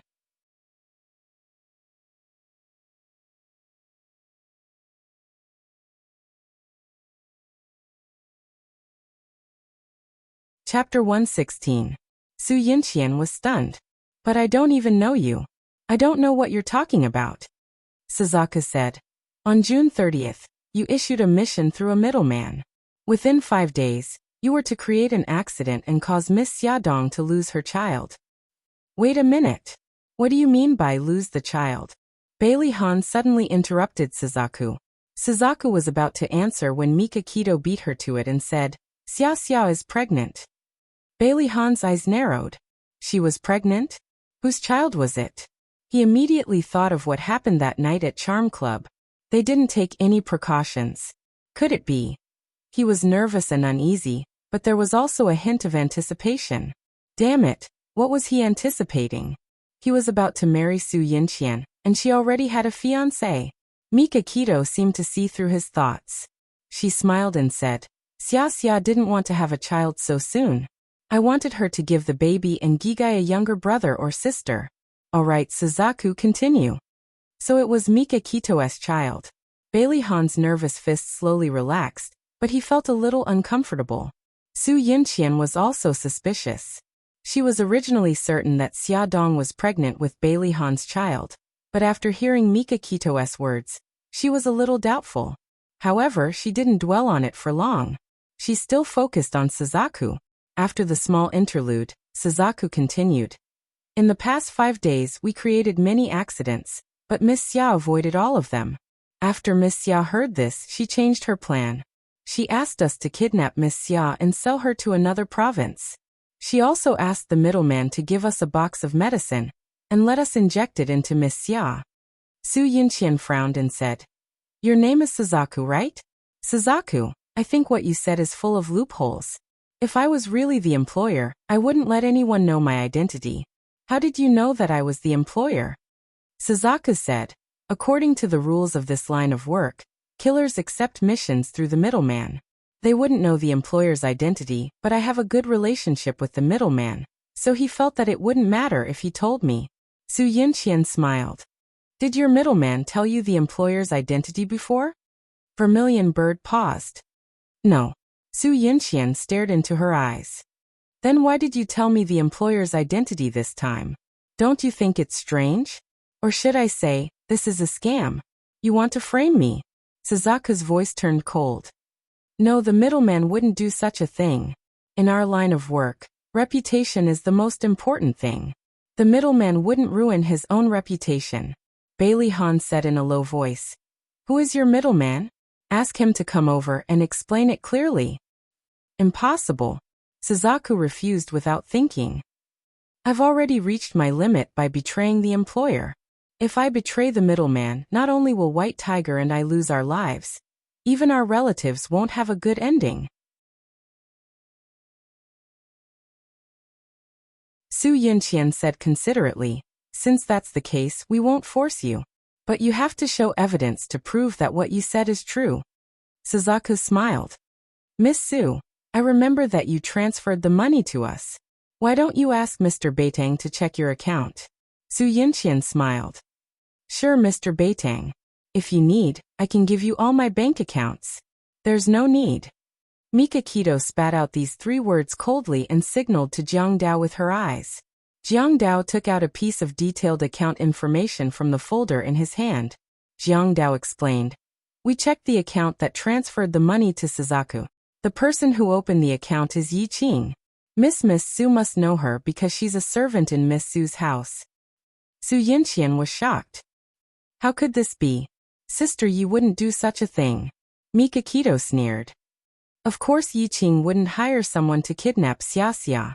It's just that her account was stolen. Su Yunqian said unhappily. What do you mean? Are you suspecting that I used Sister Ye's account? Mikakito glanced at her coldly. It's not a suspicion. It's the truth. Bailey Han stepped forward and stood side by side with Su Yunqian to confront Mikakito. Mr. Beitang, since you also said that Yi Qing's account was stolen, that person might not necessarily be Yunqian. Please show us more concrete evidence. Mikakito's sharp gaze swept over Suzaku. Suzaku bit her lip and her eyes suddenly lit up. There's another way. The small metal box containing the medicine was handed to the middleman by the employer, who then handed it to me. The middleman wore gloves when he handed it to me. Every time I touched it, I also wore gloves. If we check for fingerprints, we might be able to find the employer. Mikakito's expression changed. Many people had touched the box, including Wang Fugue and the others who were far away in Chili Valley. If they wanted to check the fingerprints one by one, it would definitely take a long time. Bailey Han also considered this problem and frowned. Is there any other evidence? Suzaku racked her brains, but could not think of any other evidence. White Tiger suddenly shouted excitedly, Photo, Miss Ya's photo. Suzaku also became excited after he reminded her. Yes, the middleman gave us a photo of the target, and said that it was sent by the employer. There must be the employer's fingerprints on it. Su Yunqian's eyes moved. What photo? She was worried that there would be clues left behind. So she sent an electronic photo to her godfather. How could there be any fingerprints left? Mikakito asked. Where's the photo? White Tiger quickly said. It's in my bag. The bag White Tiger was talking about was the luggage he carried when he was caught by Mikakito's men. Hearing this, Jiang Dao immediately ran out of the basement. After a few minutes, he came back with his luggage. It's in the innermost pocket. White Tiger felt lucky that he did not throw away Xiaodong's photo. Wearing rubber gloves, Jiang Dao took out Xiaodong's photo from the bag. Mikakito nodded, and Jiang Dao immediately took the photo to someone to get the fingerprints on it. Mikakito whispered something to the person next to her. The person immediately put on a pair of gloves and brought over a clean glass. Miss Su, please leave your fingerprints. Su Yunqian looked at Bailey Han awkwardly. Bailey Han comforted her. Yunqian, don't be afraid. Leave your fingerprints. After they compare your fingerprints, they can prove your innocence. Su Yunqian gritted her teeth. She felt that this matter was a bit strange. Although she was sure that she did not give her godfather Xiaodong's photo. What if someone framed her, and the fingerprints matched? Mikakito saw her hesitation. She stared at her with sharp eyes like a hawk and said coldly, Miss Su, can I take it that you don't dare to leave your fingerprints because you feel guilty? Of course not. She immediately showed a charming smile. Why wouldn't I dare? I didn't do anything wrong. She elegantly held the glass. Mikakito sneered and said lightly, Thank you for your hard work today. I'll let you know when the results are out tomorrow. Bailey Han nodded and left the villa with Su Yinqian. He drove her to the door and glanced at her left wrist. Yinqian, how's the injury on your hand? She smiled. It's not very painful. Han, do you want to sit in my room? Bailey Han leaned over and kissed her forehead. No, you're tired. Rest early. Say hello to Uncle and Auntie for me. Okay. She hugged him and said softly, Han, you have to believe me. I really didn't do it. I know. Bailey Han's lips curved. I believe you. He opened the car door for her and held her hand like a gentleman. Go in. Don't think too much. Su Yinqian nodded and waved her hand with a smile. On the other hand, Xiaodong had been able to suppress the drug addiction in her body with the antidote. When the drug addiction kicked in, it was far less painful than before, so she didn't have to find an excuse to sneak out to avoid the children. When the drug addiction kicked in, she locked herself in the room. Mikakito insisted on accompanying her. She couldn't persuade him, so she had to listen to him. However, she did feel more at ease with him by her side. That day, after Mikakito accompanied her through the drug addiction, he said that he had something to do and left in a hurry. She didn't ask. After taking a shower, she played with the two little guys on the sofa for a while. She touched Xiao Guai's head and asked, Gigai, what if Mommy takes you to Rome to play with God Grandpa? Okay. Xiao Guai clapped his little hands happily. I haven't seen God Grandpa for a long time. I miss him so much. Then let's go to God Grandpa in a few days. Xiaodong thought about Mikakito's words for a long time and finally made a decision. Someone in City A wanted to harm her. Before she cured Xiao Guai, she'd better leave. Xiaobao blinked his big eyes. Mom, how long will we be gone? Xiaodong smiled. More than 10 months. Ah. Xiao Guai's pink little face immediately fell. But I can go back to kindergarten in 10 months. I want to go back to kindergarten. I don't want to stay in Rome for so long. Xiaodong rubbed her cheek against her daughter's little face and said with a smile, Don't worry, Mommy will definitely take you back to kindergarten. Xiao Guai pouted. Then what about brother? Brother only has 2 months of summer vacation. Xiao Bao's mind worked quickly. He soon understood why his mother wanted to take them away for 10 months. It must be to treat Gigai's illness. Thus, he shrugged indifferently. I'm fine. I'll go wherever you guys are. It's the same to study in Rome. Xiao Guai was moved to tears. Brother, you're the best. Xiaodong ruffled her son's hair. Son, you're the best. Pff, Mom, don't be like Xiao Guai. I'm going to be shocked to death by you. Xiao Bao shook his little shoulders exaggeratedly and made an expression that said he couldn't stand it. Xiaodong pinched his little face angrily. Why is it that when I say the same thing, it's like thunder rolling in the sky, but when Xiao Guai says it, it makes you so happy? Xiao Bao rolled his eyes at her. You're not as cute as Gigai. Wow, you evil brat. Xiao Guai giggled. Attention, Hongcha 866, that you're tuning in to the Li Mei's Wuxia Whispers YouTube channel.